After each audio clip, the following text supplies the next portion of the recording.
Chapter 3576.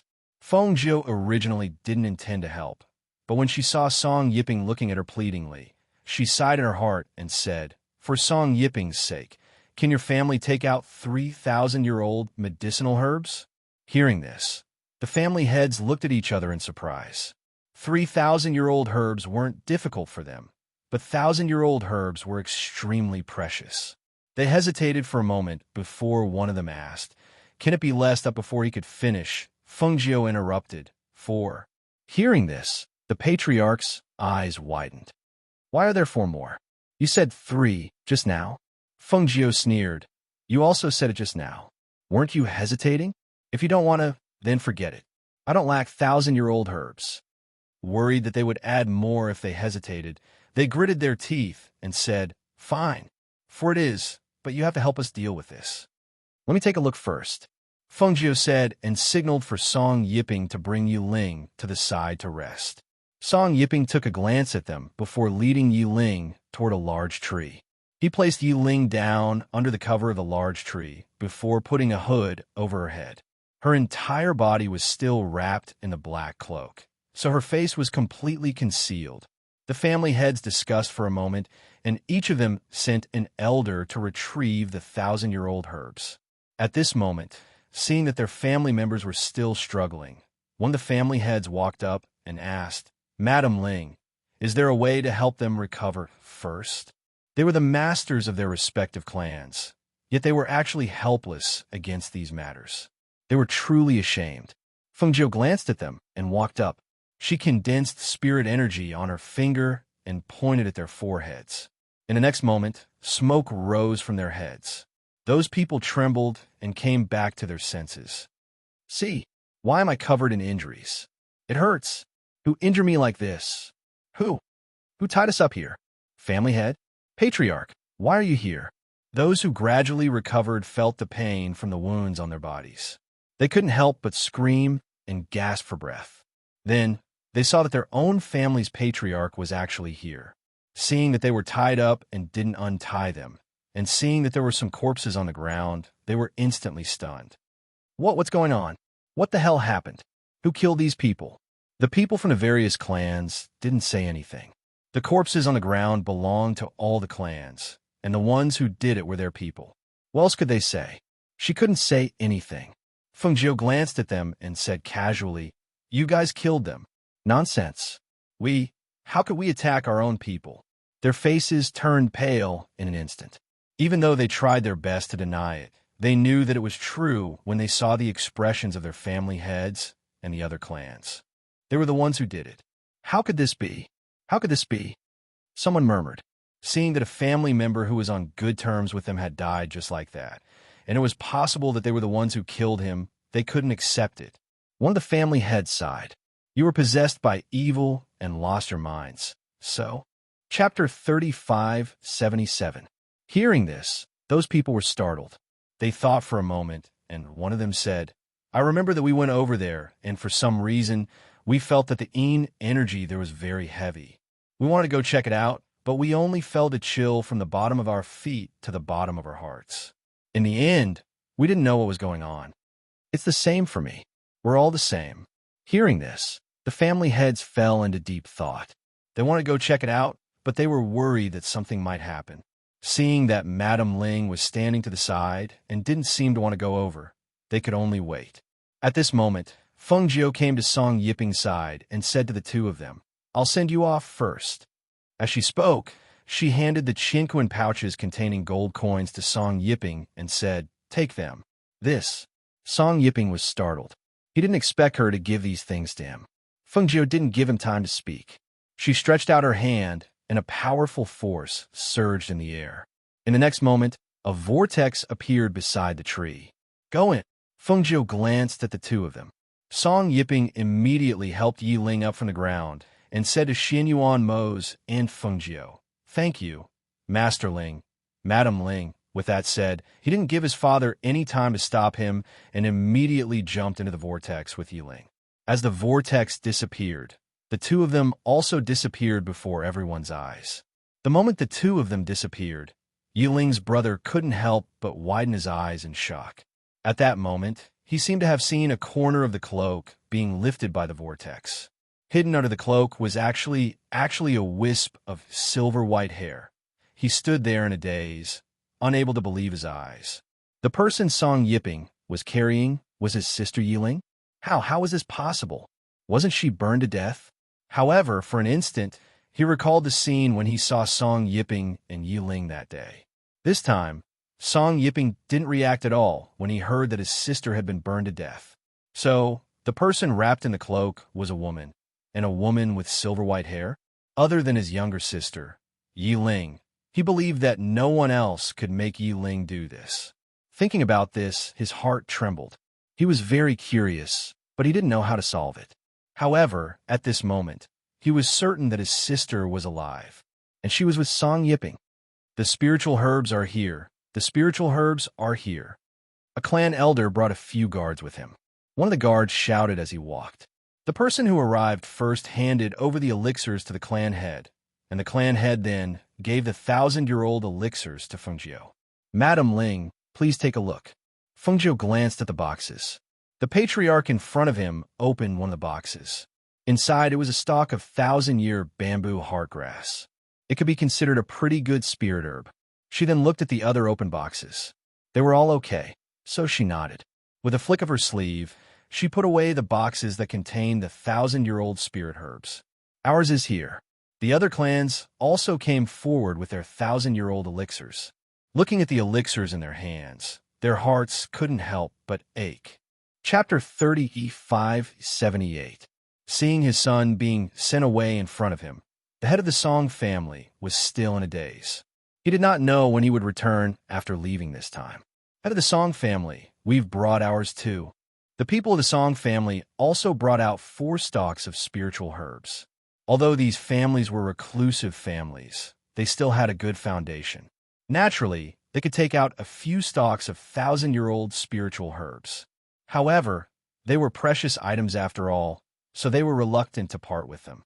However, they also knew that compared to being haunted by evil spirits, if they could use these spiritual herbs to exchange for peace, it was worth it. After Fengjiu looked at the spiritual herbs, he looked at the crowd and said, "The rest of you can either go back first or wait here. You can't follow. As for the heads of the Song family, you can come with us. Each of you can bring 2 elders." Hearing this, the heads of the Song family looked at each other and each picked 2 elders to follow by their side. The others let them wait here. As for the Yi family, because the head of the Yi family did not come, only the elders came. Therefore, the elders came on behalf of the Yi family. At this time, Xinyuan Mose said to Fengjiu, "Bring them to break the Yin gathering array. Leave the rest to me." He looked at the sky and said, "After 2 hours, just wait here for me." Fengjiu originally wanted to go with him, but thinking that he was stronger than her, she said, "All right, be careful. I'll bring them to break the Yin gathering array in the forest. Then I'll come back here to wait for you." Moving separately like this, it would be faster to deal with it. They would probably be able to leave this place before sunset. Xinyuan Mose nodded and turned to walk into the forest. After seeing him leave, Fengjiu said to the heads of the Song family, "Follow me." Fengjiu released her divine sense and could naturally sense that something was wrong in the forest. She looked at the sun above her head. It was almost noon. Between the leaves, there was a faint ray of sunlight in the forest, dispelling some of the Yin Qi. After walking for a while, the people walking beside her could clearly feel a wave of Yin Qi enveloping them. Even if they were protected by strong spiritual energy, they could still feel the Yin Qi. No wonder they couldn't stand it and lost their minds. The Yin Qi here is so strong that even a noon sun can't suppress it. One of the heads of the Song family said with a serious expression. After looking around, his gaze fell on the girl in green. They did not find any Yin gathering array in this area, but there was a wave of Yin Qi. What was the reason? Fengjiu walked forward for about 50 meters before stopping. Wherever she walked, the Yin Qi would automatically disperse, not daring to come closer. This scene shocked the people behind her. Originally, the Yin Qi that filled the air was like a transparent wind. It was impossible to grasp or see where it existed. However, After she walked past, the surrounding Yin-Chi swirled in the air and scattered to the side. Just who was she? How could she do this? Fengjiu looked around. In the next moment, she raised her hand and a cluster of flames flew out from her palm. The flames split into three into six into nine, and finally landed in 9 different directions. Bang! Bang, bang, bang. Chapter 3579. Seeing this scene, the patriarchs and elders couldn't help but be startled. He broke Yin gathering array so quickly. They couldn't even see where the Yin gathering array was located. Although they were shocked, they felt relieved. It seemed that this Madame Ling was indeed capable. However, at this moment, one of the elders suddenly trembled. Immediately after, he approached a family leader and grabbed his shoulder with one hand, absorbing his essence with the palm of his hand. Ah! The patriarch cried out in alarm. He was unable to move at that moment, and his face turned pale. He wanted to struggle, but there was nothing he could do. Seeing this, the other patriarch was shocked. He quickly waved his palm at the patriarch. Let go of the family head. The wind from the palm struck down fiercely, and it was unstoppable. That family head who was absorbing the essence didn't seem to see it. He didn't even try to avoid it. He just absorbed the essence crazily. No one saw that after the essence entered that family head's body, it silently flowed into an ancient jade pendant he wore. The other patriarchs and elders also regained their senses. They tried to stop it, but for some reason, in the next moment, their bodies seemed to be frozen by a gust of cold qi. They all stood there stiffly, unable to move. Fengjiu frowned and glanced at them.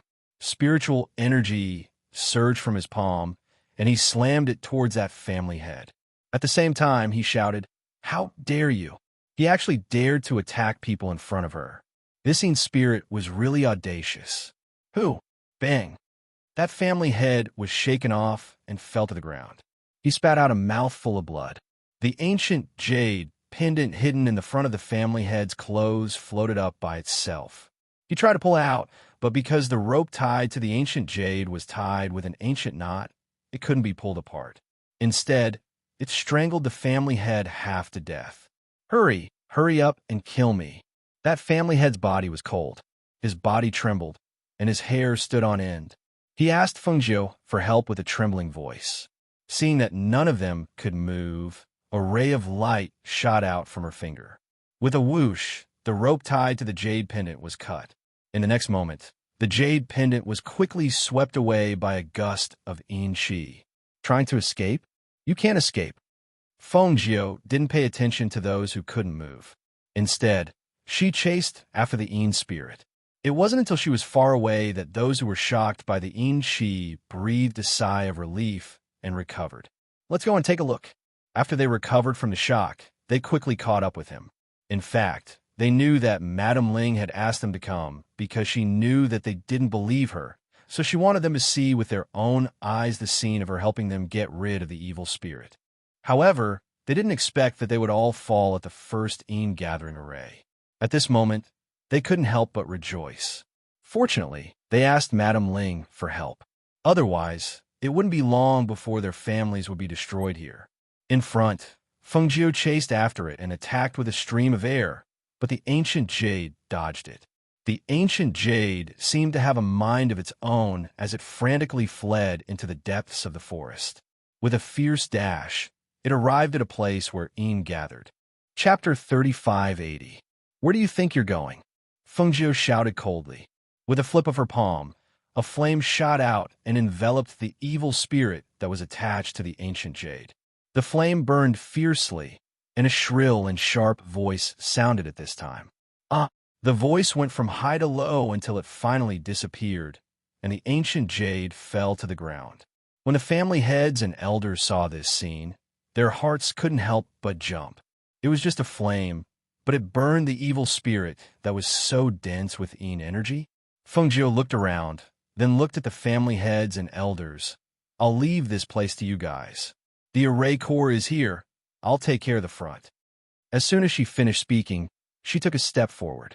At this place, there seemed to be a gloomy and fierce voice coming from the depths of the forest. The voice contained a powerful yin energy that spread through the forest, echoing between the trees. Fengjiu paused and looked in the direction of the voice. Mo should have found that thing. As long as the main source was destroyed, the remaining yin spirits were no longer a threat to the hidden families, no matter how dense their yin energy was. She looked back at the people behind her and said, "One person is enough. The rest of you, follow me." With that, she led them forward. Perhaps because the person hidden in the depths of the forest had been found by Xinyuan Mo's, the hidden arrays in the forest lost their powerful yin energy and gradually appeared in the forest. This time, Fengjiu didn't need to say anything. The people behind her also saw it. "You guys can take care of these on your own. The rest are also in this area. You guys can take care of them yourselves." She glanced at them, and with a push of her foot, she rushed in the direction of Xinyuan Mo's. In a place deeper in the forest where the yin energy had formed a whirlpool, the yin energy could be seen with the naked eye rolling wildly. A cold wind blew, blowing leaves off a tree. In the center of the whirlpool, formed by the yin energy, Xinyuan Mo stood there, his entire body surging with spiritual energy. The powerful pressure and airflow formed a kind of invisible shock, and the surrounding yin energy didn't dare to approach. Looking carefully, one could see that in the center of the whirlpool, where the yin energy was wrapped, there was a corpse lying there. The corpse was wrapped in a large black robe, and it was impossible to tell whether it was a man or a woman. The surrounding yin energy was emitted from the corpse, and as the yin energy dissipated, the corpse gradually withered. A pool of blood seeped out from under the black robe, making a sizzling sound. As he watched the pool of blood seep out, Xinyuan Mo's foot, which was originally on the ground, also left the ground. With a wave of his sleeve, the domineering aura of a king instantly filled the forest, and a powerful force covered the sinister aura in the forest until it disappeared without a trace. When Fengjiu arrived, he had already destroyed the yin energy, and there was only a pool of blood on the ground. Seeing this, she stopped and said, "Let's go." Now that the matter here was settled, they could leave. It was also time to investigate the background of Sovereign Tongtian and Sovereign Black Lotus. Xinyuan Mo's wiped off the faint smell of blood on his body, then walked towards Fengjiu. In the next moment, a whirlpool transmission array appeared, and the two disappeared into the air. Chapter 3581. Sovereign Tongtian's palace in this world was located on an island in the sky. The island floated in the sky due to his powerful spiritual energy, and it was heavily guarded. Formations and boundaries combined to form a powerful protection. In the mountain range below the floating island, Xinyuan Mo's and Fengjiu stood on top of a peak facing the wind. They looked towards the sky and released their divine sense to observe the island behind the clouds. "I thought his palace was underground, but I didn't expect it to be above. It'll be a bit troublesome to sneak in," Fengjiu said softly as she looked at the clouds in the sky. If it was below, it would be easy for them to sneak in with their cultivation. But above, it was heavily guarded and there was nothing to hide. As long as they went up, they would be discovered. Xinyuan Mo's looked up and said, "It should be easier to move at night. Let's wait until nightfall." "All right," Fengjiu responded. Looking at the scenery ahead, she said, "Then let's find a place to rest." After coming out of Qianling Mountain, they directly went to the mountain range without even entering the city. Now that it was still early, they could find a place to rest. "Let's go over there. There's a waterfall over there." Xinyuan Mo's gaze fell on the waterfall in front of them. Fengjiu held his hand, and the two of them leaped into the air, heading towards that place. At the waterfall, a white figure was sitting cross-legged on a stone beside the waterfall. His body was filled with a faint light, and his aura was so faint that it seemed to have fused with the earth. The sound of the waterfall hitting the stone, the wind blowing, the rustling of the leaves, the sound of nature, and the aura of nature made people's body and mind unconsciously relax. "What do you want to eat? Game or something else?" Xinyuan Mo's led her to the waterfall and asked. "There's still food in the space. There's no need to trouble yourself. We could just eat something," Fengjiu said. When the two came to the edge of the waterfall, she casually broke off a branch and played with it in her hand. However, after walking for a while, when they came to the waterfall, she felt the person beside her stop. She couldn't help but look at him. Seeing that he was looking ahead, she followed his gaze. She couldn't help but be stunned. Emo-chun? Who else could it be but Emo-chun? That white-clothed person sitting cross-legged on the ground was none other than her. A tree happened to block her line of sight. If she hadn't followed Xianyuan Mo's line of sight, she really wouldn't have noticed him. After all, he didn't emit any aura at all, so they couldn't sense that there was someone here. Xianyuan Mo's deep black eyes landed on the figure in white. His eyes flashed, and he spoke in a deep voice. I never thought that I would see you here. Are you here for the sovereign of Tongtian, or were you waiting for us here? Emo-chun, who had been meditating with his eyes closed, slowly opened his eyes when he heard their voices. His clear and gentle gaze swept past Xianyuan Mo's and landed on Fengjiu, who was dressed in red. His eyes softened, and a smile bloomed on his face. Chapter 3582. Xianyuan Mo smiled and said, You know our whereabouts very well. I only know what you want to do. As Emo-chun spoke, he stood up and brushed his robes. He looked at the two of them calmly and said, Sovereign Tongtian's strength may be similar to yours, but he has been a sovereign for many years. Even if you want to deal with him, it will not be easy. His voice paused, and he slowly walked towards them with one hand behind his back. Moreover, the most troublesome one isn't the sovereign of Skirich, but the Black Lotus Master. His Black Lotus has the power to destroy the world. Have you all forgotten that the Black Lotus aura in your body couldn't withstand it? Coming here so abruptly, I feel that you are really too reckless. He shook his head and sighed softly. Fengjiu chuckled and said, Emo-chun, you worry too much. Actually, we did not plan to do anything. We just wanted to test his strength. We know what you said. Even if we really wanted to do something, we would not do it so rashly.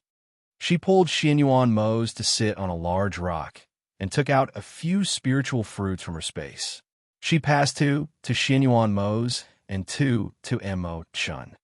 Try this spiritual fruit. I just got it. The bright red fruit contrasted beautifully with the fair and slender hand. His gaze couldn't help but flicker slightly. He closed his eyes and reached out to take it. Thank you. Fengjiu took out one of the fruits and took a bite. She said, We originally planned to check it out at night. We did not expect you to come too. Do you want to come with us? When she spoke to this point, she sighed in her heart. This Emo-chun, she originally didn't plan to let him know that they were here. She originally wanted to remove him from this matter so that he wouldn't be implicated by them. Who knew that he would just have to follow them?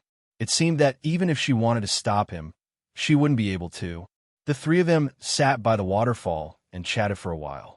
They also discussed how to deal with Master Black Lotus and Sovereign Tongtian. Time passed quickly. When night fell, they looked at each other. In the end, Emo-chun said, It said that they even found the Demon Master and planned to deal with you all together. However, I don't know if they managed to rope him in. Tonight, we'll go up and test their strength. Even if we really fight, try not to fight for too long. Don't worry. We know. After all, we are in their territory. It is not good for us to fight for a long time. Fengjiu nodded and looked at Xianyuan Mo's beside her. Xianyuan Mo's looked back at her and retracted his aura. At this moment, he looked at Emo-chun and asked, Are you going to wear this white? In the night, his white clothes were still very eye-catching. Was he planning to walk in ostentatiously? Hearing this, Emo-chun was slightly startled. She lowered her head to take a look and involuntarily smiled. It's easy for me. As she spoke, she took out a black cloak from her space and tied it around her body, covering her white clothes. This will do. He smiled warmly and looked at Fengjiu. Fengjiu nodded. Yes. As soon as she finished speaking, Xianyuan Mo's pulled her up. She was slightly surprised and turned to look at him. She saw that his face was dark and his lips were pursed. He looked unhappy. What's wrong? She approached him and asked in surprise. Chapter 3583. How could Fengjiu not be familiar with him? Looking at him like this, she knew that he was probably jealous of something. She smiled and held his hand without batting an eyelid, her fingers tickling his palm. The numbness in his palm made Xianyuan Mo's heart skip a beat. He lowered his head to look at Fengjiu beside him and saw that her beautiful eyes were filled with tenderness. Her face was full of smiles as she looked at him. Seeing her like this, his originally tense expression relaxed. He copied her and held her hand, his fingers lightly tickling her palm. The numbness traveled from her palm to her heart, causing Fengjiu to be stunned. Her gaze moved slightly. Seeing that a certain someone was in such a good mood, she couldn't help but laugh to herself. In the darkness of the night, even Mo Chun, who was walking beside them, didn't see the small movements between the two of them. He only knew that the two of them seemed to have become very intimate in an instant. This was the tenderness and sweetness between lovers, as well as the deep love and trust between husband and wife. This was a feeling that others couldn't get close to and couldn't blend in with.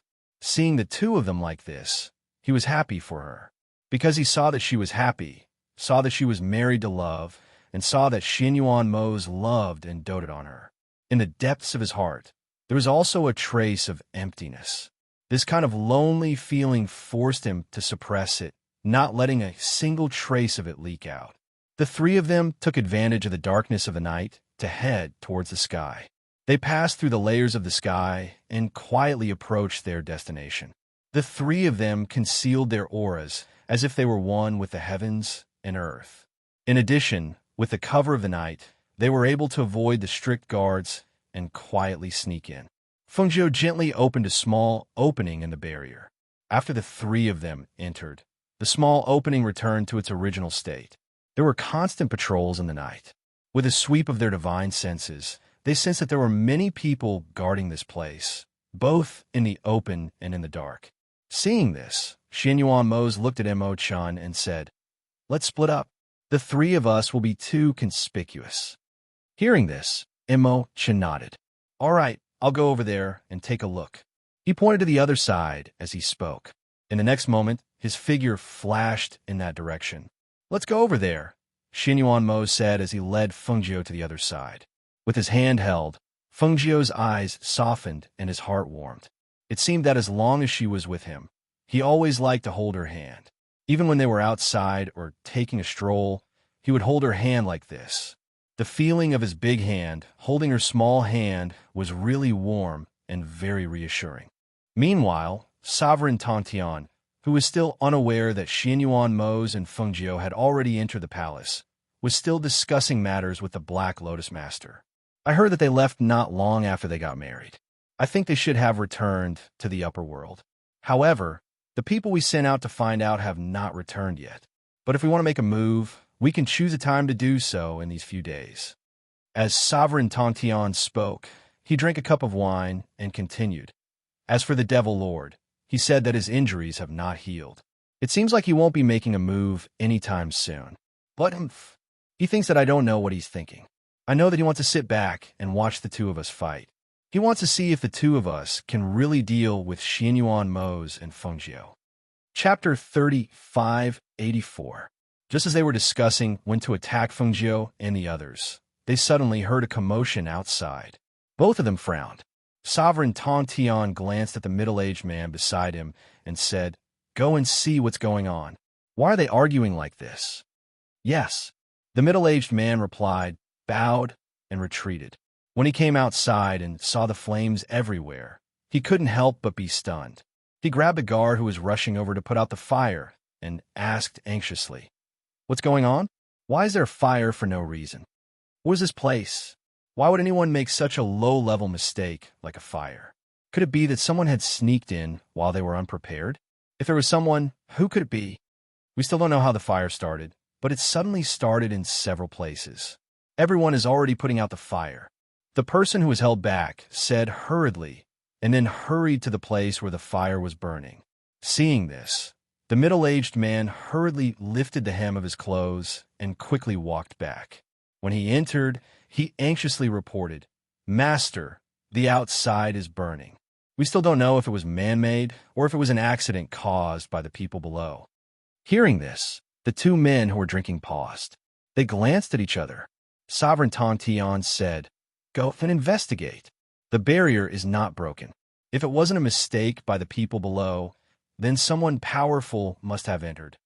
Yes, the middle-aged man replied and quickly retreated. After he left, the more sovereign Tontian thought about it, the more uneasy he felt. This was his territory. If someone had really entered, he felt that it could only be Xianyuan, Mose, and Fengjiu. However, if it was really them, then this won't do. I have to go out and take a look. Sit down, Sovereign Tontian said as he stood up. If it was really Fengjiu and the others, his place would be destroyed by them. Do you think it's Fengjiu and the others? Huh, impossible. They don't have the guts to come here. The Black Lotus Master said confidently and continued to drink. If they really dare to come, I'll make sure they can't go back.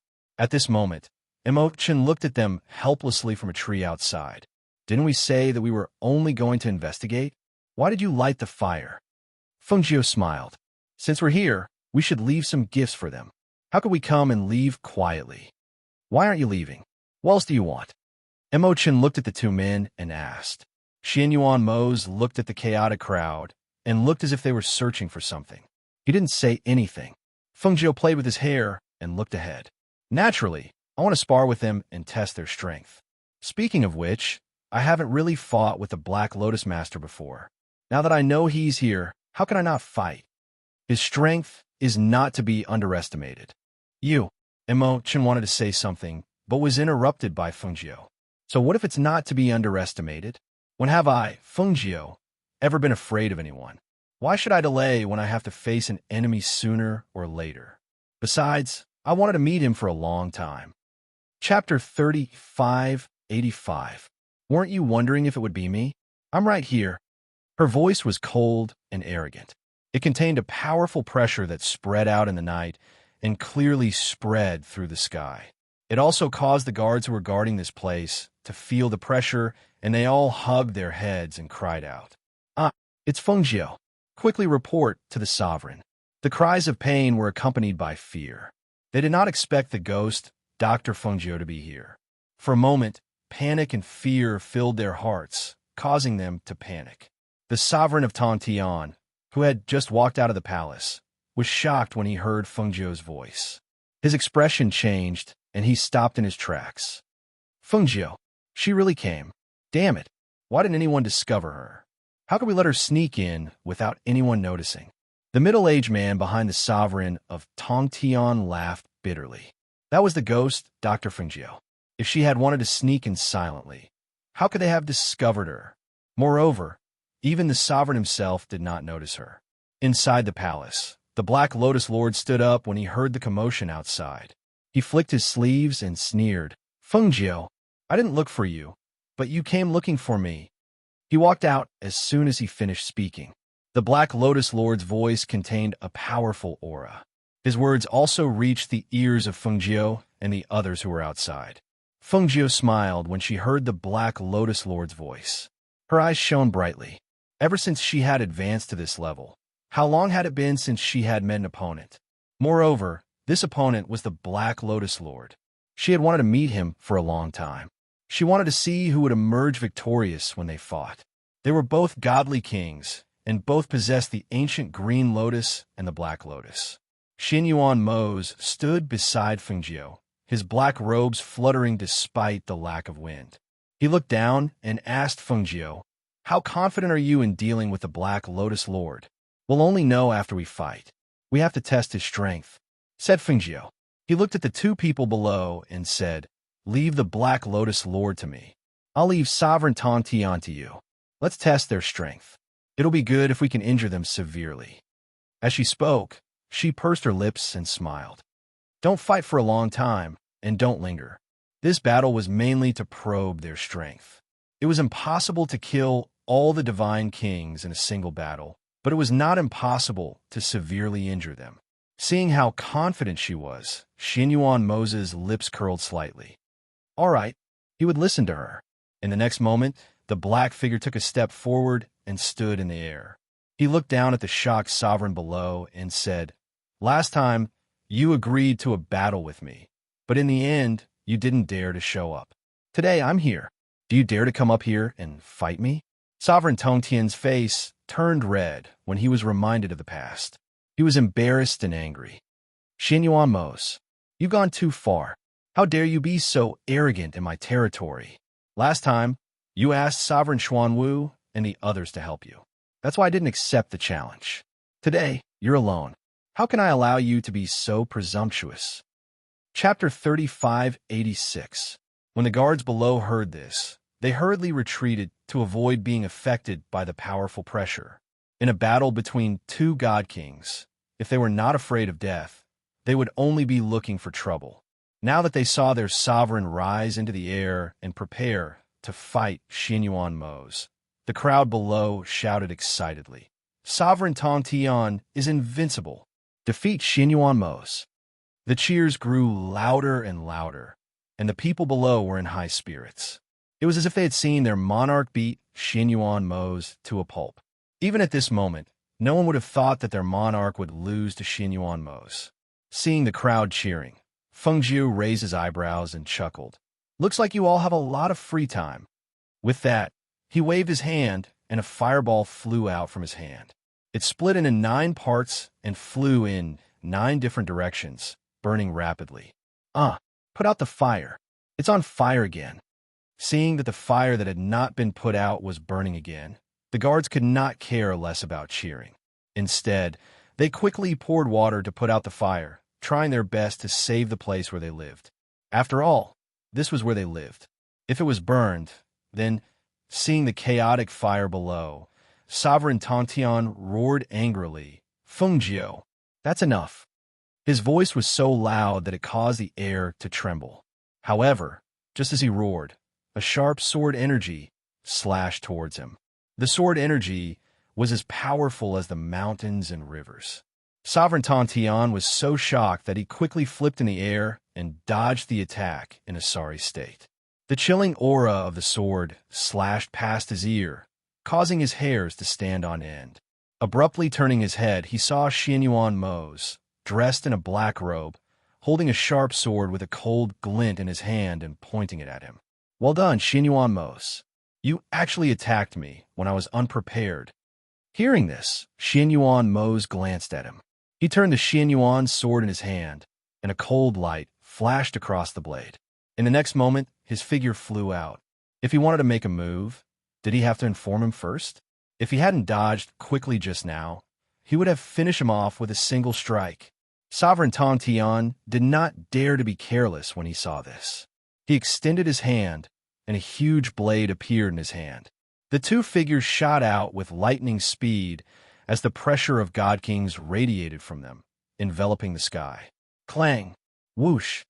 Between the saber light and the sword shadow, the killing intent was bone-chilling and terrifying. The sword aura and saber aura in the air shot out like sparks and collided with each other. Neither side was willing to give way to the other. The fatal attack made both sides not dare to be careless. At first, the two of them seemed to be evenly matched, but as time passed, the intensity of the battle increased, and Sovereign Skirich could be seen retreating step by step, somewhat flustered and panicked as he defended himself against Xianyuan Mose's attacks. "Hiss!" A low gasp was heard, and the smell of blood permeated the air. The people below could not tell who was injured. They only knew that the two figures were flying up and down to attack each other. Blood dripped from the air, and the smell of blood became more and more intense. "Who's injured? They're too fast. I can't see." Chapter 3587. That's right. He must have been killed by our sovereign that before he could finish his sentence. One of the two figures above him retreated abruptly. He stumbled and almost lost his balance. Xianyuan Mose waved the Xianyuan sword in his hand. The tip of the sword was pointed diagonally at the ground. His aura was piercingly cold, and there was not a single wound on his body. On the other side, the Black Lotus Lord stared at Feng Jiu, who was in midair. The next moment, he opened his hands and soared into the air like an eagle. A black aura emanated from his body and enveloped him. He suddenly pounced towards Feng Jiu. Before he got close, the black aura had already attacked Feng Jiu. And Mo Chun, who was standing on the tree, shifted his gaze from Xianyuan Mose to Feng Jiu. When he saw the Black Lotus aura emanating from the Black Lotus Lord, he could not help but feel worried. After all, Fengjiu had never fought with him before and did not know how strong he was. Now that they had suddenly started fighting, who would be stronger? Looking at the black aura, even though it was not close, she could feel the destructive aura. She recalled the feeling when the Black Lotus aura had invaded her body. She narrowed her eyes and raised her hand. Her natal flame surged from her body. The black aura and the flame collided at that moment. The collision of the two forces produced a loud bang. The two figures were both repelled by the powerful airflow. The Black Lotus Lord was sent flying. He felt a surge of chi and blood in his body surging up, and he spat out a mouthful of blood. His body swayed, and he lost his footing in midair. He took a few steps back before he could stabilize himself. Fengjiu was also bounced back by the airflow.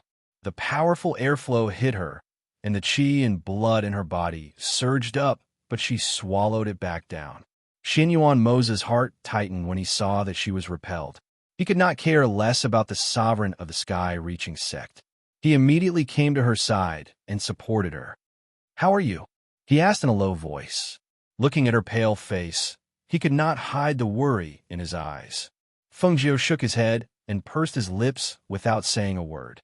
He stared at the Black Lotus Lord, who was clutching his chest and coughing while wiping the blood from the corner of his mouth. Emo-chan came to Fengjiu's side and looked at her worriedly. However, he saw her move her palm, and a Qing Feng sword appeared in her hand. With a flash of cold light, flames surged up with a whoosh, as if she was planning to continue the battle. Upon seeing this, the Black Lotus Lord's expression changed slightly. He stared at Fengjiu with a gloomy look in his eyes. He was extremely shocked. He did not expect Fengjiu to still be able to fight after the two powerful blasts of air collided and sent both of them flying. At this moment, there was a faint pain in his chest. That feeling made him realize that his internal organs were severely injured. If he continued to fight, his injuries would probably worsen. He had never thought that Fengjiu's strength would be so powerful. The two of them had only exchanged one move, but it had almost brought about devastating injuries.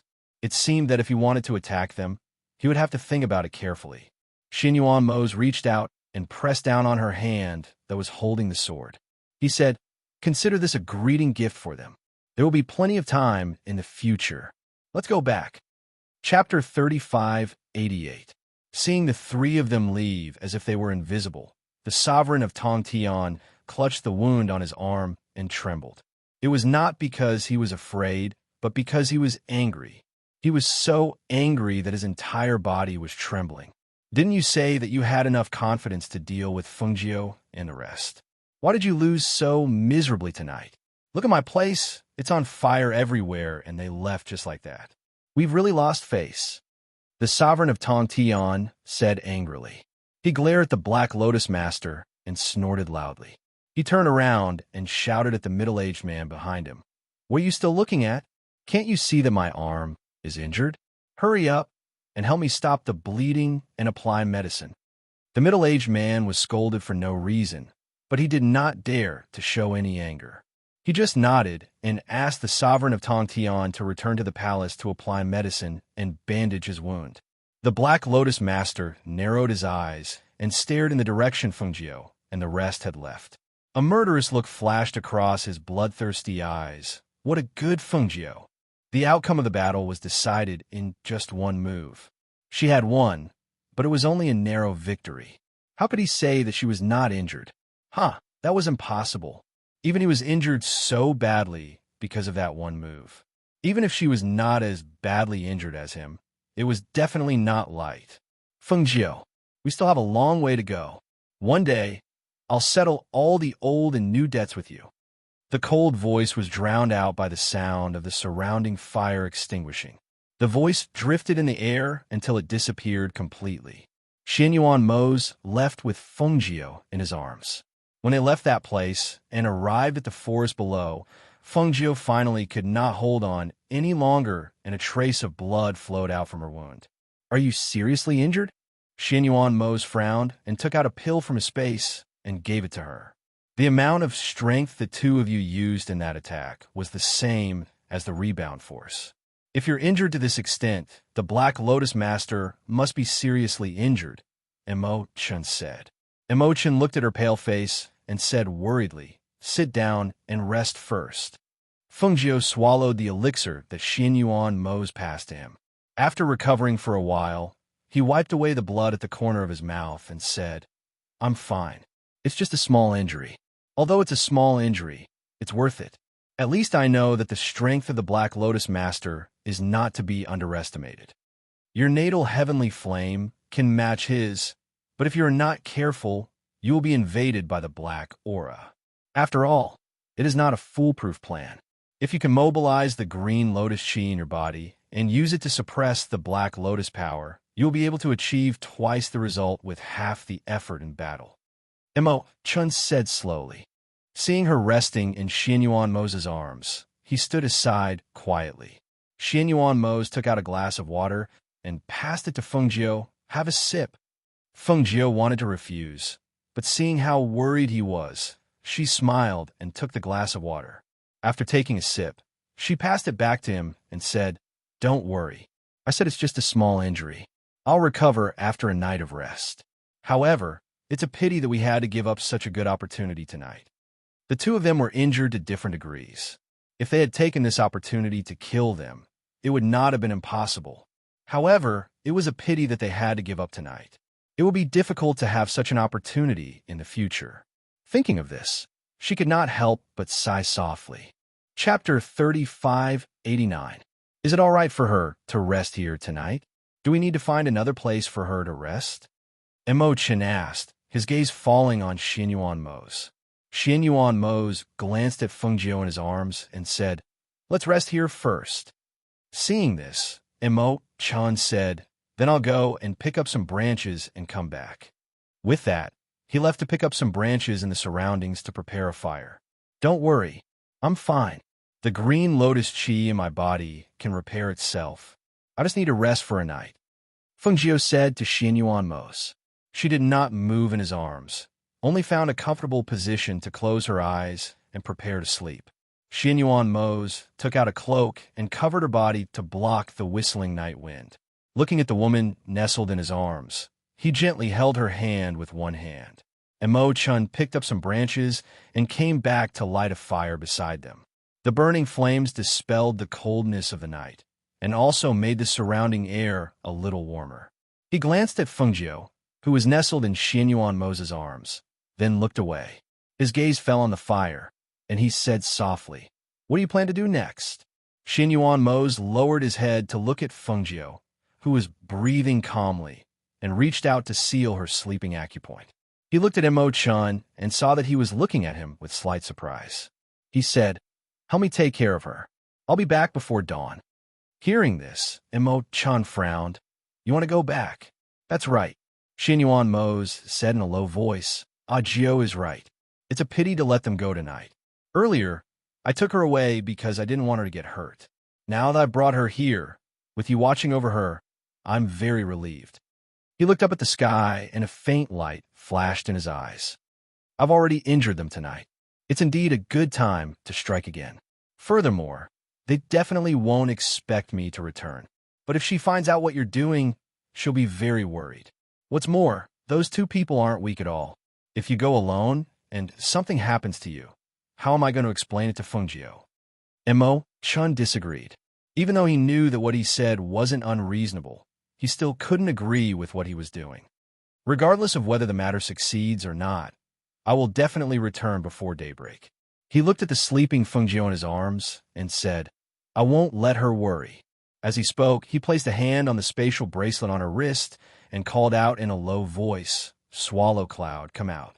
As his spiritual energy entered the bracelet, Tun Yun, who was in the space, heard Xianyuan Mose's voice calling it out. It was slightly surprised, but it still flashed out of the space and went outside. "Yama Lord, what's wrong?" Swallow Cloud, who was standing by the fire, looked at him and asked, "Lie down here and let her lean against you for warmth." Xianyuan Mose glanced at Swallow Cloud and indicated for it to lie down beside Feng-Jiu. Swallow Cloud's mouth twitched when heard this. It thought that something had happened, so it was called out to keep its master warm. It glanced at its master, who was sleeping soundly, and asked, "Master, what's wrong?" Even though it asked, it still obediently lay down beside her. "I've sealed her sleeping acupoint. She'll wake up tomorrow." Xianyuan Mose took out a thick blanket and spread on the ground as he spoke. He then placed Fengjiu down and had Swallow Cloud lie closer to her, using his body to protect her. Chapter 3590. Xianyuan Mose glanced at him and said calmly, "There's no need to trouble you, holy son." Mo Chen shook his head and laughed. He glanced at Fengjiu, who was sleeping beside Tan Yun, and then shifted his gaze to Xianyuan Mose. "Are you sure you want to go?" "Yes," Xianyuan Mose replied. Mo Chen sighed and said, "If that's the case, then I can only tell you to be careful and do your best. You must come back safely and don't let her worry." "I know," he said, then looked deeply at Fengjiu and said, "I'll have to trouble you to take care of her." "I will," Mo Chen replied. Even if he didn't ask, he would take good care of her. After instructing Mo Chen to take care of Fengjiu, Xianyuan Mose left under the cover of the night. He didn't want to give them a chance to catch their breaths. He had to strike now to deal them a fatal blow. After watching him leave, Mo Chen sat by the fire and looked at Fengjiu's face. Seeing her sleeping face, he reached out and pulled her cloak higher. He wondered what would happen to Xianyuan Mose after he left. At this moment, the sovereign of the sky-reaching sect and the Black Lotus Master didn't expect Xianyuan Mose to return. After all, they had seen them leave with their own eyes. Who would have thought that someone who had clearly left would return? Moreover, they were still trying to put out the fire. Even though Fengjiu and the others had left, the place was still in chaos, especially since the sovereign of the sky-reaching sect and the Black Lotus Master were both injured. This made the people below even more anxious. In the palace, the sovereign of the sky-reaching sect's face was as black as the bottom of a pot when he saw that his wound was still bleeding after being bandaged. He waved his uninjured hand and swept the teacups on the table to the ground. He scolded angrily, "Useless!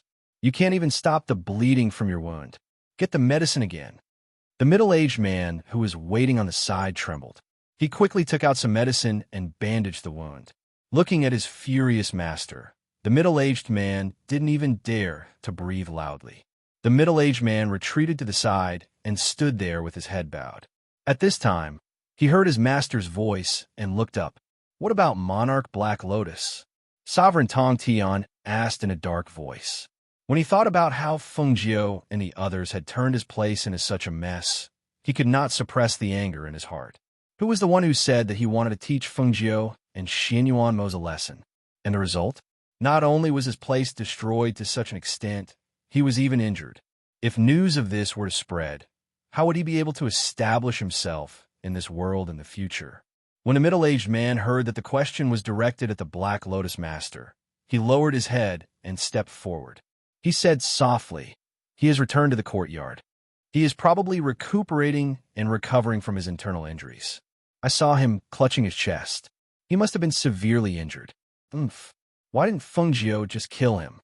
The furious sovereign of the sky-reaching sect had already forgotten that they were allies. He stood up and walked out as he asked, "Has the fire been put out?" Not yet." The middle-aged man quickly followed behind him. Chapter 3591. Hearing his master's words, the middle-aged man did not dare to respond and just followed behind him. However, when the two of them walked outside, the sovereign of Tongtian, who was in front, suddenly felt a terrifying, murderous intent coming towards him. He was shocked and instinctively pulled the middle-aged man behind him and pushed him out. Before the middle-aged man could figure out what was going on, his body was cut in half by the sword and blood splattered all over the ground. The shrill sound pierced through the night and shocked everyone to look over. It's that Xianyuan Mose. He's back again." What they saw made the faces of the guards change drastically, especially when they saw him standing in the air with a sword in his hand. Where the sword was pointed, a corpse was split in half and fell to the ground. Their monarch also retreated in horror, his face full of disbelief. "Xianyuan Mose, didn't you leave?" You actually turned back." Although he shouted, his body involuntarily retreated. Cold sweat seeped out of his forehead, and his face changed. If he had not blocked the sword in time, it would have landed on his body. Even if he had the ability to block the sword, he would have been seriously injured, if not killed. How ruthless, and how fast the sword was. He wanted to kill him when he was unprepared. Perhaps because he knew how powerful he was when he fought with him earlier, he did not dare to step forward and fight with him when he saw the cold aura around him. In fact, with a thought, a voice that contained the aura of spiritual power shouted loudly, "Black Lotus, Xinyuan Mose is here again. Come out quickly. He's only one person. Let's work together to kill." Before he could finish speaking, the biting cold sword light attacked again. The cold, murderous intent and strong aura made him nervous. He did not have time to call for help and attacked with all his strength. Clang! The sword and the sword collided and a strong air current shot out. The sovereign of Tongtian was injured in one hand, and it was difficult for him to fight with him. At this moment, the two of them leaned against each other and were only 2 steps away. Looking at Xinyuan Mose in front of him, the sovereign of Tongtian gritted his teeth and said, "Xinyuan Mose, don't you go too far. If you hadn't made an enemy of my woman, I wouldn't have taken you seriously." Xinyuan Mose's deep voice sounded. His deep eyes were filled with cold, murderous intent as he stared at the sovereign of Tongtian. He said, "I won't leave a single one of you alive if you threaten her existence." With that, the Xinyuan sword in his hand suddenly surged with sword chi. The pressure of a god king erupted, and the presence of an ancient azure dragon shot out at that moment as well, knocking the sovereign away. The moment he was knocked away, several streams of energy from his body and sword chi rapidly gathered together, forming a dragon of energy that shot towards the sovereign. Roar! The chi dragon's aura was so ferocious that it seemed like a real dragon had appeared and attacked Lord of Tongtian with lightning speed. The murderous intent was so terrifying that Lord of Tongtian's heart trembled. He gritted his teeth and immediately gathered the aura of the ancient ferocious beast in his body to meet the attack. "Today I'll fight with you to the end." Chapter 3592. Rumble. Bang. When the 2 gusts of air violently collided, Xinyuan Mose and the sovereign of Tongtian swiftly dodged to avoid being injured by the gusts of air that shot out. However, after Xinyuan Mose retreated, he took advantage of the rumbling sound and the gusts of air splashing to circle around to the sovereign of Tongtian's back. He raised the Xinyuan sword in his hand and slashed down fiercely at the sovereign of Tongtian's back. Whoosh! When the sovereign of Tongtian sensed the murderous intent behind him, he quickly turned around, but the sword energy was already right in front of his face. He only had enough time to avoid the fatal blow, but he could not avoid the sword. "This!" The sovereign of Tongtian screamed in agony as one of his arms was sent flying from his body. Blood splattered all over the ground as the sovereign of Tongtian fell from the sky. The guards were shocked when they saw that the sovereign of Tongtian had lost an arm. They wanted to rush forward, but they could not because of the powerful divine king's coercion. They could only watch from afar and could not do anything to help. "Sovereign! Master!" Cries of alarm rang out, carrying traces of trembling and fear. They did not dare to imagine what would happen to them if their sovereign of Tongtian had been killed. Bang! The sovereign of Tongtian fell from above and landed heavily on the ground. He spat out a mouthful of blood. As he watched Xinyuan Mose attack him with his sword, a ray of light flashed from his body. Roar! The sovereign of Tongtian's ancient ferocious beast emerged from his space and raised its head to let out an angry roar. A murderous aura burst from its body as it charged towards Xinyuan Mose. Its sharp fangs gleamed with a bloodthirsty light as it bit down viciously. Seeing this, Xinyuan Mose glanced at the ancient beast. In the next moment, his pursed lips moved. Azure Dragon! Roar! A ray of azure light suddenly shot out, and a dragon's roar rang out. It mixed with the ferocious beast's roar and echoed throughout the sky. The beast and dragon battled in the sky, stunning the guards who were hiding nearby. They rarely saw the sovereign of Tongtian's ferocious beast. They only knew that it was an ancient ferocious beast and was very powerful. They never thought that they would be able to see it tonight. Moreover, it was battling Xianyuan Mo's ancient azure dragon. However, the more they watched the battle between the dragon and the beast, the more they felt that their master's ancient ferocious beast was gradually losing the upper hand. What was going on? Shouldn't their master's ancient ferocious beast be more powerful? After summoning the azure dragon, Xianyuan Mo glanced at the battle between the dragon and beast and looked away, then turned his cold gaze towards the sovereign of Tongtian, the sovereign of Tongtian's gaze. He raised his sword and pointed it at Xianyuan Mo. Of Tongtian S's, of Tongtian's, of Tongtian's, of Tongtian, of Tongtian, of Tongtian's, of Tian's, of Tian of ofs. I like to see just how you, Xianyuan Mo, are going to take my life. The sovereign of Tongtian had no fear in his heart, only a strong desire to fight. It was a desire to fight that grew stronger with each battle. After all, he was a divine king. Even in the face of death, he would not cry and beg for mercy. His dignity as a divine king would not allow him to do such a thing. Even more so, he would not feel fear in the face of death. Chapter 35:93. The two figures clashed in midair, and a blade of astral energy slashed down. Xianyuan Mo dodged, and the blade of astral energy landed on the ground, creating a crack. In an instant, the floating island seemed to tremble, and a faint cracking sound could be heard. Whoosh! Boom! A blade of astral energy shot out, instantly splitting a palace into two halves. The guards hiding under the eaves of the palace cried out in alarm, covering their heads and dodging in all directions.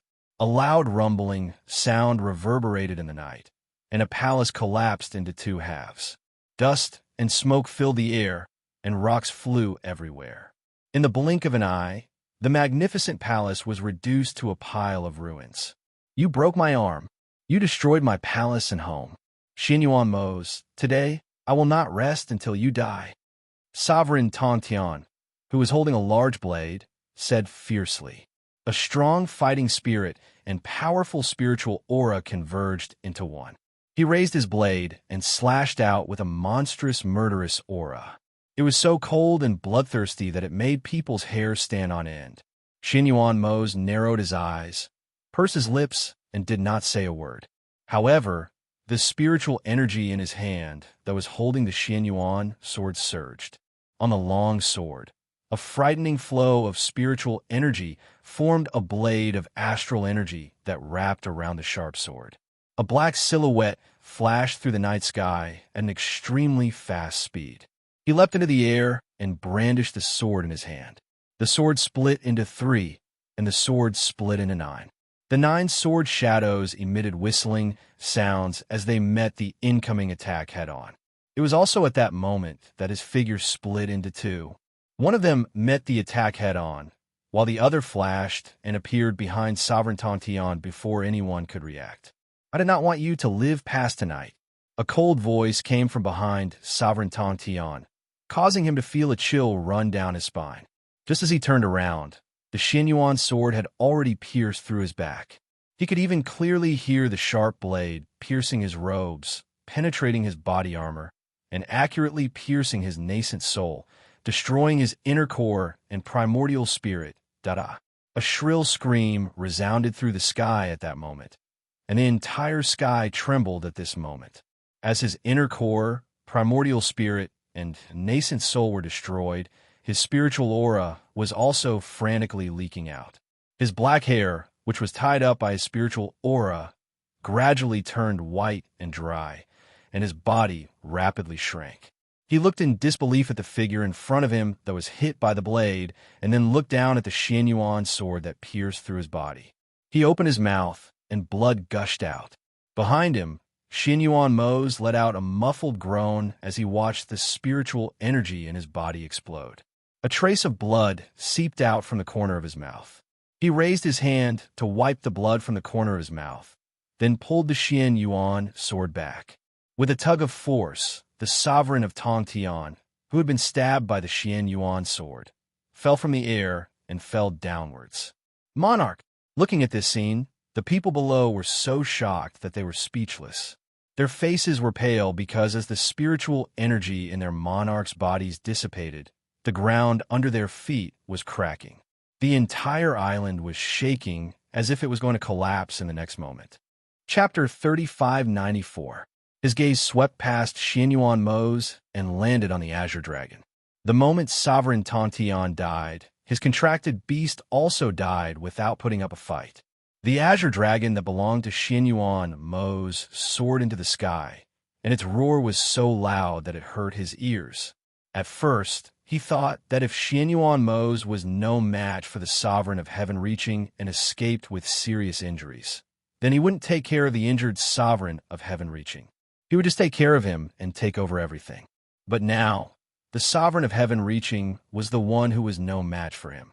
What a useless thing. What a waste of an ancient, ferocious beast. Black Lotus moved his body that had recovered from his injuries, then narrowed his eyes and stared at Xianyuan Mo's. Following Sovereign Tongtian's death, the entire island that was formed by Sovereign Tongtian's spiritual energy began to collapse and fall apart. Cracking sounds could be heard in the air along with the panicked cries of those people. Seeing that it was about time, Black Lotus gathered his chi and soared into the sky, then shouted angrily, "Xianyuan Mos, you actually killed Sovereign Tongtian. Today, I will avenge Sovereign Tongtian." An angry roar that contained a powerful pressure, accompanied by grief, spread through the air. When the crowd heard it, the originally panicked crowd gradually calmed down.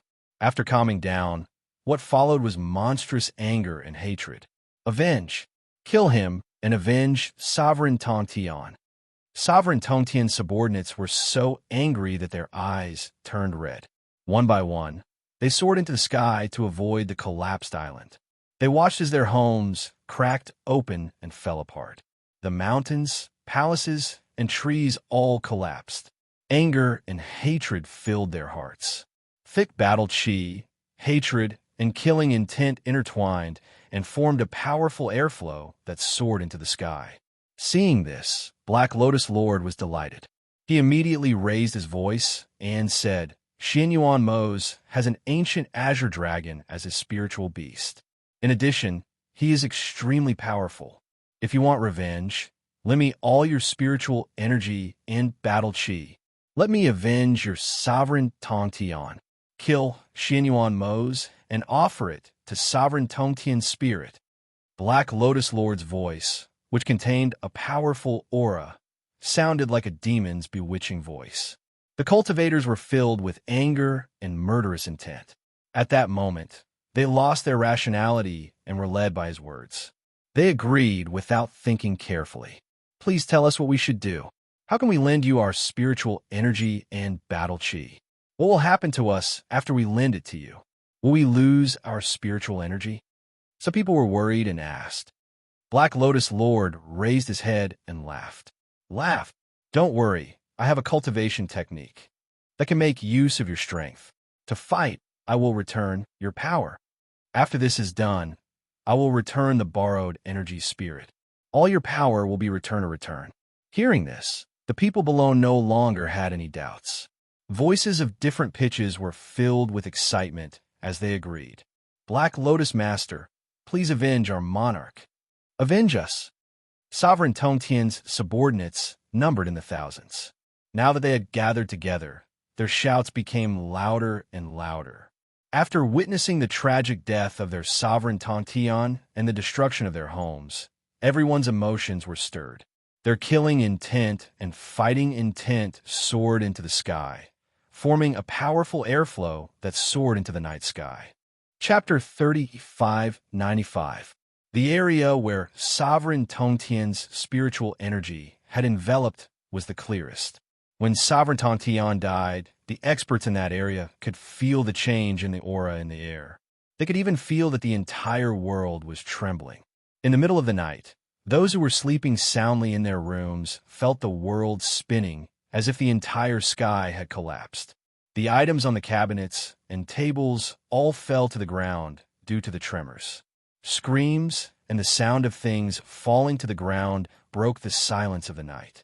Cultivators from all over the place sensed the commotion and leaped to the rooftops to look up at the sky, trying to find the cause of the commotion. Compared to ordinary cultivators, the higher the cultivation level of cultivator, the better they could sense the changes in the world. The world is about to change. On a tall building, an elder frowned as he looked up at the sky. He could feel the changes in the air, and the more he looked, the more shocked he became. This commotion, could it be that something has happened to the sovereign of this world, Sovereign Tontian? In another place, a few old men and a few middle-aged men were gathered together. They all looked at the shaking of the world and felt that it was inconceivable. Who could have shaken the sovereign of this world? Could it be? Experts from all over the place stood on high ground and guessed. They all had their suspicions. They knew that Sovereign Tontian was dealing with Xianyuan Mose and the ghost Dr. Fengjiu. However, this was Sovereign Tontian's world after all. Could they really have come here? Just as they were thinking, someone suddenly exclaimed in the night, "Look, something seems to be falling from the sky. Ah, what is that powerful light in the night sky? Hiss, that must be a pile of rocks." Even though they were very far away, some people could faintly see the things falling from the sky. They looked like they were not far away, but they knew that they were far away from them. The mental energy in the air seems to have suddenly disappeared. Then Elder widened his eyes in shock. He was so shocked that he couldn't help but pull out a few strands of his beard. The world is really about to change, but at the same time, the sovereigns of the other heavens also noticed the changes in the heavens and earth. They were even more surprised when they saw the light shooting up into the sky. However, they knew that Sovereign Tontian was enemies with Fengjiu and Xianyuan Mose, and they had a premonition that they would fight sooner or later. Thus, they were not very shocked to see this scene. They were just surprised that Sovereign Tontian, who had been a sovereign for many years, had actually lost to Xianyuan Mose and Fengjiu. However, they were only surprised by this. After all, this matter did not concern them, so they did not pay too much attention to it. They only watched with the mentality of a bystander. On the other hand, Sovereign Black Tortoise was shocked when he realized that Sovereign Tontian had died. He had fought with Sovereign Tontian for so long and had not been able to defeat him. He did not expect that Xianyuan Mose and Fengjiu would be able to do it. They were not the only ones who had noticed it. Even Leng Hua and the others, as well as the masters of the sects and clans in the upper realm, had noticed the changes in the world that night. Chapter 3596. Tun Yun, who was lying on the ground, saw Mo Chen's expression change. Then it looked at the turbulence in the sky. It could not help but straighten its head and ask, "What's wrong? Did something happen to Yama Lord?" Mo Chen glanced at it. Then his gaze fell on Fengjiu, who was sleeping soundly. He stood up and walked to Fengjiu's side, reaching out to unseal her sleep acupuncture point. Once the acupuncture point was unsealed, Fengjiu, who had been sleeping soundly, woke up not long after. When she opened her eyes, she saw Mo Chen, and the source of the warmth beside her was not Xianyuan Mose, but Tun Yun. She frowned and immediately woke up. "Where is he?" She looked around but didn't see Xianyuan Mose's figure. Instead, she sensed the tremors on the ground and the changes in the air. She raised her head to look at the sky, and when she did, her expression changed and she jumped up from the ground. He turned back. Fengjiu raised her voice slightly. Her nervousness and worry could be heard in her voice. Mo Chen looked at her and said, "Not long after you fell asleep, he sealed your sleep acupuncture point." Then he turned back and said that he could not miss this opportunity. "I tried to stop him, but I could not." He paused and sighed in his heart. He said that he would not let you worry and that he would definitely rush back before daybreak. "But I saw that the situation had changed, so I unsealed your sleep acupuncture point to wake you up and tell you the seriousness of the matter." "Sovereign Tontian is dead?" Fengjiu asked. Her gaze fell on the sky, and she took in a strange phenomenon that soared into the sky in the night. That's right. Sovereign Tong Tian should have been killed by Mose. This world has been changing since just now, and the aura in the air has also changed. Sovereign Tong Tian's spiritual energy has also disappeared from this world. The island he condensed has also collapsed. The falling rocks and the like are proof. As Mo Chun spoke, he looked at the dark night sky. There was a trace of seriousness in his voice. And I woke you up not because Sovereign Tong Tian is dead, but because your life and death tribulations have begun. When he sensed that their life and death tribulations had begun to move, his heart became abnormally heavy. Hearing this, Fengjiu wasn't worried about his own life and death calamity, but about Xianyuan Mose, who was still in battle. If their life and death calamity were to move, wouldn't that mean that he might die in this battle? When she thought of this, she panicked. I need to find him. As soon as she said this, she took a deep breath and rushed into the night, ignoring Mo Chun and Tunyon behind her. Master, Tunyon called out anxiously. He leapt into the air and chased after him. Mo Chun paused for a moment when he saw this. His deep gaze landed on Fengjiu, who was drifting away in a cloud of dust. He looked at her, knowing full well that there was danger ahead and that it might even affect her and put her in danger, but she still threw herself forward without any regrets. It was all because the person she loved the most was in that dangerous place, the person she cared about, the person she was tied to, so she was not afraid of danger and was willing to live and die with him. His white robes fluttered. In the next moment, he stepped forward and chased after Fengjiu, stepping on a gentle breeze. Chapter 35:97. In the night sky, as the island disappeared, the clouds dispersed, and Xianyuan Mose, the Black Lotus Master, and the others appeared in the night sky. Although it was night time, the aura that soared into the sky was extremely dazzling. Especially at this moment, the Black Lotus Master was in the air and was frantically absorbing the spiritual energy and fighting spirit from those people. The aura surged into his body, and those people who were initially angry and excited were now screaming in pain. This was because their spiritual energy and fighting spirit were being sucked dry along with their fighting spirit. The cultivators were like flowers that had been doused with hot water. They withered rapidly, grew old, and died. Ta-da! Wild laughter came from the Black Lotus Lord's mouth. It contained a powerful aura and caused the entire sky to tremble. His laughter spread out like ripples in the water and spread throughout the land. Xianyuan Mose suppressed the surging blood in his heart.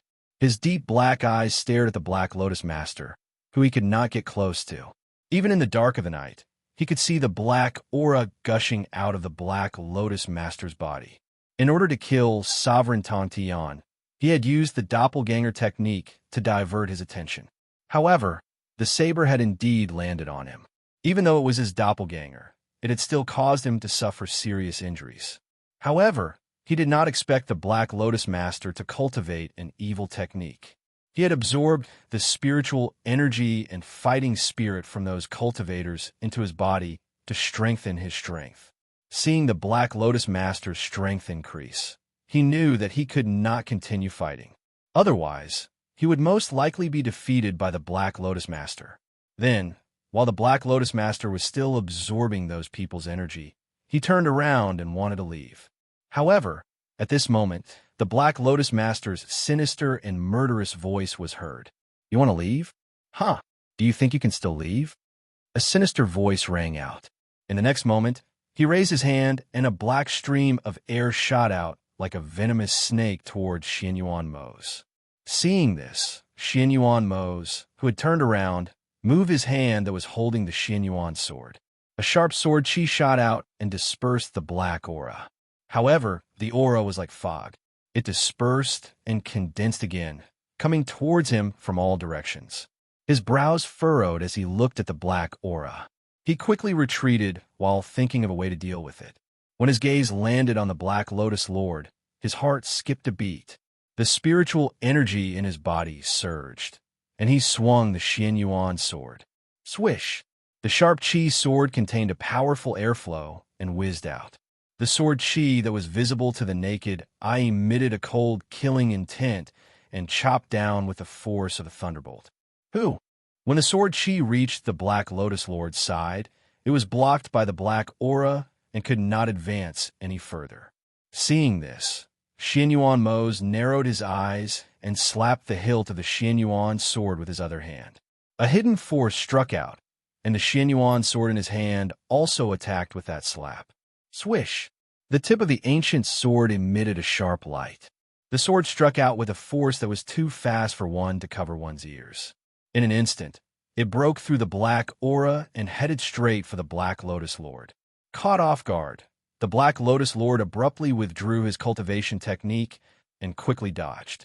Chapter 3598. Looking at the falling cultivators, the Black Lotus Lord's face turned gloomy. The black aura around his body also became thicker because of his gloomy aura.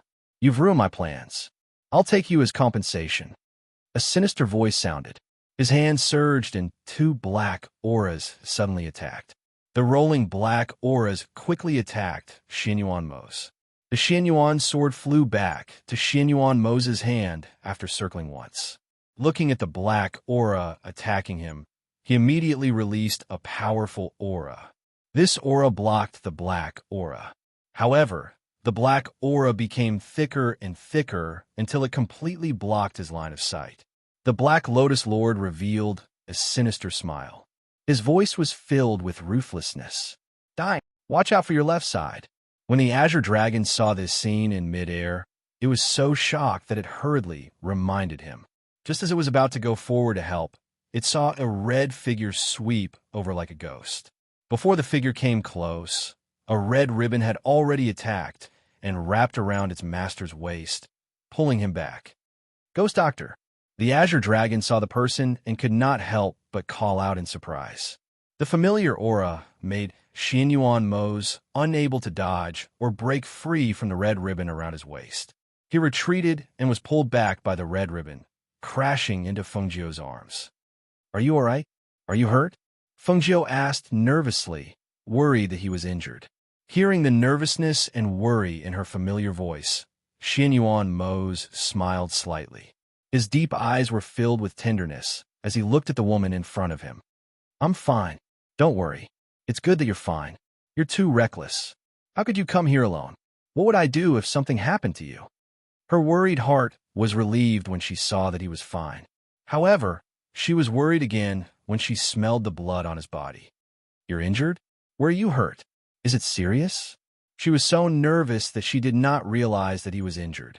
His black robe covered the wounds and bloodstains on his body. She could not tell where he was injured. Was his injury serious? "It's just a small injury. Don't worry."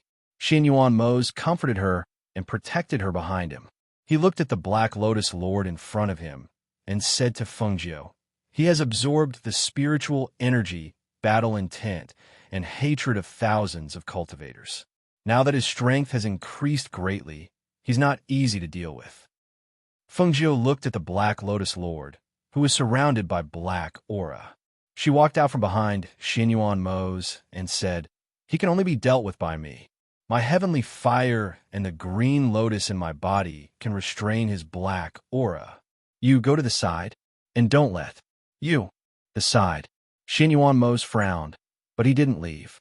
Instead, he held Fengjiu's hand and said, "You're no match for him alone. Let's work together." After exchanging blows with the Master of the Black Lotus, he knew that the Master of the Black Lotus was far more powerful than the Sovereign of Skirich. That strange Black Lotus aura was especially difficult to deal with. If she were to face it alone, who knew what would happen? "The three of us will work together to deal with him." Mo Chun, who was dressed in white, walked over slowly. His white robe and his body emitted the light of the Son of God. He was as dazzling as the moon in the night. Xianyuan Mose and Fengjiu glanced at him. Then they looked away and looked at the Black Lotus Lord in front of them. They seemed to be thinking about something. Chapter 3599. The Black Lotus Lord's voice was sinister and filled with viciousness. He stared viciously at Fengjiu, who was dressed in red. His gaze was like that of a venomous snake staring at its prey. He looked at the three of them and revealed a sinister smile. "You want to deal with me? Have you all forgotten whose territory this is? As soon as he finished speaking, he suddenly waved his hand, and a black vortex appeared. His voice, which contained a powerful aura, was heard. Come out, all of you! The vortex that appeared in midair surged, and in the next moment, cultivators rushed out from it. These cultivators were not the subordinates of the sovereign of Skirich, but the subordinates of the Black Lotus Lord. The black mass surrounded the area. There were 3 layers of people, both inside and outside. It could be said that there were close to 10,000 people. However, the people who rushed out from the vortex did not stop. They continued to jump out from the vortex. There were so many of them that it was unbelievable. The sovereign of Black Lotus is invincible. Destroy Xianyuan Fengjiu and become the supreme ruler of the world. The sovereign of Black Lotus is invincible. Destroy Xianyuan Fengjiu and become the supreme ruler of the world. Shouts came from the mouths of the cultivators, which contained the aura of everyone's spirit energy. Their voices pierced through the clouds and echoed in the sky. They raised their swords high and pointed them at the sky. Their shouts were filled with excitement and agitation. It was as if they had already seen their sovereign annihilating Xianyuan Mo's, Fengjiu, and the others.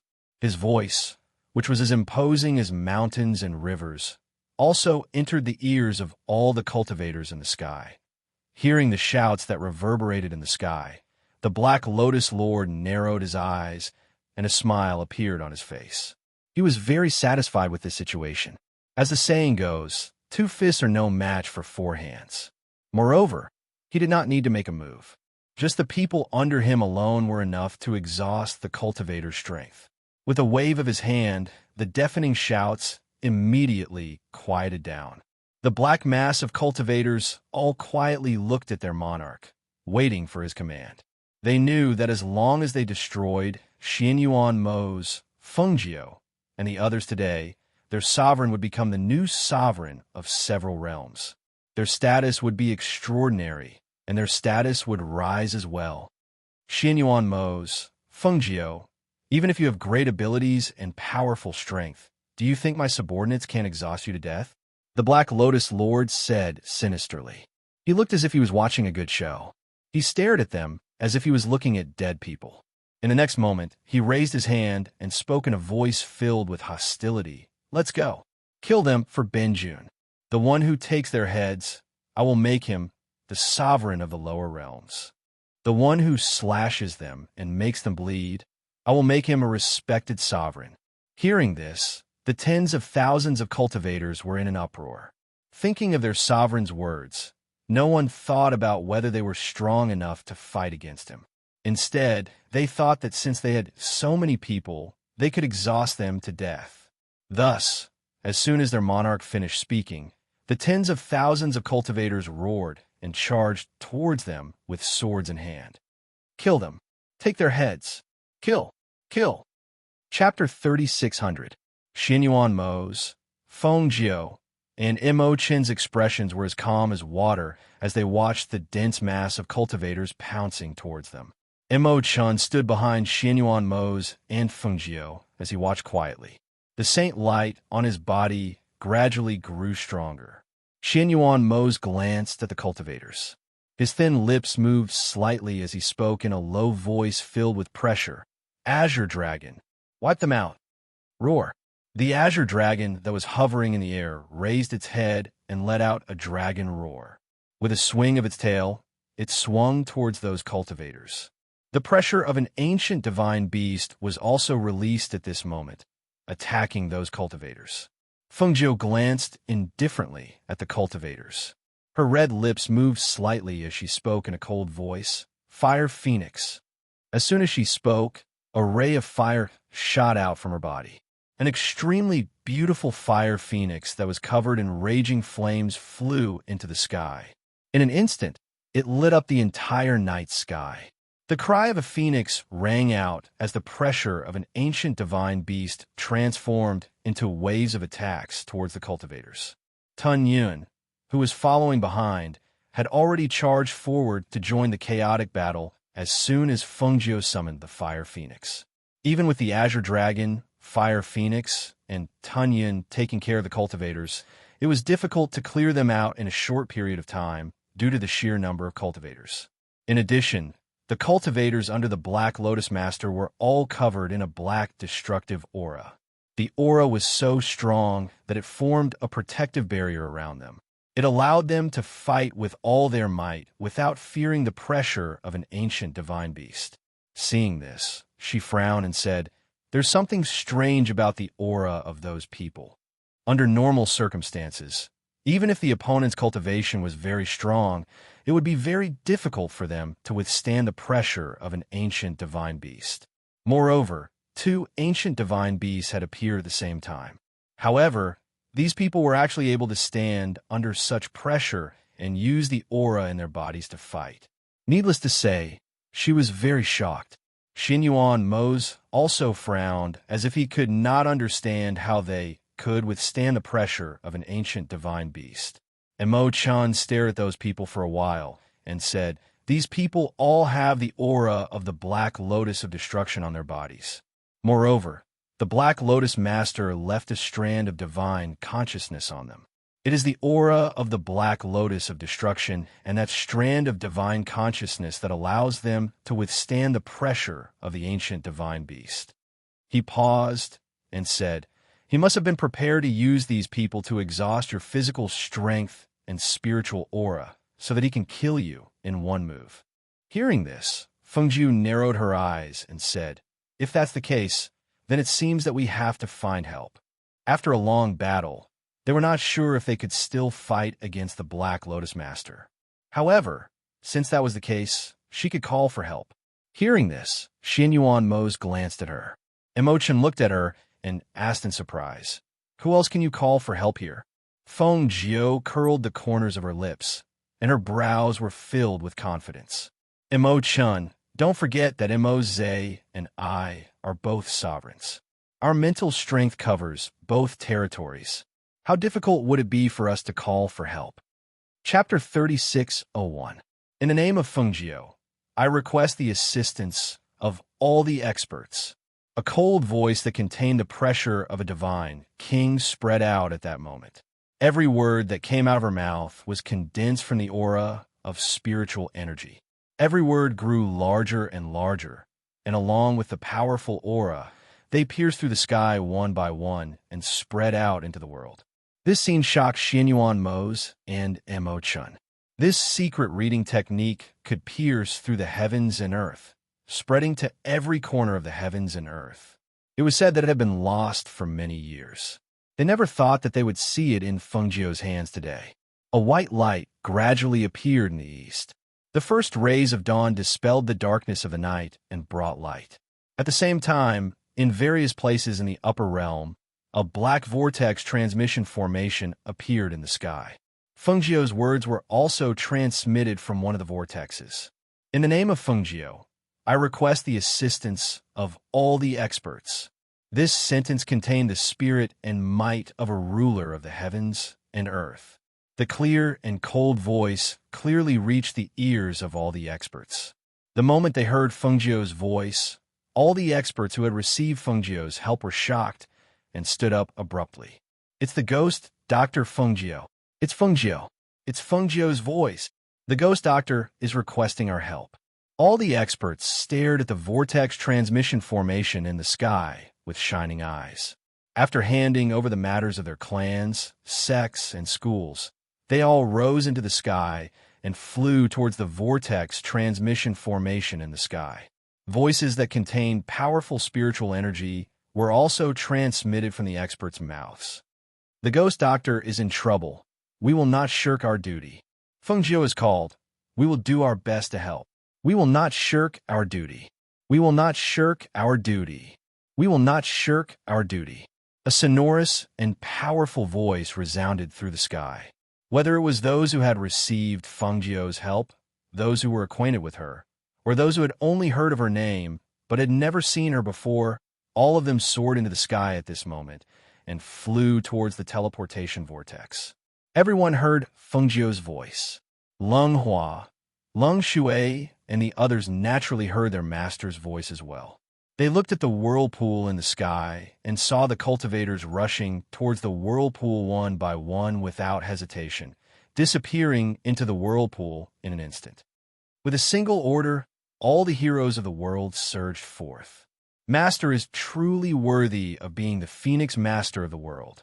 Du Fan walked forward with a fan in his hand and looked at the scene in the sky excitedly. Lung Hua looked at the scene in the sky. His gentle voice was firm as he said to everyone, "Master is in trouble. What are we waiting for? Let's go." As soon as his voice fell, he rose into the air and took the lead to head toward the vortex. "Let's go." Everyone looked at each other and shouted. In the next moment, they all followed Lung Hua towards the vortex in the sky and quickly jumped into the teleportation vortex. At the same time, when Luo Fei and the other three heard Feng Jiu's voice, their hearts shook. Without another word, they also headed towards the vortex in the sky. Even if their strength was not considered top-notch, they would naturally protect Feng Jiu with their lives if she was in trouble. Chapter 36:02. He tossed the wine cup behind him, flicked his robes, and stood up. His deep voice was full of vigor as he said, "It's rare for her to ask for help. How can I not go?" Zhuo Junwei put down the wine cup and stood up. His stoic face was expressionless as he glanced at Hun Yuanzi indifferently. "If you want to go, then go. Don't dawdle." As soon as he finished speaking, his gaze fell on the vortex that had appeared in the sky. He gathered his chi and soared into the air, heading towards the vortex. "Stinking brat, wait for me!" Hun Yuanzi shouted and hurriedly followed him. Mu Xin and CK, who were guarding the Immortal Road, had been ordered to guard the Immortal Road. When they heard their master's voice calling for experts from all directions, although they wanted to go and help, they didn't dare to leave without permission. Therefore, after a discussion, the two of them summoned their disciples and asked them to go and help. The disciples, under the two, had all interacted with Feng Nine before. Even if their master hadn't spoken, they would have reported to their master and gone to help after seeing so many experts heading toward the teleportation portal. Now that their master had spoken, they immediately agreed and quickly followed the sect master and the elders to the teleportation portal. After hearing Feng Jiu's words, the people on the floating ground all rushed towards the vortex under Songqing's lead. The floating area was originally a place of exile, but it was also a place of death. The people living there were all extremely vicious and evil people, and they had all restrained themselves after submitting to Feng Jiu. Now that the Phoenix Master had issued an order, they immediately rushed toward the vortex without any hesitation.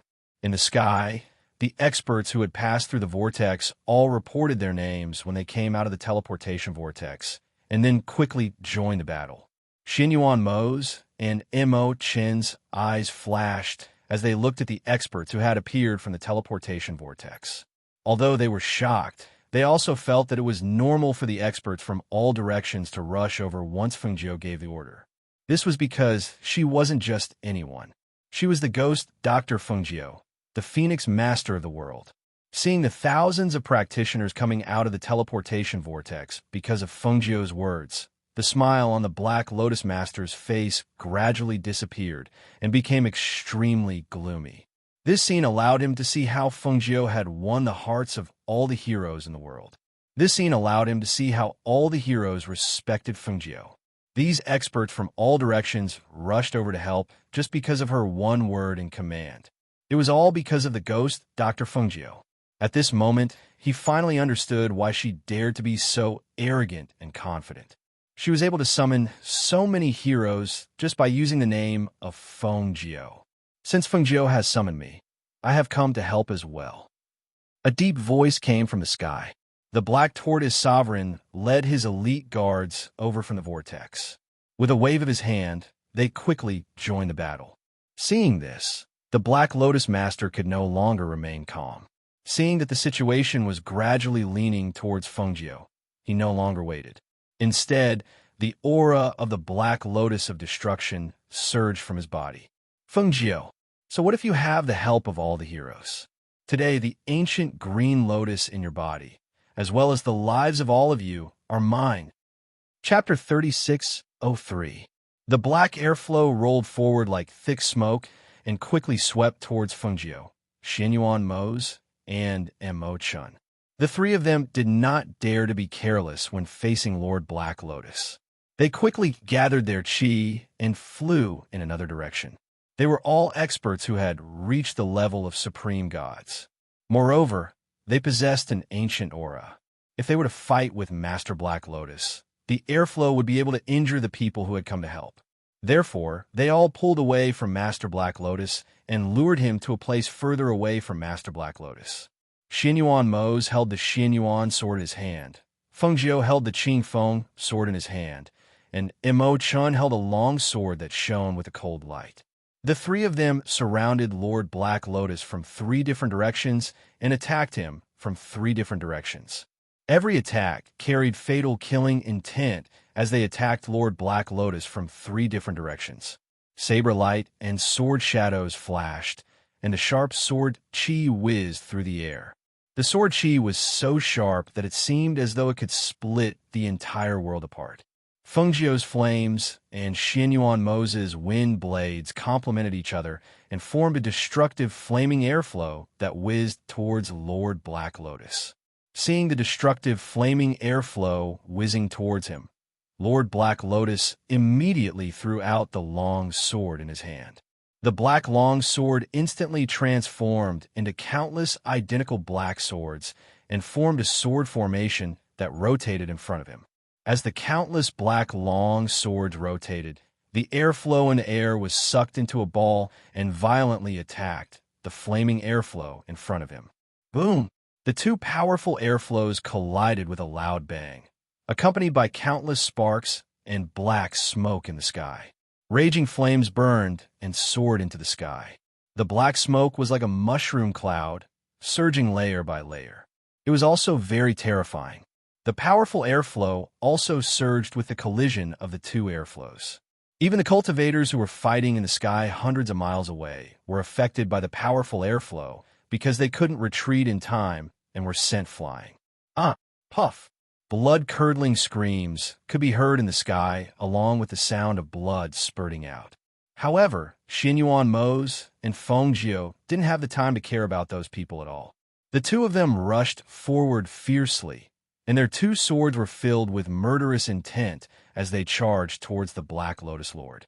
The Black Lotus Lord had absorbed the spiritual energy, battle aura, and hatred of the people under the sovereign of Tongtian's command. His dark and destructive aura was already very strong. Now that he saw the 2 ancient swords coming towards him, he squinted his eyes and sneered. The black fog in his hand attacked. When the black fog attacked, wisps of evil spirit aura suddenly rushed out and attacked Fengjiu and Xianyuan Mose. Xianyuan Mose and Fengjiu could feel the strong resentment of the cold, evil spirit chi. Coupled with the destructive aura of the Black Lotus of Destruction, their swords were blocked. It was as if there was a powerful force at the tip of the swords that was fighting against them. Seeing this, Mo Chun put away the long sword in his hand and formed a complicated seal with his hands. Following the formation of the seal, a sacred light fiercely shot out from his hand and enveloped the sinister black baleful aura. Chapter 3604. What a good son of Saint. I have underestimated you. The Black Lotus Lord stared at Mo Chun with a sinister gaze. He was surprised that Mo Chun was able to cleanse his chi of darkness. Initially, he did not take Mo Chun seriously. However, at this moment, he finally took this son of Saint seriously. With a wave of his hand, a black fog formed into a wall and attacked Xianyuan Mose and Fengjiu. However, his figure flashed and his black robe flapped. He stared at Mo Chun with a murderous gaze and reached out to grab Mo Chun's throat at lightning speed. When Mo Chun saw his attack coming towards him, he immediately retreated.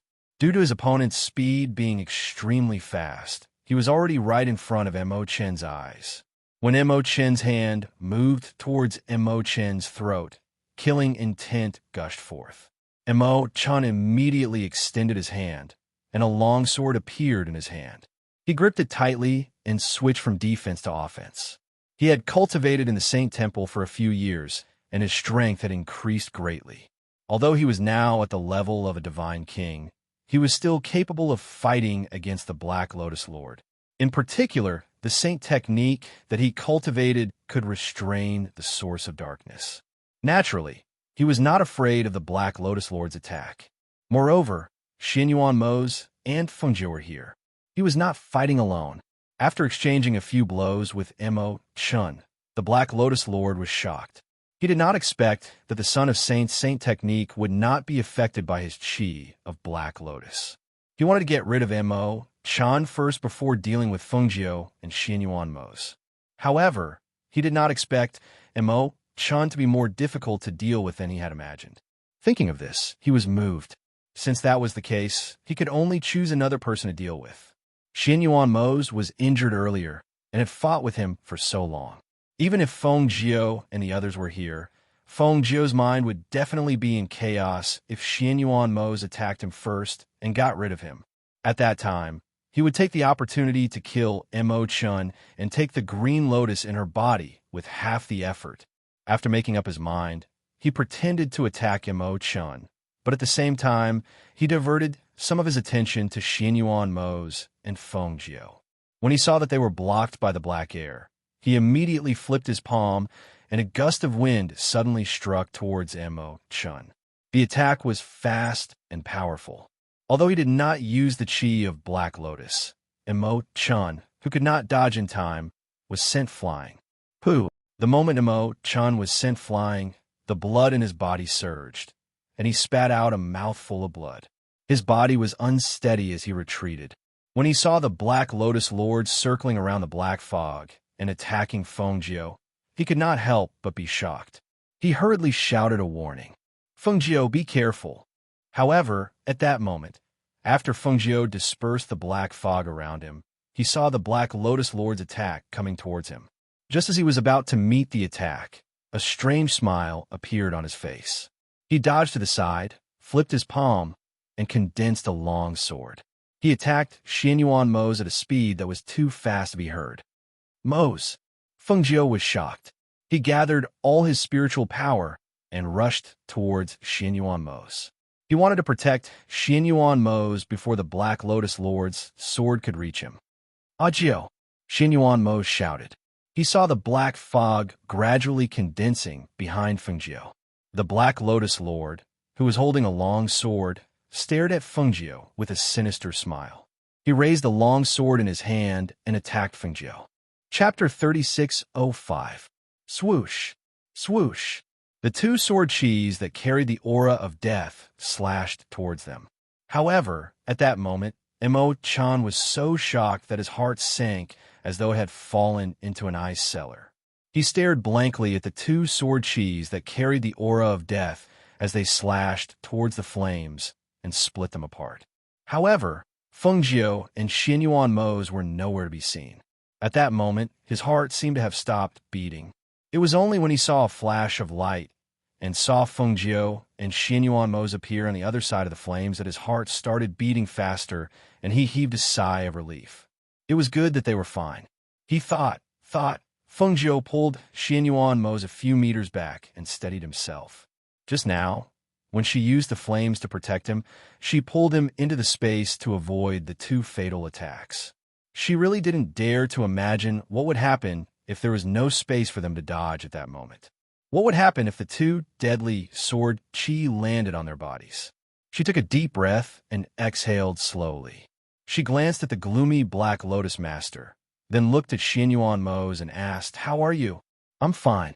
Xianyuan Mose shook his head and said solemnly, "His strength has increased a lot. We can't let our guard down." "I know," she replied. She held the Qing Feng sword tightly in her hand and stared at the Black Lotus Lord. In the next moment, she and Xianyuan Mose charged towards the Black Lotus Lord. "Looks like you still have some secret treasures on you." The Black Lotus Lord stared eerily at Fengjie, and his eyes were filled with excitement. Now, he knew that all the treasures on Fengjie would be his. Not only the ancient green lotus, but the moment when the two of them disappeared was enough to let him know that Fengjie still had a portable space on him. He raised his hand, and the black longsword flew towards Xianyuan Mose as though it had a life of its own. At the same time, he gathered the power of the Black Lotus in his palm and attacked Fengjiu. The black figure faced Fengjiu's Qing Feng sword without dodging. The wind from his palm was extremely ruthless, and every move was fatal. He aimed at Fengjiu's vital point. On the other side, Xianyuan Mo's was entangled by the black aura formed by the longsword. The aura of the Black Lotus, which exuded an aura of death, shot out a sharp aura that was as sharp as a blade and slashed across Xianyuan Mo's body. It broke the aura around him and tore his robes. The black aura entered his body. It was only a wisp, but it was already bone-chilling and hair-raising. Countless wisps of black smoke enveloped him as though they were going to enter his body. When Mo Chan saw this, he couldn't care less about his heavy injuries. He immediately gathered his qi and rushed towards Xianyuan Mo's. The qi in his body surged, and he struck out with his palm. A dazzling holy light flew out from his hand and shot towards the black smoke, dispersing it completely. "How are you? Can you still hold on?" In a flash, Mo Chan went forward and supported Xianyuan Mo's, whose footsteps were a little messy. The moment he held his hand, he felt a gust of eerie aura enter his palm. He was shocked and immediately looked at him. "I'm fine." Xianyuan Mo's pursed his lips, but his lips were slightly discolored. His face was also a little pale, but he was still holding on. Chapter 3606. Let's get rid of him first. Xianyuan Mo's interrupted him. He used his powerful cultivation to suppress the discomfort in his body and pushed Mo Chan away with the Xianyuan sword in one hand. He flew up again to help Fengjiu. Seeing this, Mo Chan retreated a few meters and sat cross-legged as if he was sitting on clouds. His lips moved slightly, and his hands moved in front of him to form a complicated seal. Then he closed his hands and formed a lotus with his fingers, one above and one below. In an instant, a sacred light gushed out from his body. Unlike the sacred light that only covered his body previously, the sacred light from his body now shone like the sun, dispersing the qi of the Black Lotus in the air and purifying it.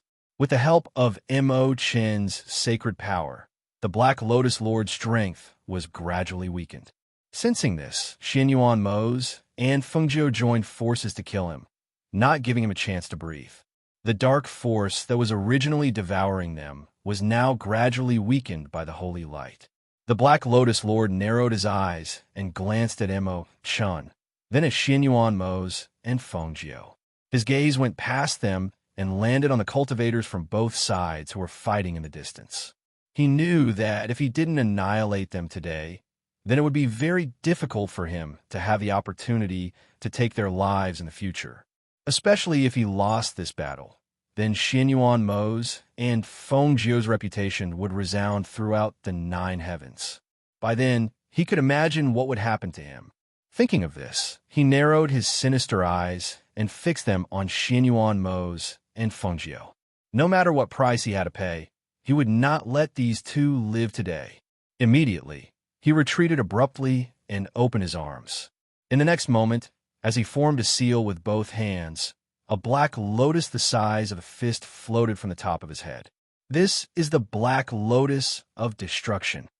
Mo Chan could not help but exclaim when he saw the Black Lotus coming out of the Black Lotus Lord's body. He said to Fengjiu, "Destroy it. As long as we destroy it, the Black Lotus Lord will not be able to do anything evil again." Xianyuan Mo's and Fengjiu's eyes landed on the Black Lotus floating above the Black Lotus Lord's head. Their eyes flashed. This is the Black Lotus of Destruction. Was it this Black Lotus that brought about this series of disasters? Was it this fist-sized Black Lotus flower that bestowed the Black Lotus Lord with such extreme and dark powers? Fengjiu was slightly surprised because this Black Lotus was slightly smaller than the Green Lotus in her body. When the Black Lotus appeared, the Green Lotus in her body seemed to have sensed it, and the Green Lotus aura in her body also surged. That's right. This is the Black Lotus of Destruction. The Black Lotus Lord of Destruction stared at Fengjiu. "You want to destroy my Black Lotus?" That's because you haven't truly experienced the supreme power of my Black Lotus. He stared at Xianyuan Mose and Fengjiu and revealed a sinister smile. Other than the death aura of the Black Lotus, his body was also filled with a terrifying, evil aura. As he summoned the Black Lotus, the dark power in his body seemed to have become stronger. The Black Lotus floating above his head released a powerful dark aura that suppressed the holy light on Mo Chen's body. Perhaps it was because the two forces were fighting each other, but the dark forces pushed against each other, causing Mo Chen to spit out a mouthful of blood. Pooh! Mo Chen. Chapter 36:07. Seeing that he was injured again and again, she felt very apologetic. If he had not helped them, he would not have been injured to this extent, and his vital energy would not have been depleted so severely. She turned her head to look at the Black Lotus, and saw that the Black Lotus was emitting a powerful dark aura that was spreading in the air. Other than where they were, it was also surging toward a place further away. She was a little anxious. If the aura of the Black Lotus were to spread further, she was afraid that it would harm the people who had come to help. However, before she could make a move, she heard the Black Lotus Lord's gaze sweep past Xianyuan Mose's face. He sneered, and, in the next moment, his figure suddenly charged towards the two of them. A powerful airflow surged, and a black aura swept across the sky. It was so fast that it was like a whirlwind. However, when she saw the strange smile on the Black Lotus Lord's face, she was shocked. He grabbed at the air, and a powerful wind blade swept towards Xianyuan Mose. She instinctively looked at Xianyuan Mose, but only then did she realize that his expression was not right. His forehead was covered in cold sweat, and the color of his lips was not right. At this moment, it was as if he was enduring the discomfort in his body. She saw that he was holding the Xianyuan sword tightly in one hand, but his hand was trembling slightly. His deep and cold eyes were looking at the attack in front of him, but he did not show any signs of dodging. She suddenly felt a rush of hot blood rushing to her head, and she rushed towards him like a madwoman. Get out of the way! Get out of the way! Damn it! Why didn't she realize that something was wrong with him? Why was she so careless to think that he was really fine? He clearly did not even have the strength to dodge. His condition was very serious. What made her even more shocked was that the Black Lotus Lord seemed to have seen through this. He pretended to attack her, but when he attacked, he suddenly changed his direction and charged towards Xianyuan Mose. He wanted to kill Mose. He wanted to take his life. No, she would not allow anyone to hurt him. If anyone dared to kill him, she would make that person fall into the boundless hell. She would make sure that person would never be able to reincarnate. Nine, don't come over. Xianyuan Mose's body was trembling. Due to the surge of spiritual power and the flow of genuine qi in his body, the qi of the Black Lotus that he had been suppressing was moving recklessly. It was flowing uncontrollably through every vein in his body, making him feel as if he had fallen into an ice cellar. It was as if all the strength in his body had been sucked out. He wanted to retreat, but he didn't have the strength to avoid the fatal blow. However, he didn't want Fengjiu to get hurt because of him. He forcefully circulated his qi, causing him to spit out a mouthful of blood. His face turned pale, and his body swayed as he fell. However, the Black Lotus Lord's attack did not miss because of his fall. Instead, the Black Lotus Lord's subsequent attack came crashing down on him. No! Fengjiu let out a heart-wrenching cry. When she saw the palm strike aimed at Xianyuan Mose's head, she increased her speed to the extreme. Originally, she wouldn't have been able to reach Xianyuan Mose's side in time, but now she flashed out like a beam of light. She was so fast that Mo Chen and Xianyuan Mose couldn't see her. Even the Black Lotus Lord couldn't see her. Bang! Chapter 36:08. Fengjiu, Ajio. Mo Chen's cry of surprise and Xianyuan Mose's voice of disbelief rang out at the same time.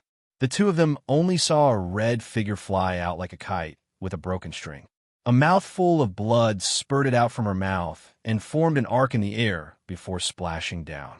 Fengjiu's figure also fell down, disappearing into the clouds and falling down. At this moment, a ray of light flashed and Lao Bai rushed out from space. His dragon-like body suddenly swooped down and caught the falling Fengjiu. "Master, master," Lao Bai called out anxiously. When he turned around and saw her pale face and blood flowing out of her mouth, he was anxious and panicked. But when he looked up, he saw Xianyuan Mo's also falling down. He quickly flew out to catch him. "Yama Lord, how did you get injured like this? How are you? How's our master?" Lao Bai suppressed the other contracted beasts in the space. After all, this was a battle in the sky. If the contracted beasts in the space did not have the ability to fly, it was useless for them to come out. He knew that the enemy his master faced this time was very strong, but he did not expect that she would be injured like this. Xianyuan Mo's face was pale as he held Fengjiu's hand. Seeing that she had fainted, he could not help but call out in a trembling voice, "Jiu? Ah, Jiu, wake up!" Fengjiu, who had fainted because of the attack, faintly heard Xianyuan Mo's voice. She forced herself to open her heavy eyelids. When Xianyuan Mo's face reflected in her eyes, the corners of her mouth twitched, revealing a relieved smile. "It's good that you're okay." Her voice was soft and weak, but it heavily crashed into Xianyuan Mo's heart, causing his heart to clench tightly. He reached out and hugged her. His deep voice was filled with affection and heartache. "Silly girl, in my heart, your life is more important than mine. I only have meaning in my life if you're alive." Hearing this, Fengjiu smiled. She smiled happily. She wanted to tell him that in her heart, he was also more important than her life. Even if she had to give up her life for him, she would not hesitate. But because of the heavy injuries from that attack, she wanted to speak, but she did not have the strength. Her internal organs were heavily injured. Even the slightest movement would aggravate her internal injuries, causing her face to become even paler. "Ha ha! Fengjiu, I didn't expect you two to be such an affectionate couple. You can even disregard your own lives for each other. Very good, very good, very good. Ha ha!" The Black Lotus Lord's wild and sinister laughter spread through the sky, causing the air to tremble. His laughter suddenly stopped, and his sinister and bloodthirsty eyes stared at Fengjiu and Xianyuan Mo's, revealing a strange light. "Killing you directly is not enough to appease the anger in my heart, but I can let you experience a life worse than death, a heart-wrenching pain." His voice paused, and he stared at the pale-faced Fengjiu with a sinister smile. "Now, you two are like lambs waiting to be slaughtered in front of me. If I want to kill you, I only need to move my fingers. Since that's the case, I'll let you see the scene of your beloved man being killed by me in front of you. How about it?" Chapter 36:09. Looking at the Black Lotus Lord's palm that was surrounded by air currents and staring at Fengjiu and Xianyuan Mo's, Mo Chan shouted in shock, "Let's go! Let's go!" Senior White suddenly recovered from his shock, and he was shocked when he saw this scene. He immediately wanted to leave, but unexpectedly, right when he was about to leap forward with the two people on his back, he heard a gloomy voice resound from behind him. "Go! Ha ha ha ha ha! Today, who can escape from this Lord's palm?" As soon as he finished speaking, a black air current instantly formed a black air shield in the space, trapping them inside and making it impossible for them to escape. Lao Bai did not believe it and tried to charge forward. However, he was heavily repelled by the air current and only managed to stabilize himself after retreating a few meters. At this moment, he was really anxious. "What should we do? What should we do? We can't escape." "Ah!" Senior White exclaimed in shock. He saw that his body had been bound by a black aura, and he couldn't even move, let alone flee. "Ha ha ha ha ha!" The Black Lotus Lord raised his head and laughed loudly. The black air current in his palm turned and sucked towards Xianyuan Mo's. Xianyuan Mo's was unable to exert any strength due to the chaotic Black Lotus air current in his body. When Fengjiu saw this scene, he was also very anxious. However, she was severely injured by that attack and could not hide in the space with them. She could only watch this scene unfold before her eyes. "Master! Master!" The Azure Dragon and the Fire Phoenix seemed to have sensed the danger they were in and flew over from afar. However, When they suddenly rushed forward to save them, they were blocked by the powerful black enchantment. Bang! Bang! The two figures collided violently, but it only caused the black air current on the enchantment to surge a little. It was like a small stone being thrown into the water surface. After a while, it returned to normal. Oomph. Even if you're ancient mythical beasts, you can forget about breaking my Black Lotus enchantment, the Black Lotus Lord said sinisterly. He glanced at the two mythical beasts with bloodthirsty eyes. Just stay there and watch. Watch how your master dies in my hands. The suction force in the Black Lotus Lord's hand was sucking towards Xianyuan Mo's. However, Xianyuan Mo's was held back by Lao Bai's tail. Seeing this, Mo Chun gritted his teeth. He looked deeply at Feng Jiu and ignored his injuries. He raised his chi and rushed towards the Black Lotus Lord. He forcefully interrupted the Black Lotus Lord's sucking towards Xianyuan Mo's. When he saw this scene, Mo Chun gritted his teeth. He took a deep look at Feng Jiu's eyes and looked. He ignored his serious injuries to himself and ignored his injuries. He raised his chi to the Black Lotus Lord's hand. With my holy power, break the dark formation. Radiance, purify.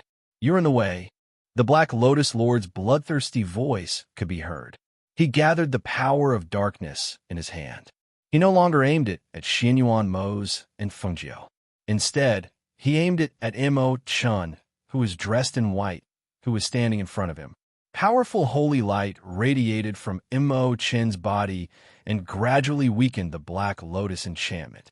Behind him, the Black Lotus Lord's black aura was also slowly devouring the holy light on his body and corroding his body. Mo Chun.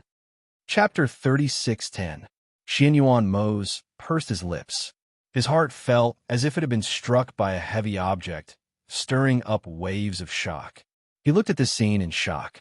He did not expect that Mo Chun would go to such an extent for them. He was using his life in exchange for a chance at survival. As all the saint energy in his body turned into saint light and dissipated, his body gradually became transparent and dissipated bit by bit. As he watched his body turn into specks of holy light and dissipate bit by bit, his face was still as gentle and clear as before. That gentle smile that was like moonlight bloomed on his fairy-like face. He looked at Feng Jiu with a bit of gentleness, reluctance, and apology.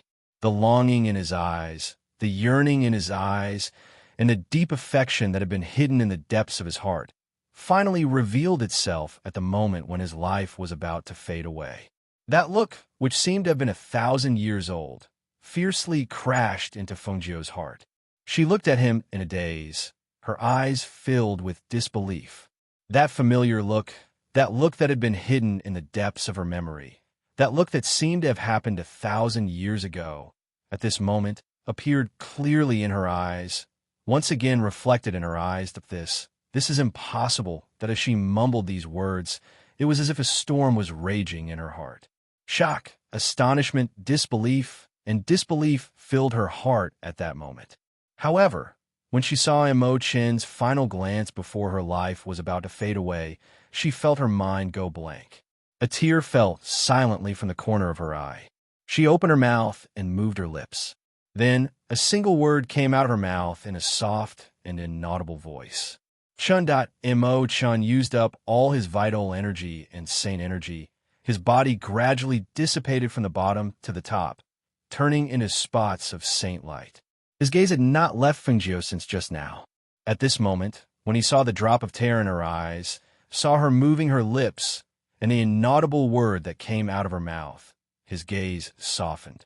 His entire person also disappeared into the air with that final smile on his face. It was a soft word, almost inaudible, but he knew that she was calling out Chun, not Chun. She recognized him. She still remembered him. Even though they were separated by a lifetime, she still recognized him. In her previous life, they were not fated to be together. In this life, their fates were intertwined. He was born because of her and died because of her. But as long as he saw her happy, as long as he saw her living well, he had no regrets. He wished that he could always watch over her, always protect her, watch over her children, watch her happy and carefree. But in the end, he cannot be by her side, not even if he watched from afar. No, no. Her sorrowful voice was filled with unconcealable pain. She lay on Lao Bai's body with her hands tightly clenched into fists. Accompanied by her sorrowful cry, the life force of a green lotus surged out of her body and shot towards the place where Mo Chun had disappeared like a meteor. At that moment, a faint golden light appeared amidst the specks of holy light. It appeared from where Mo Chun had dissipated and floated in front of Feng Jiao. Golden lotus seed, tears welled up in Feng Jiao's eyes.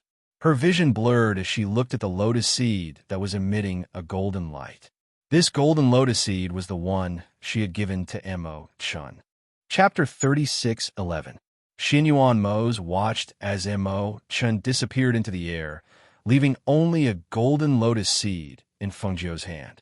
His eyes flickered as he looked at Feng Jiao. Just now, he had also noticed that the word she had called out in a very low voice was different from how she usually addressed Mo Chun. When Mo Chun heard her say that word, the expression on her face and the smile on her face told him that there was something between them that he did not know.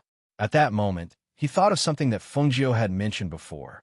It was something that happened in her previous life, and a man called Chun.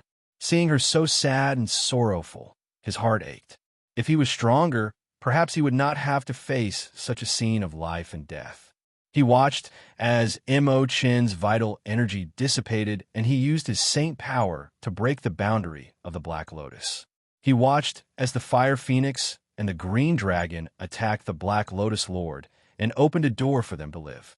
He gathered his emotions and held Feng Jiao's hand, saying, "We can't stay here for long. Mo Chun is already dead. We can't let him down. Let's go." As he spoke, a trace of blood flowed from the corner of his mouth. The feeling of being occupied by the Black Lotus energy was excruciating. It was as if a sharp knife was flowing through his body and piercing into his bones. At this moment, although Feng Jiao was still lying on White's back, the green lotus energy in her body was rapidly cultivating her body. She held the lotus seed in her hand. Her sorrowful mood was pulled back by Xinyuan Mose's words. Looking at Xinyuan Mose, who looked extremely pale, and seeing that he was suppressing the black lotus energy in his body, her sorrowful mood gradually calmed down. Mo Chun was gone, but Mose was still alive. She could not let anything happen to him. She could not allow the people around her to die, one by one. Eat the elixir at your waist." Feng Jiao's voice softened, but her words were still weak. Xinyuan Mose was stunned. When he heard her words, he remembered the elixir at his waist. Thus, he obeyed her and took the elixir. He broke the wax seal on the outside and handed the golden elixir hidden in the wax seal to her lips. "Ah, Jiao, you're badly injured. Eat it." Feng Jiao looked away and said, "The power of the green lotus in my body is already healing my internal injuries. I don't need this elixir. Hurry and eat it." Seeing this, Xinyuan Mose swallowed the golden elixir. He glanced at the green dragon and the fire who was fighting the Black Lotus Lord. He said to Feng Jiao, "Let's leave this place first." "Okay." Feng Jiao nodded. With a wave of her hand, she kept the golden lotus seed in her space. Xinyuan Mose reached out to help her up. However, at this moment, a strong gust of wind came from behind. The strong gust of wind blew him off White's back. "Ha ha ha ha ha! I said that none of you can leave today." The Black Lotus Lord's bloodthirsty voice was heard. He dodged the attacks of the Green Dragon and the Fire Phoenix. The black gust of wind came like a whirlpool and pulled Xinyuan Mose into the whirlpool. "Mose!"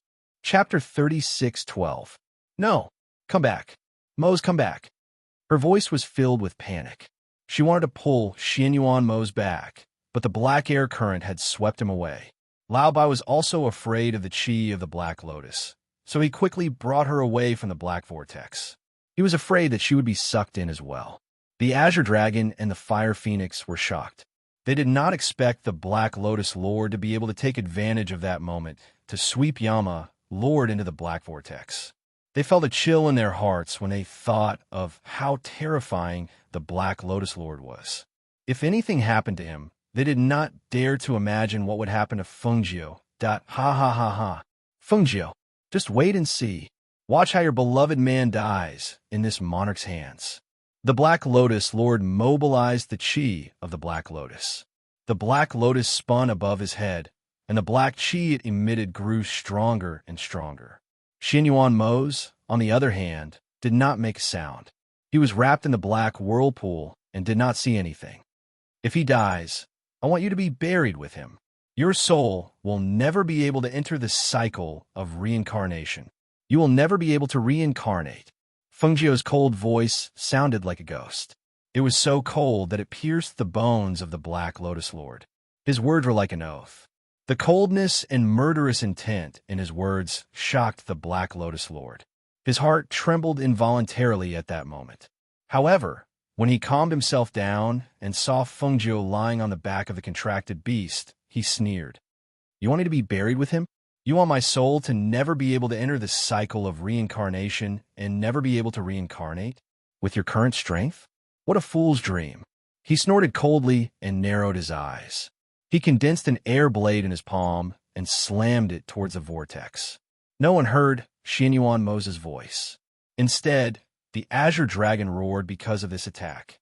In the next moment, there was a flash of light, and it turned into a beam of light that shot towards the vortex and returned to Xianyuan Mose's body. Fengjiu's eyes were bloodshot when she saw this. She clenched her fists tightly, and blood seeped out from her palms. She closed her eyes and did not want to see this scene. The Fire Phoenix did not dare to delay.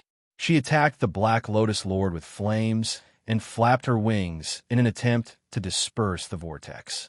When she saw that the Black Lotus Lord was still activating his Black Lotus aura, she immediately swooped down and attacked him like a sharp arrow. Get lost! The Black Lotus Lord waved his hand, and a powerful force surged out, slapping the Fire Phoenix away. Roar! The Fire Phoenix let out a cry, and its body flew out like a wheel of fire. It rolled more than 10 meters away before stopping. However, because of that attack, its body was injured. Its body was cut several times by that powerful force. Blood dripped down its feathers and merged into the flames. Xianyuan Mose, go to hell! The Black Lotus Lord's hands surged, and a black aura surged in his hands. He was ready to attack Xianyuan Mose and take his life. However, at this moment, the spiritual aura of Fengjiu, who was lying on Lao Bai's back, surged. She was wrapped in a green light, and she jumped up from Lao Bai's back and soared into the sky. Those who hurt me die. Chapter 36:13. Just as the Black Lotus Lord was about to attack Xianyuan Mose, who was trapped in the whirlpool, he saw Fengjiu, who was lying on the ground on the verge of death, suddenly regain all her strength. She was like a sharp sword that had broken through bamboo. She attacked the Black Lotus Lord with an overwhelming, murderous aura. Her life origin flame appeared on her body at that moment. The aura and pressure of the sovereign of heaven and earth were completely released at this moment. The terrifying, murderous aura mixed with the flames on her body, causing the flames to turn into sharp blades that could take away one's life. The Black Lotus Lord was so shocked that he quickly retreated. However, no matter how fast he was, he could not outrun Fengjiu, whose spiritual power had surged. The chaotic battle on that side gradually came to an end. Everyone rushed over, but because of that powerful and terrifying aura, they didn't dare to approach. They could only watch from afar. Thus, they saw a shocking scene that they would never forget in their lives. They saw Fengjiu's figure turn into a sea of blazing flames at that moment. The crimson flames roared, but they could not find her at all. The powerful pressure of a divine king together with the ancient aura permeated the area. Even though they were not close, they found it difficult to breathe. In the next moment, as the Black Lotus Lord retreated step by step, the blazing flames surrounded him. They could only vaguely see a sharp sword aura mixed with the flames slashing down from above. Ah! A shrill voice sounded at that moment. The blazing flames and the black aura of the Black Lotus mixed together as if they were competing to see who was more powerful. Ah! Fengjiu! Fengjiu! I'm going to kill you! I'm going to kill you! A shrill voice filled with hostility sounded from the flames. No one could see Fengjiu's figure. They could only see the flames surrounding the black lotus burning more and more fiercely. The black aura gradually dissipated at that moment. Amidst the flames, the figure of the Black Lotus Lord appeared before everyone's eyes as the black aura dissipated. His entire body was engulfed in raging flames, and he was screaming miserably. The black lotus of destruction that was originally floating above his head seemed to have been slashed by a sword and gradually split into two halves. The lotus petals gradually disappeared as the flames burned, and what appeared was a black lotus seed. No one noticed that one of the cultivators mixed in with the crowd was currently staring excitedly at the black lotus seed. Some of the others were looking at the black lotus seed, while others were looking at the figure burning in the raging flames. His body was being burned to ashes bit by bit, but his spirit was still tightly locked in the flames. Everyone could not help but gulp when they saw the Black Lotus Lord's physical body being burned to ashes while his soul was still locked in the flames. Their eyes were filled with shock and horror. They did not expect Fengjiu's life origin flame to be so powerful. The life origin flame could burn the physical body of a God King expert and even lock his soul tightly. What was she trying to do? Fengjiu, I'm going to kill you. Kill you. Chapter 36:14. No, you can't do this. No. The sharp voice was filled with unconcealable fear and shock. At this moment, he finally panicked. He did not panic when his physical body was being burned. Even when his divine soul was being roasted by the flames, he did not panic. However, at this moment he panicked. He struggled with all his might, trying to escape from the flames. However, no matter how hard he struggled, he could not escape from the flames. At this moment, he finally understood how terrifying her natal heavenly fire was. He finally understood his current situation. However, it was all too late. With my blood, I mark the ground as a curse. With my name, I destroy your divine soul. I, Fengjiu, want you to never enter the cycle of reincarnation. Your divine soul will be destroyed between heaven and earth. You will never be reincarnated. The cold voice seemed to contain an ancient aura as it came from the flames. As her voice rang out, everyone saw her figure gradually appear in the flames. An ancient and mysterious mark was formed in the flames. When they heard the cold voice reverberating in the sky, everyone's hearts suddenly trembled. Destroy his divine soul and mark the ground as a curse. Fengjiu, she had activated an ancient secret technique. She vowed to make the Black Lotus Lord unable to enter the cycle of reincarnation. She wanted his divine soul to be destroyed between heaven and earth, never to be reincarnated. If this curse succeeded, the Black Lotus Lord's existence would be erased between heaven and earth. His divine soul would not have the slightest chance to escape to any corner of this world. Just as they were in a daze, the flames in front of them soared into the sky. The Black Lotus Lord and the Black Lotus seed that was still floating above his head rose into the air and burned in the flames. Fengjiu, I won't let you off. I won't let you off. The mournful screams grew weaker and weaker. As the ancient and mysterious mark formed in Fengjiu's hand, a red ray of light attacked the Black Lotus Lord's divine soul. In the next moment, the Black Lotus Lord's divine soul dissipated in the air with a bang. It was completely devoured by the flames, leaving no trace behind. At this moment, Fengjiu also spat out a mouthful of blood. The flames on her body dissipated and disappeared without a trace.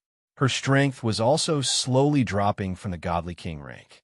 The spiritual aura from her body seemed to be unstoppable.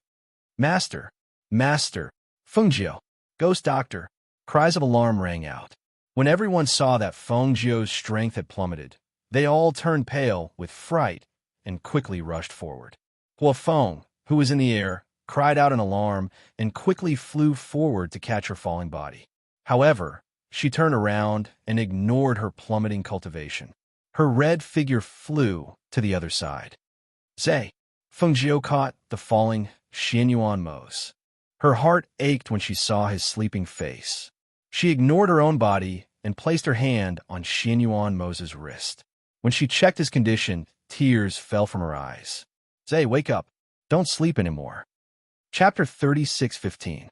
Just as everyone was worried about Xianyuan Mo's and Fengjiu and rushed forward, two of them were staring at the Black Lotus seed that was still suspended in mid-air.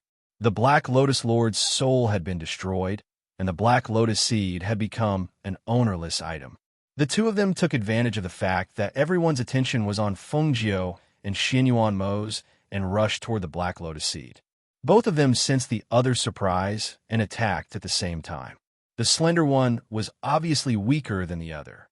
In a flash, the other person grabbed the slender one's neck and grabbed the Black Lotus seed with lightning speed. Ha ha ha ha ha! The Black Lotus of Destruction has finally fallen into my hands. Ha ha ha ha ha! It's good that the Black Lotus Lord and the Sovereign of Skir each died. Ha ha ha ha ha!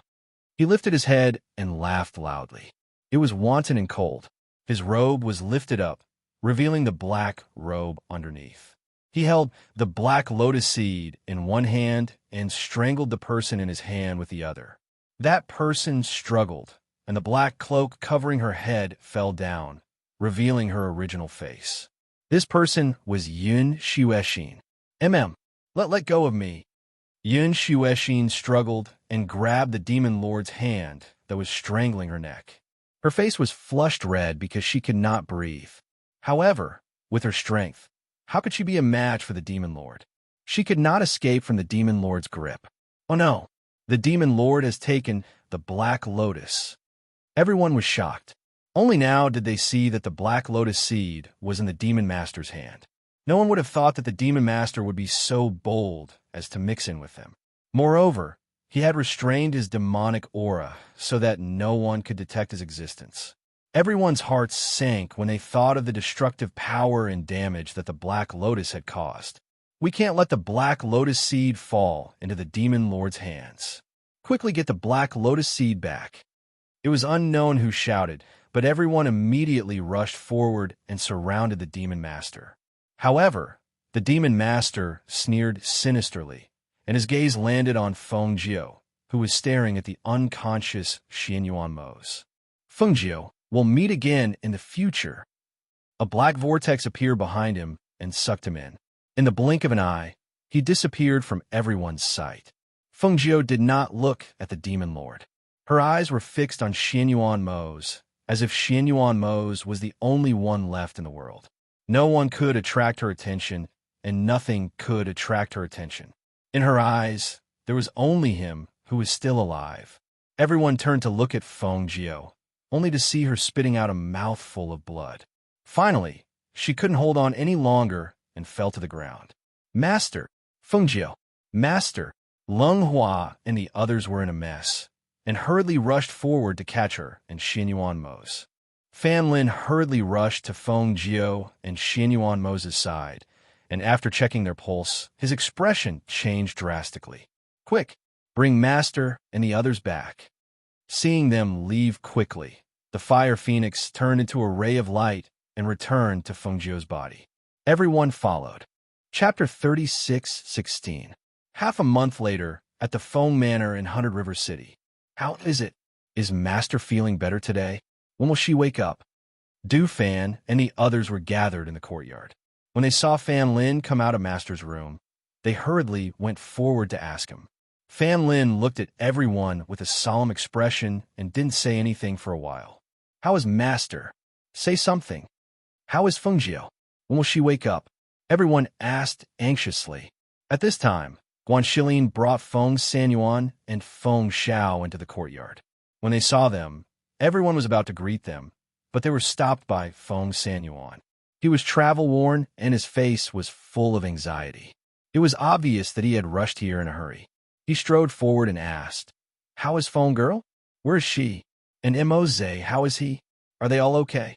When the news reached them, the battle had already ended. They only found out later that something had happened to them, and it was very serious. After hearing the news, he, Feng Xiao, and Guanxilin quickly rushed over to see what had happened. "How is Xiao Jiao? Where is she?" Feng Xiao also hurriedly asked, his eyes full of worry. Fan Lin, how are Xiao Jiao and Mo Zhe? What about the two of them? Guan Shilin also asked. The message from the communication jade tablet only said that Mo Chun had died. Xianyuan Mo's and Feng Jiao were unconscious. He didn't know how they were doing. Seeing that they had arrived, Fan Lin said, I still know a bit about Master's condition. I've been helping Master recuperate. As for Yama Lord, his condition is more serious than Master's. I'm afraid we can only wait for Master to wake up before we can think of a way to treat him. Master is here, Lung Hua said as he led them into the room to see Feng Jiao. When they entered the room and saw Feng Jiao lying unconscious on the bed with a pale face, the three of them couldn't help but feel their hearts clench.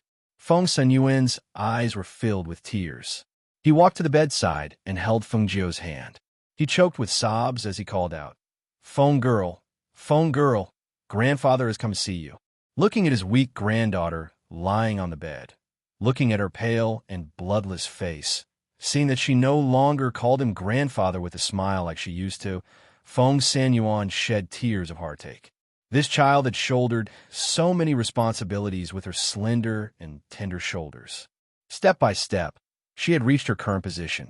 Every step she took was not easy. However, she had suffered so much. Now that she was married, she had to go through such a thing. Thinking of Xianyuan Mo's, who they didn't know if he was still alive, Feng Senyuan wiped his tears and patted her hand. Feng girl, you have to wake up quickly. Mo's is still waiting for you to treat him. We're all waiting for you to wake up. Feng girl, wake up when you slept enough. Don't sleep anymore. Hearing these words, Feng Zhao's eyes couldn't help but redden. He looked at his weak and pale daughter on the bed. He only knew that something was stuck in his throat, and he couldn't say a word. The three of them stayed in the room for a while and talked by the bed for a while. Only then did they go to see Xianyuan Mo's in the next room. Finally, they came to the courtyard and asked Fan Lin, how are they? Is there any way to wake them up? Chapter 36:17. Hearing this, everyone was stunned for a moment and did not react for a while. After a while, they came back to their senses and their faces were filled with surprise. She's pregnant? She's pregnant? This is a good thing. When Feng Senyuan and Feng Xiao heard this, they looked at Fan Lin's solemn expression. Their originally joyous mood also became solemn. Feng Xiao opened his mouth and asked in a deep voice, Fan Lin, is it because it's not a good time for her to be pregnant? Fan Lin nodded. Master's body is very weak now, and her strength has fallen from the Divine King level to the Immortal Venerable level. She has used up a lot of her spiritual energy, and she has not recovered from her internal injuries. Now that she is pregnant, I don't dare to use many medicines. He lowered his head in shame. It's my medical skills that are not good enough. If Master wakes up, I will know the best medicine to use. What do you mean by how to use medicine? Just as they were talking, a voice was heard. When they heard the voice, they turned around and saw a gray-robed elder stroking his beard as he walked in. Beside him were Monarch Black Tortoise and Howler. I brought Howler to see Feng Jiao and the rest. We happened to meet the Medicine King, so we came together, Sovereign Xuanwu said and smiled at everyone. As soon as he finished speaking, Lung Hua, Fan Lin, and the rest couldn't help but look at the Medicine King in surprise. They hurriedly went forward and said, Greetings, Medicine King. Medicine King, you came just in time. My mistress, Fan Lin, explained the situation to him and said, Now that Master has not woken up, I don't dare to use medicine casually. Yes, it's right not to use medicine casually if you're not sure. The Medicine King nodded. Medicine King, this is my master's grandfather, and this is my master's father. Lung Hua went forward and introduced them briefly, then said to Feng Senyuan and Feng Xiao, The Medicine King is my master's teacher. When Master and Yama Lord were cultivating in the Medicine King Valley, it was the Medicine King who gave them pointers. Hearing this, Feng Senyuan and Feng Xiao cupped their hands and bowed. Greetings, Medicine King. We didn't know what to do. Now that you are here, we can finally rest assured. Let me take a look at them first. As the Yaowang spoke, he motioned to Lung Hua and Fan Lin. The two of them led the way and invited him into the room to take Feng Jiao's pulse. In order not to disturb the diagnosis, only Lung Hua, Fan Lin, Feng Sanyuan, and Feng Xiao followed them into the room. Lung Shuang was guarding the room. When he saw them enter, he bowed to them and stood quietly to the side. Lung Hua moved a chair for Yao Wang to sit down, and then he retreated to the side to watch. The Medicine King placed his hand on Feng Jiu's wrist and stroked his beard with one hand. His eyes narrowed. Not long after, he retracted his hand and glanced at Fan Lin. It's not easy for you to sense her pregnancy pulse. Fan Lin bowed slightly and said, Fan Lin still has a lot to learn. He knew that his master's pregnancy pulse was very weak. After all, it had only been a short time. If he hadn't checked his master's pulse every day, he probably wouldn't have been able to detect that his master was pregnant. The Medicine King nodded and looked at the pale Fengjiu. He said, her body has consumed a lot of energy. If she doesn't take care of herself, it will be difficult to keep the baby. Fortunately, you didn't use medicine carelessly, and fortunately, this old man came. Chapter 36:18. The Medicine King stroked his beard and stood up, saying, Don't worry. I will do my best to protect her child. You have to take good care of her here. Nothing can happen to her. I will go and see how Xianyuan Mose is doing. I will give them a prescription when I get back. Thank you, Medicine King. Feng Sanyuan and Feng Xiao hurriedly thanked him and accompanied him to Xianyuan Mose's place. Meanwhile, Lung Shuang remained in the room to take care of her. After seeing them come out, Monarch Xuanwu said to Du Fan and the others, Hao wants to see his mother. You see that Hao, who had been standing next to Monarch Xuanwu, pursed his lips and did not speak. He just stared at the room with reddened eyes. When he heard Monarch Xuanwu's words, he could not help but look up at Du Fan and the others. Du Fan saw this and said to Hao, Then you go in by yourself. Lung Shuang is inside. You just go in and take a look. Don't disturb Master. Okay. Hao responded and walked into the room. The door was carefully pushed open. Lung Shuang looked at the door and saw Hao walk in with red eyes. Aunt Shuang, how's my mother? Hao asked softly as he walked towards the bed with light footsteps. When he saw his mother lying quietly on the bed, the tears that he had been holding back finally fell uncontrollably. Mother, Hao is back. Mother, Hao will never leave again. Hao wants to stay by Mother's side and accompany Mother. The little one held Fengjiu's hand as tears fell. He suppressed his cries, not daring to cry too loudly and disturb her. Hao felt very sad when he saw his mother, who used to smile gently at him, lying motionless on the bed with a pale face. He only found out recently that his father and mother had sent him back to stay with his father because they were worried that he would be affected and that they would not be able to take good care of him. However, he did not know why they said that his father and mother were seriously injured after not seeing them for a few days. Now that he saw his mother lying on the bed with a pale face, he felt sad and panicked. What if Mother does not wake up? What if Mother keeps sleeping like this? Don't cry. The Medicine King will cure Master. Lung Shuang comforted him softly. She squatted down and took out a handkerchief to wipe Hao-er's tears, saying, Did you forget what your mother said? Boys can't cry easily. But Mother. Lung Shuang looked at her master on the bed and said firmly, Master is just tired. She will wake up when she has enough sleep. Hearing this, Hao wiped away his tears and said, I won't disturb Mother. I will be good and quietly accompany Mother. I won't go back. I want to stay and take care of Mother. Seeing Hao like this, Lung Shuang showed a gratified smile. Hao is so obedient. On the other side, the Medicine King took Xianyuan Mose's pulse. His expression instantly became serious. He shook his head and sighed. His condition is more serious than Fengjiu's. I can help Fengjiu recover, but I can't do anything about Xianyuan Mose.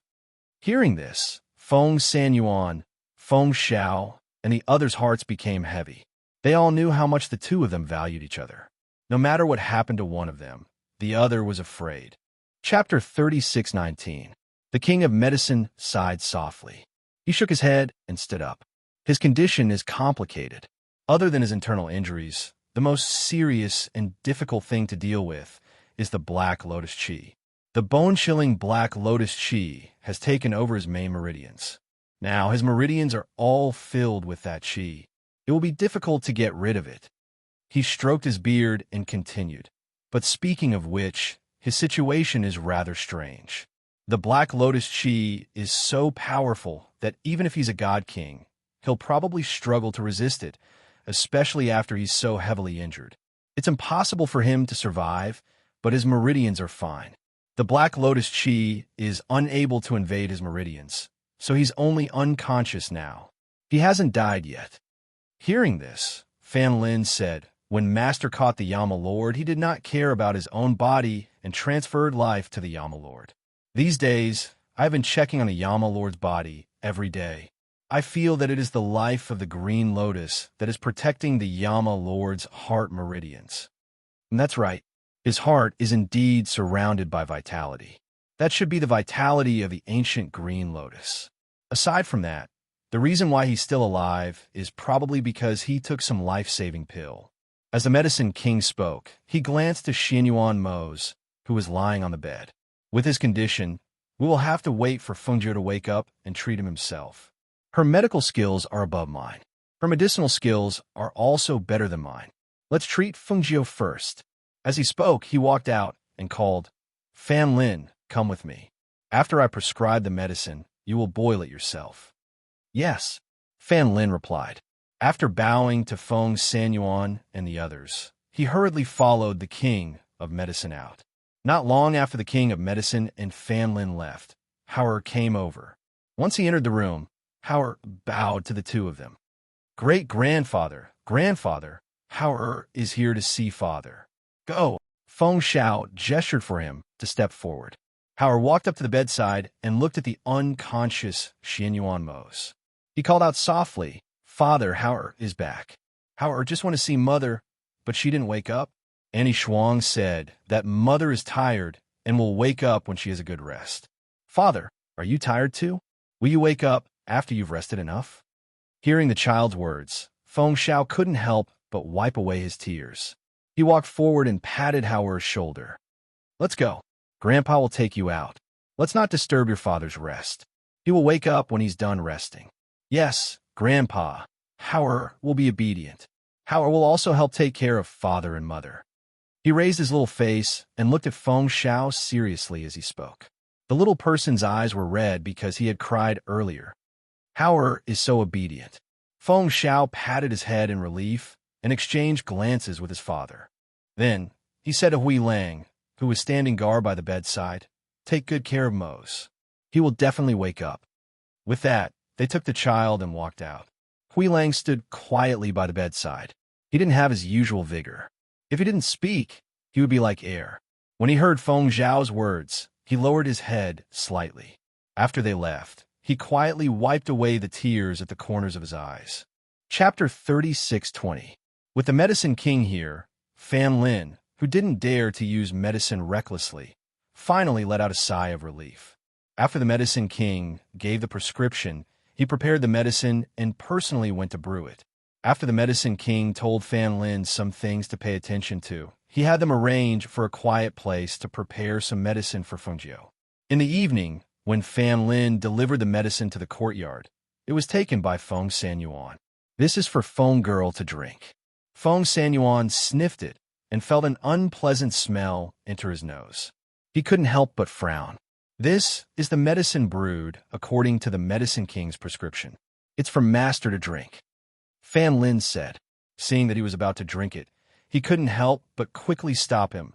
Old Master, this medicine. What is it called? Feng Sanyuan glanced at him.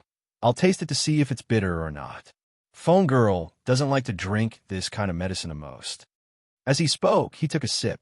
It was bitter and smelly in his mouth. The thick smell of medicinal herbs mixed together, and it was abnormally unpleasant to drink. He frowned and said, It's bitter and unpleasant. Good medicine is bitter. Fan Lin said. Feng Sanyuan looked at the bowl of black medicine and sighed. I hope that after drinking this medicine, Feng Girl's body can get better as soon as possible. He waved his hand and said, Just give this medicine to me. I'll go feed it to her. As he said this, he walked inside. In the room, Lung Shuang was using water to dab Fengjiu's lips so that her lips wouldn't be too dry. Seeing them come in, he retreated to the side. Lung Shuang, help me help Feng Girl up. I'll feed her the medicine. Feng Sanyuan said this and motioned for Lung Shuang to help. Yes.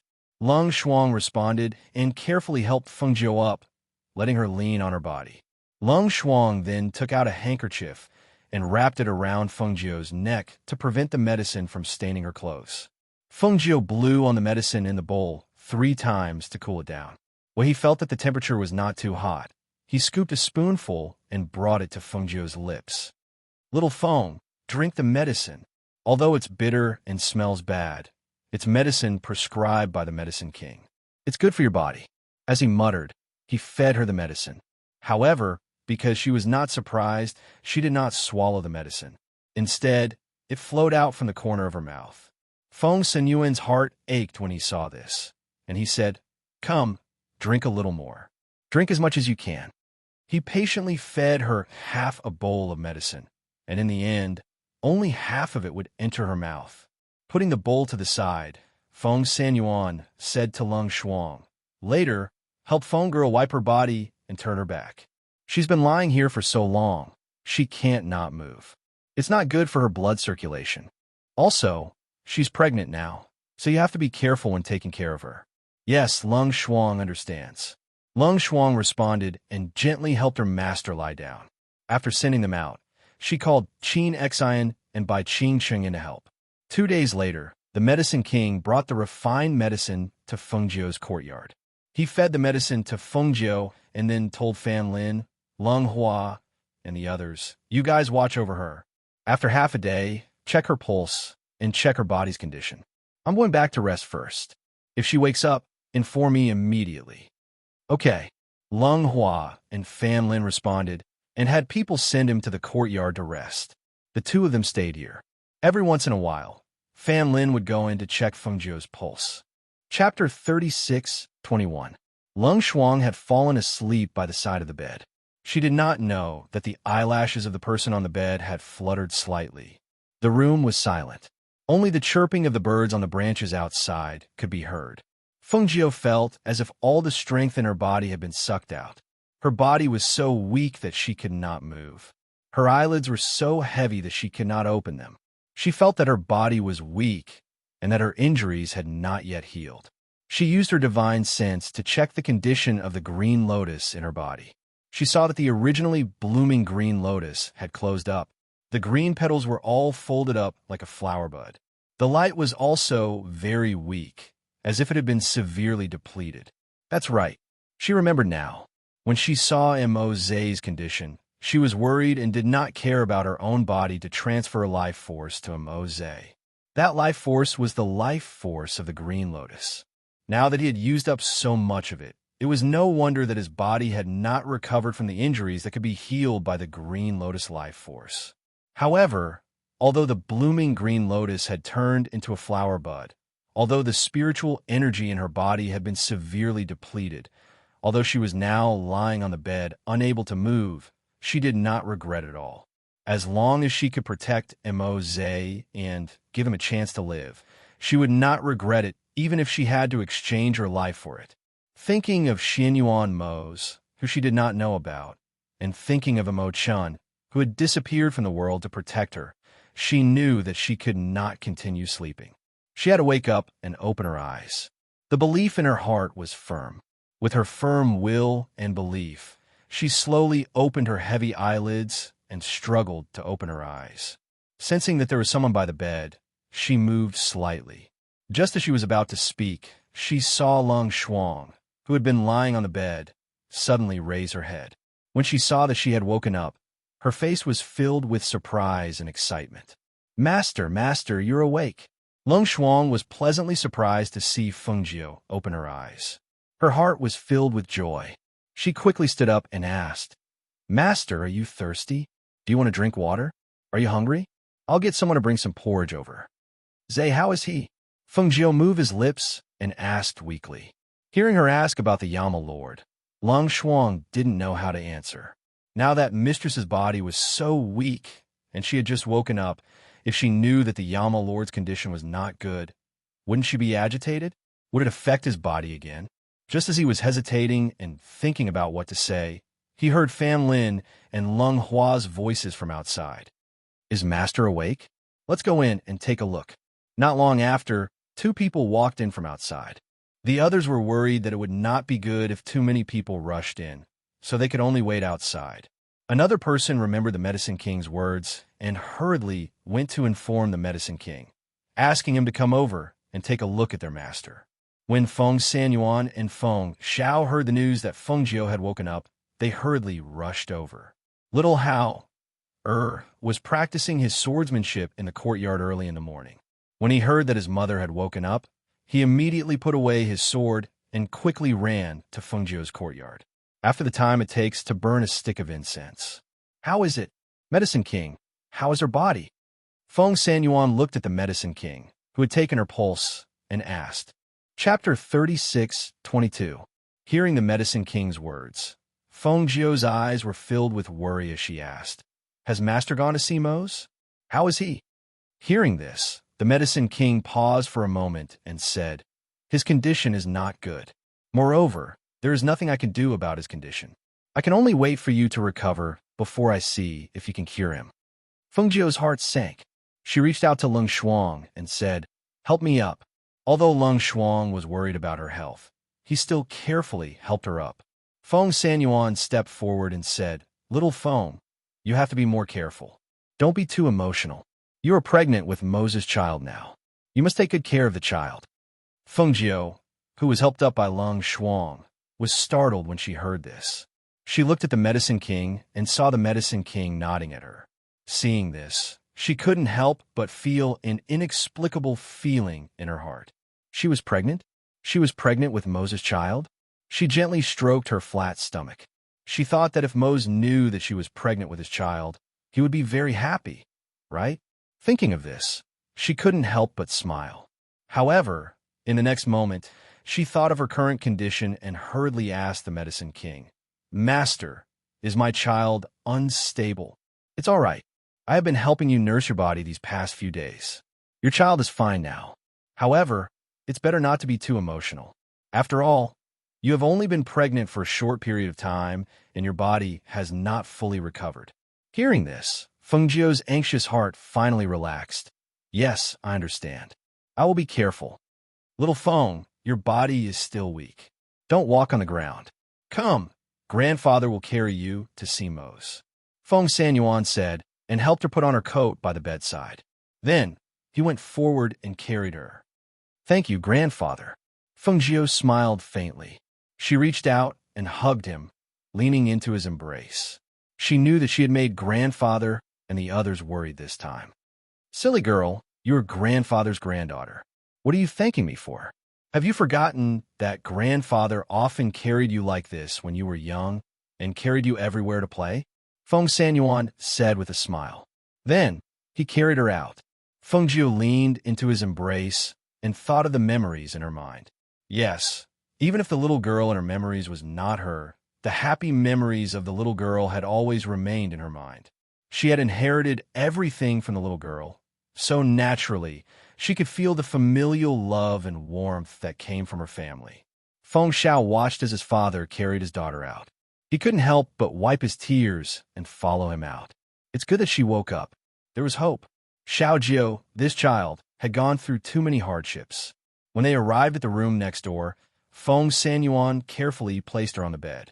Looking at Feng Jiu, who was so weak that she didn't even have the strength to speak, and the unconscious Xianyuan Mose, who was lying quietly on the bed, they sighed softly.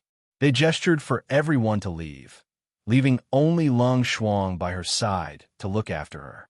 Madam, Chapter 36:23. Feng Jiu glanced at Hui Lang.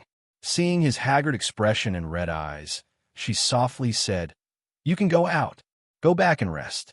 I'll let them come in and take care of him. Madam, I want to take care of Master. Hui Lang said. Looking at Master on the bed, his heart ached. I'll take care of him.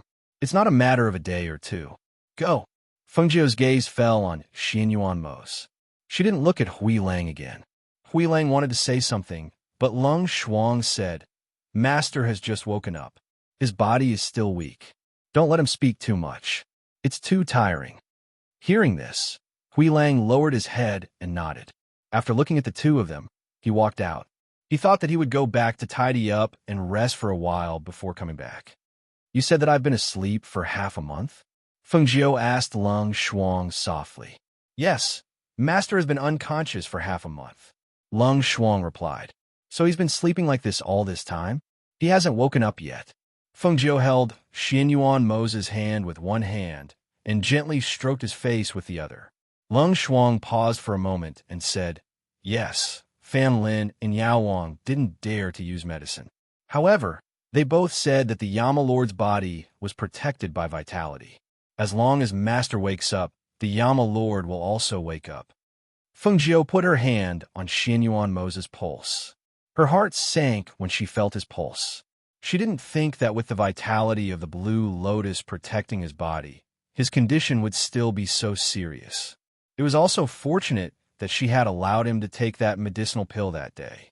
Otherwise, even if he had the life force of the green lotus protecting his body, the internal injuries in his body would have taken his life after enduring for so many days.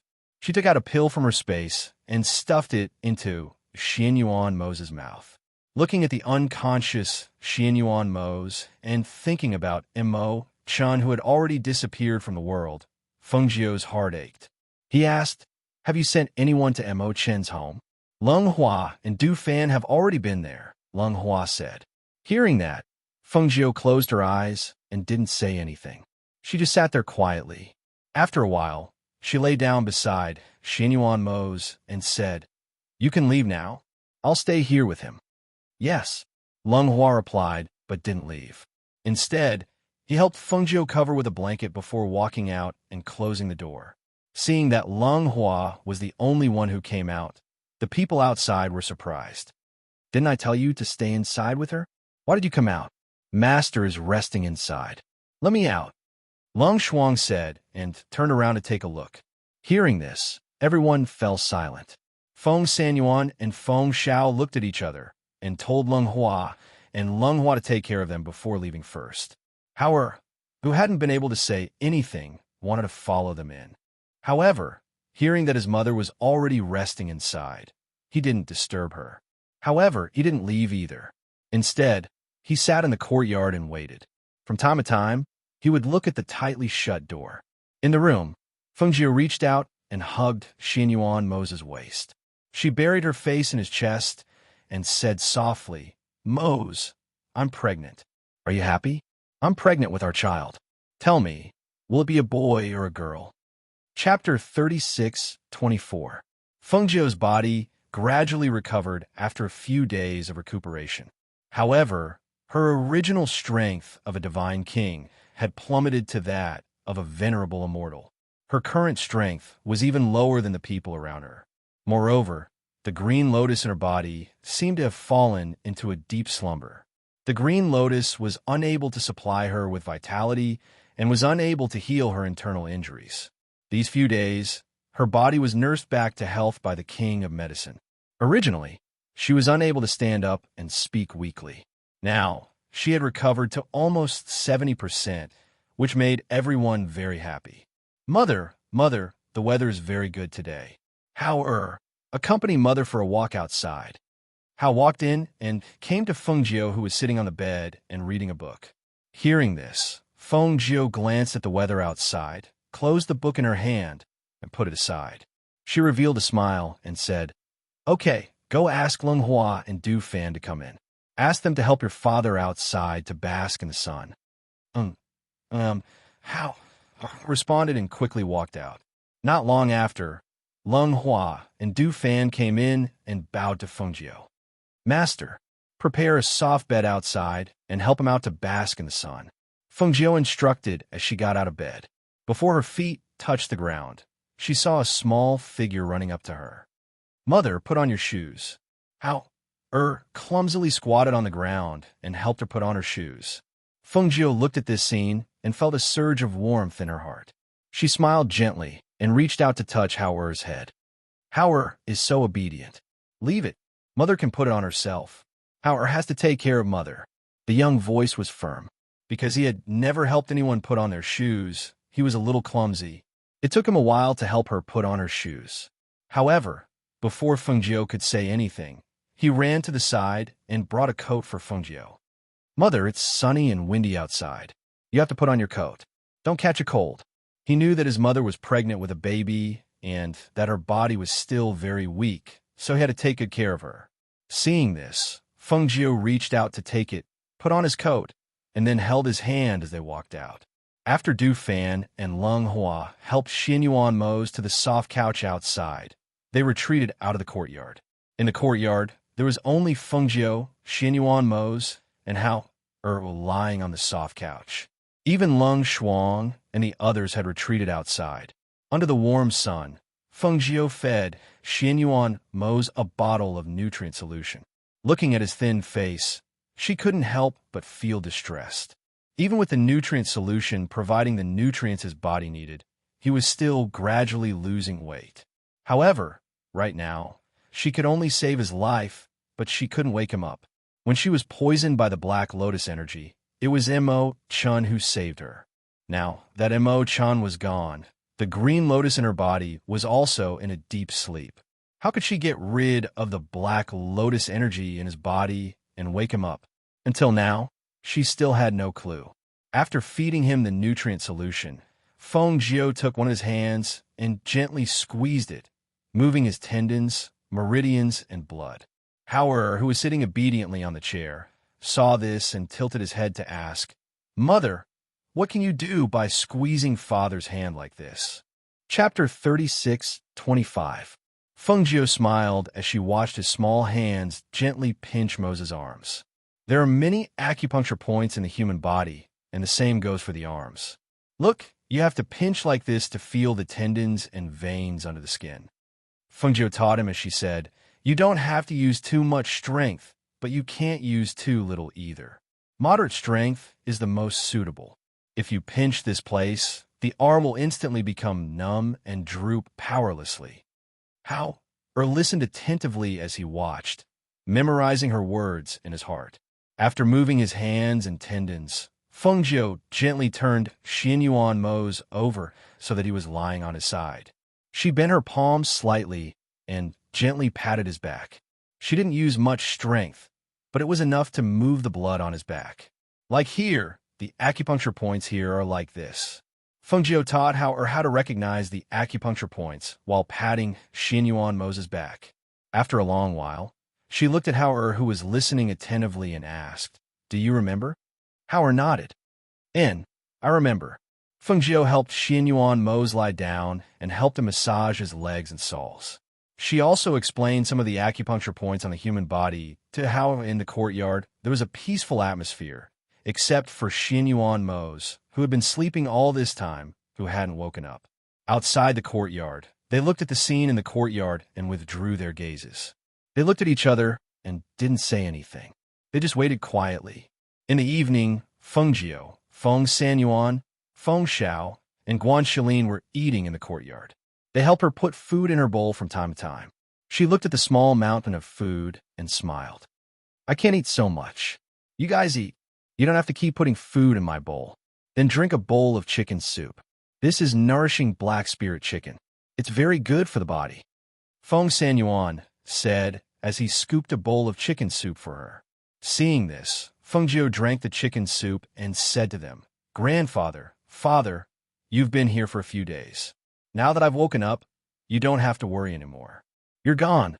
Only grandmother and mother are at home. I think you should find time to go back. Otherwise, they'll be worried at home. There's nothing at home. But you're like this and your body hasn't fully recovered.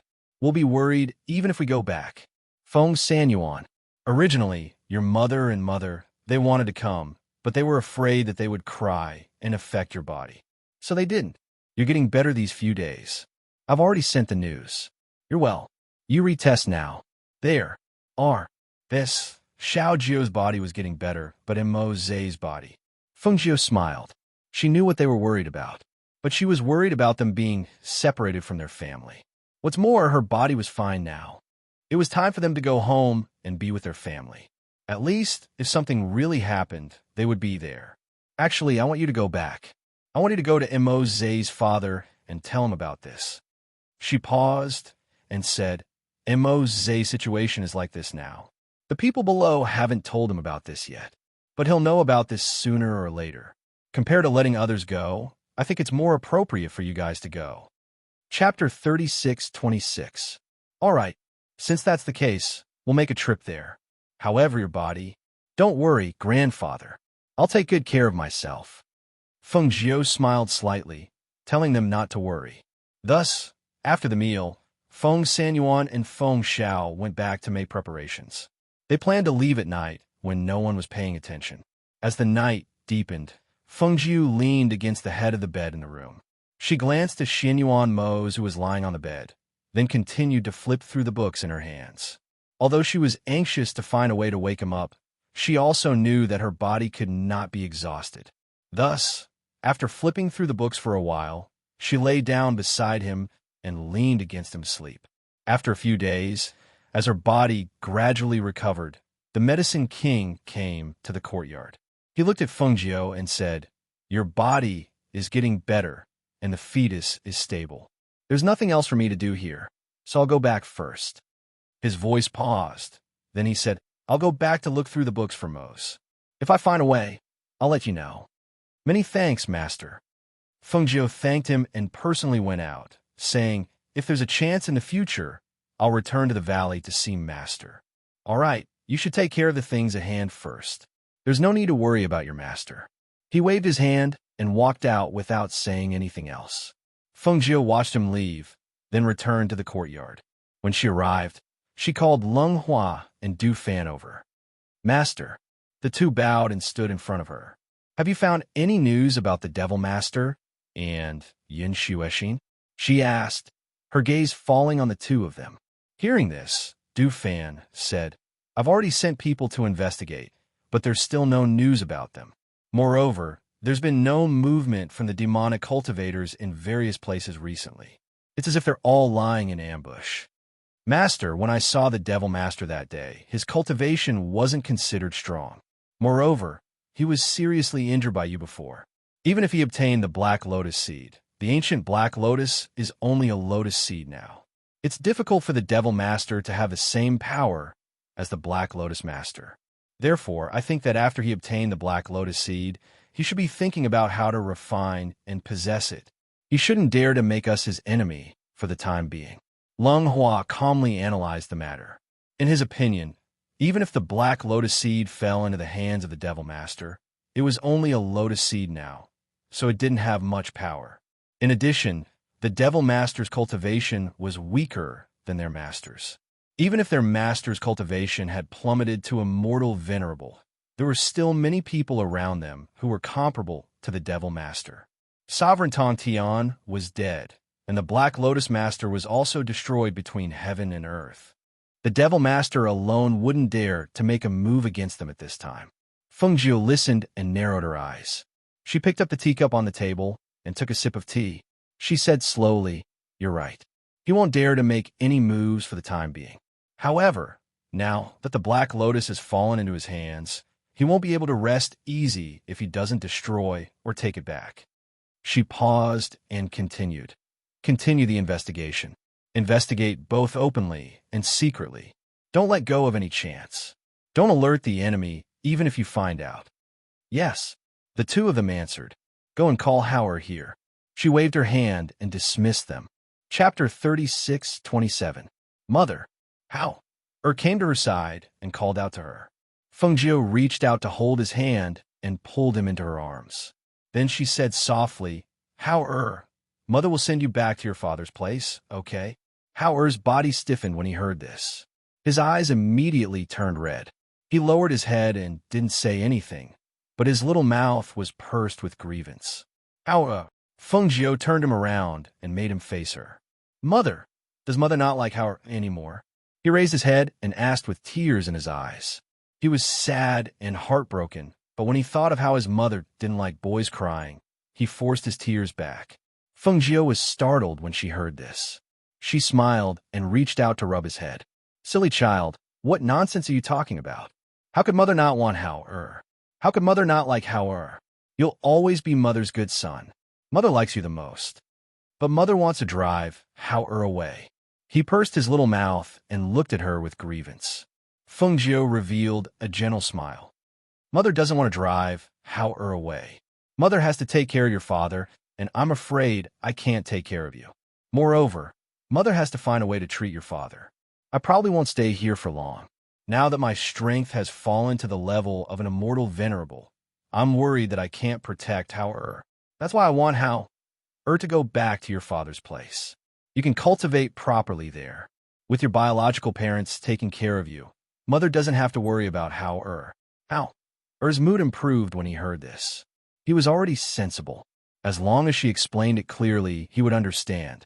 After hearing her words, he thought for a moment and asked, where is mother going to find a way to treat father? Is mother going to take father with her? If mother and father leave, when will you come back? Feng Jiu hugged him and said softly, we'll go wherever there's a way. When your father wakes up, we'll come back. But what if Hao misses mother? Didn't mother leave you a communication jade tablet? You can use that to talk to Enchanting. The two of them chatted for a while in the courtyard before letting him go back first. She then sent a message to the black tortoise monarch, asking him to bring Hao back. Sitting alone in the courtyard, she waved her hand, and a golden lotus seed appeared in her hand. Looking at the golden lotus seed, Feng Jiu's eyes flashed. This was the only thing Chan had left behind. His entire being had disappeared from this world, leaving behind nothing but this golden lotus seed that she had given him. When she thought of him, there was an indescribable feeling in her heart. They had known each other for so long and had been together for so long, but she only recognized him right before he died. He had disguised himself too well. He had hidden all his feelings and emotions deep in his heart. If it wasn't for the look he gave her before he died, she wouldn't have known that he was him. When she thought of the man who seemed to have appeared in her previous life, the man who had been hidden deep in her heart before she met Xianyuan Mose, her heart ached. It had been 2 lifetimes. In both lifetimes, she had watched him die helplessly. It was like this in her previous life, and it was also like this in this life. Chapter 36:28. She had always thought that Chan was protecting her because of his so-called responsibility. But at that moment, she finally knew that he was protecting her because he was himself, and he knew that she was herself. She held the golden lotus seed in her hand and sighed softly in her heart. They were not fated to be together in both lifetimes. It was like that in her previous life, but in this life her heart had long been occupied by Xianyuan Mose. She thought about how he had recognized her, but had never acknowledged her, and had only silently protected her. She knew that he wanted her to be happy and did not want to disturb her. He did not want her to know that he had always been by her side, protecting her. She got up and returned to her room. She sat by the bed and glanced at Xianyuan Mose, who was lying on the bed. In the end, she flashed into her space and stood in front of the spring water. She looked at her reflection in the water and slowly opened her palm, revealing the golden lotus seed. This was the lotus seed that Chan had left behind. She threw it into the spring water and let it grow. She would treat it as a memento that Chan had left behind. With a move of her hand, she threw the lotus seed into the spring water. She watched as the golden lotus seed sank into the spring water and sank to the bottom. She then retracted her gaze and glanced at the few contracted beasts in the space, asking them to make room for her. She then saw that the fire phoenix had already fallen asleep and was recovering. She then flashed out of the space. She wanted to leave and find a way. She did not want to leave Mose here alone, so she wanted to take him with her.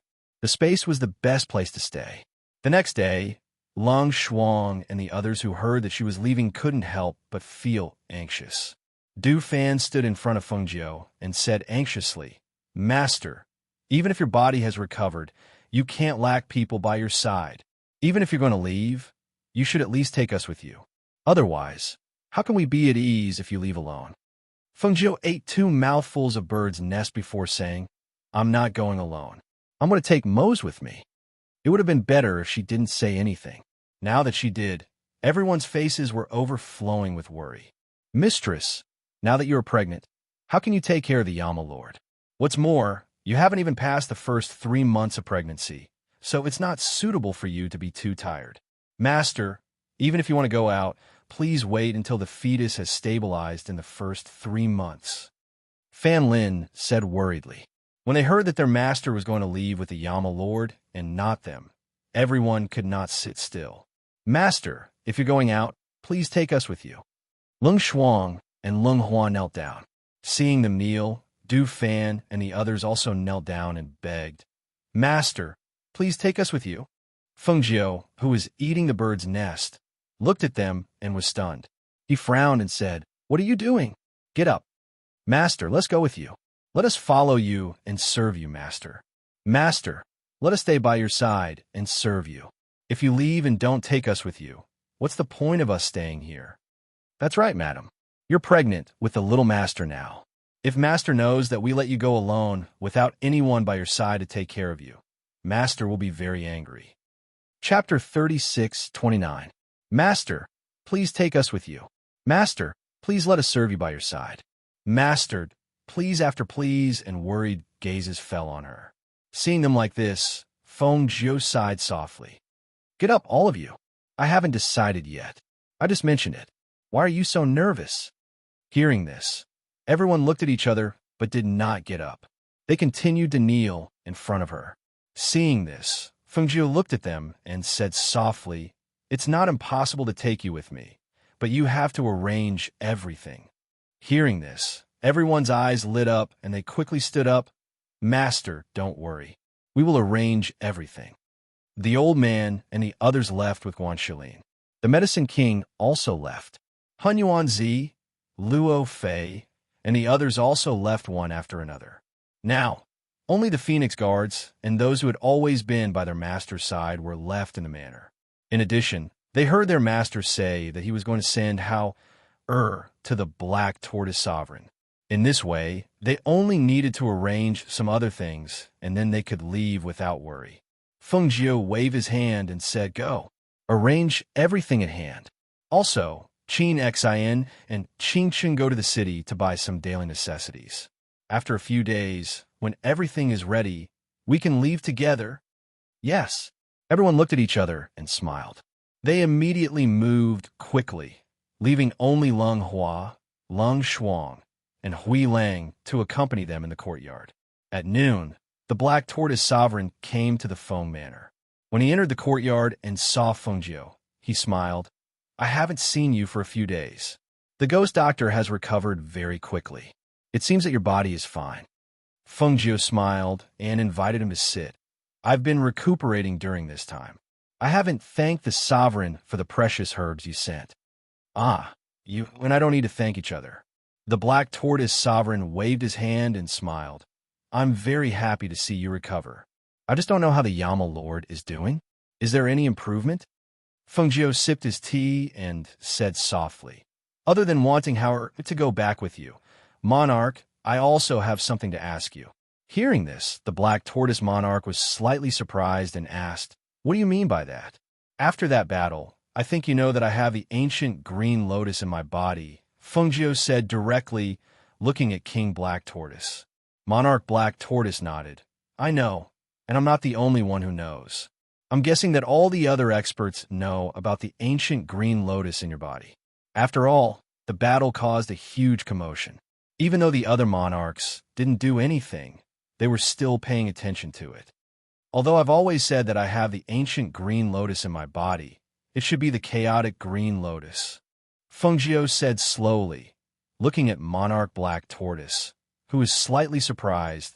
The chaotic green lotus is also known as the Genesis green lotus. It once produced 4 lotus seeds. One of them is the black lotus of destruction. Among the 4 ancient lotuses that have appeared, other than the chaotic green lotus, only the black lotus of destruction has appeared. Therefore, I want to ask, has Monarch Black Tortoise heard about the whereabouts of the other lotus seeds? Or who has information about the other lotus seeds? Chapter 36:30. He paused for a moment and looked at Feng Jiu. Moreover, I heard you say that you want to leave this place. Do you know that everyone outside is watching you? Especially the cultivators from other territories. If they know that your strength has fallen to the immortal venerable level, I'm afraid you'll be in danger again. In addition, you're pregnant now. You have to take care of the Yama Lord and the child in your belly. In my opinion, it's not suitable for you to go out. However, if you don't mind, you can bring your people and stay with me for a while. After you give birth to the child, my wife and I are very willing to help you take care of it." He admired Feng Jiao and Xian Yuan Mo's from the bottom of his heart. Moreover, they were his son's adoptive parents. This relationship was naturally extraordinary. Now that one of them was unconscious, the other's strength had fallen sharply, and she was pregnant. He was naturally willing to take care of them, if possible. Hearing his words, Feng Jiao smiled. "Thank you, but there's no need. I can do it." She was never someone who needed protection from others and would not seek protection, even if her strength had fallen to the immortal venerable level. To her, as long as she was given time, how difficult would it be for her to become a divine king again? Seeing her like this, Monarch Xuanwu sighed softly and said, "Since you've made up your mind, I won't force you. As for the lotus seed you mentioned, I think you can go to the territories of other monarchs and ask around. Maybe you'll find some unexpected news." "Okay, I understand." She nodded in response. The two chatted in the courtyard for a while until Leng Hua brought Hauer over. Then they stopped talking. "Father, mother." Hauer stepped forward, bowed, and called out respectfully. Monarch Xuanwu only smiled when he heard this. His child was like this. From the beginning, he only called his biological parents father and mother, but to his adoptive parents, Xian Yuan Mo's and Feng Jiao, he always called them father and mother. Naturally, the closeness between them could be heard immediately. Even so, he did not blame him. After all, they did not fulfill their responsibilities as parents. Now that he was willing to accept them and call him father, he was already satisfied. "How?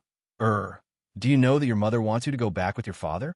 Monarch Black Tortoise asked as his gaze fell on Hauer. How? Glanced at Feng Jiao and nodded. He sounded a little unhappy. "What? You don't want to go back with father?" Monarch Black Tortoise looked at him, amused.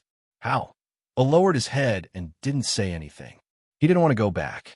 He wanted to stay by his father and mother's side. However, he was currently very weak. If he stayed by his father and mother's side, he would only be a burden to them and would not be able to protect them. Thinking of this, he raised his head and looked firmly at Feng Jiao. His young voice carried determination. "Mother, I will go back with father. After I go back, Hauer will work hard to cultivate.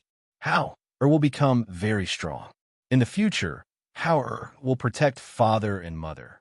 At that time, mother will not be able to chase Hauer away." Hearing this, Feng Jiao's heart ached. She reached out and pulled him into her arms tightly. She said softly, "Hauer is so good.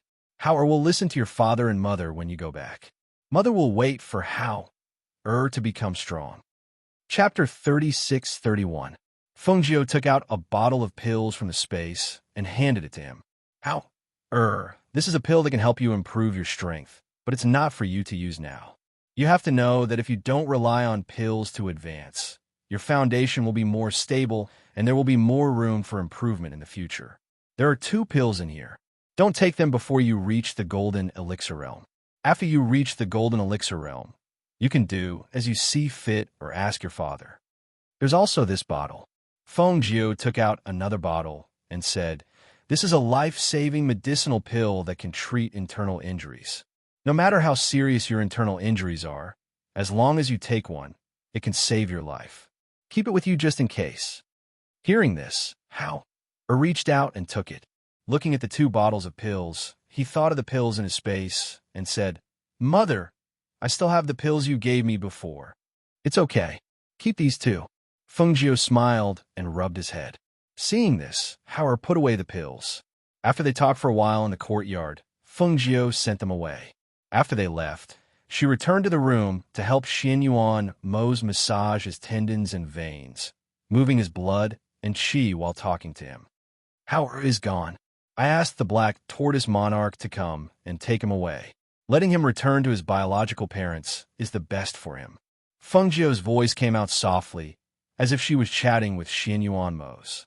"That child is filial. We didn't dote on him for nothing. Do you know?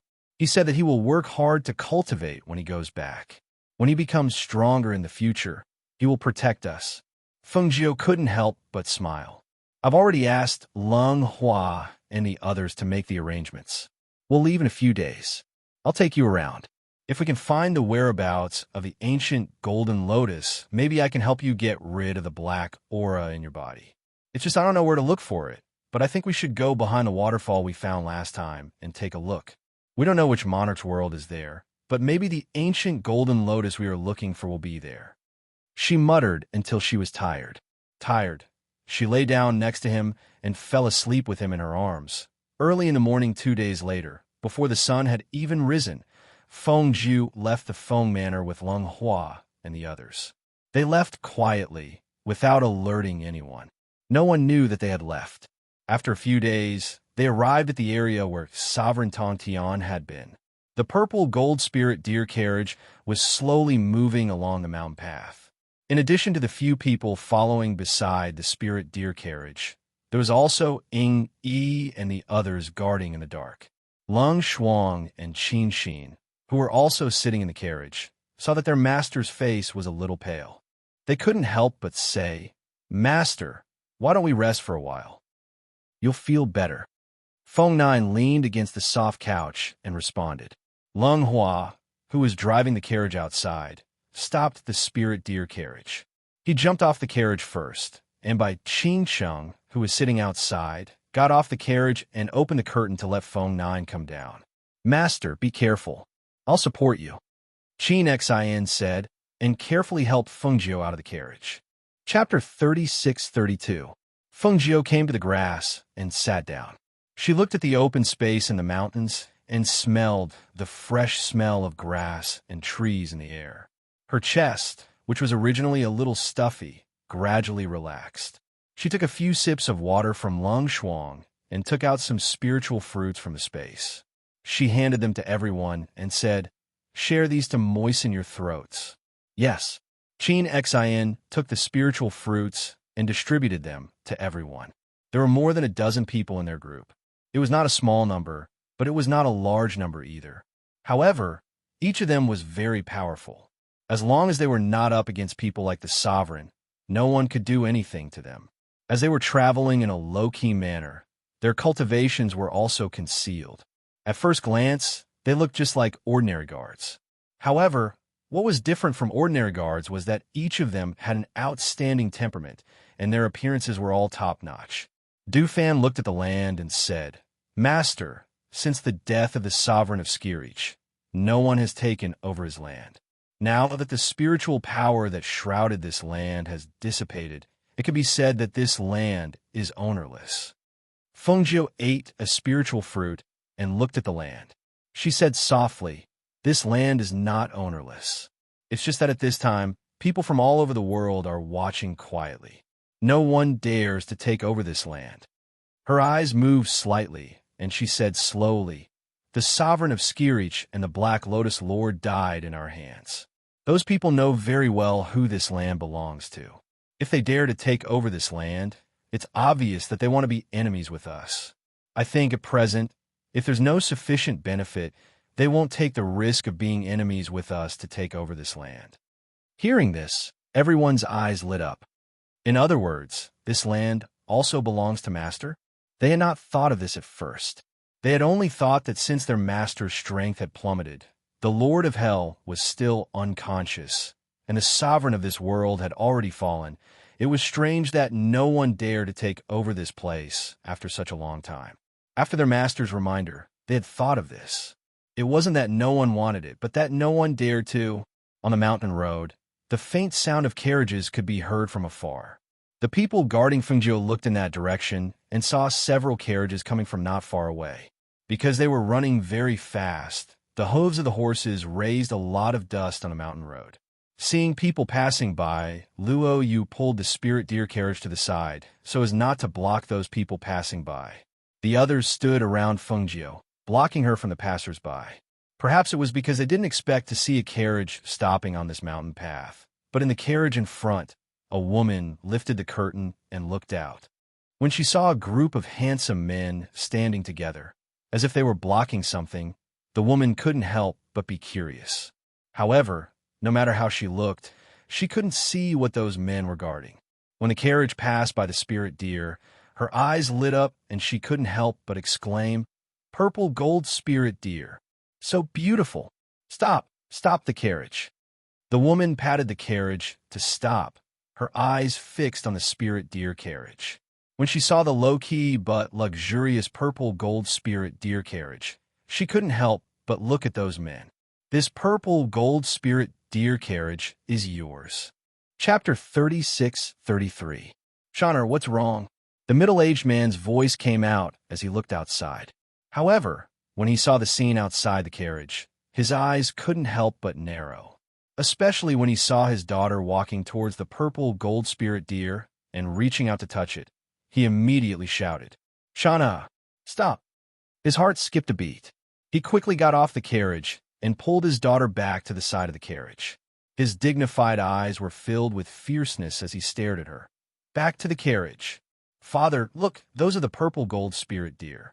The girl was pulled to the side of the carriage, but her eyes were still staring at the purple gold spirit deer carriage. Looking at the two extremely beautiful purple gold spirit deer, she couldn't help but want to touch them. Two young men came down from the carriage behind. Before they got close, they asked, "Father, what's wrong? Go back." The middle-aged man shouted in a deep voice, his dignified eyes falling on his daughter. Being shouted at like this, the girl couldn't help but feel embarrassed. She felt wronged, and her eyes reddened. She stamped her feet and rushed into the carriage. She threw herself into the arms of the woman who was leaning half of her body out to see what was going on and cried. The middle-aged man didn't pay attention to his daughter.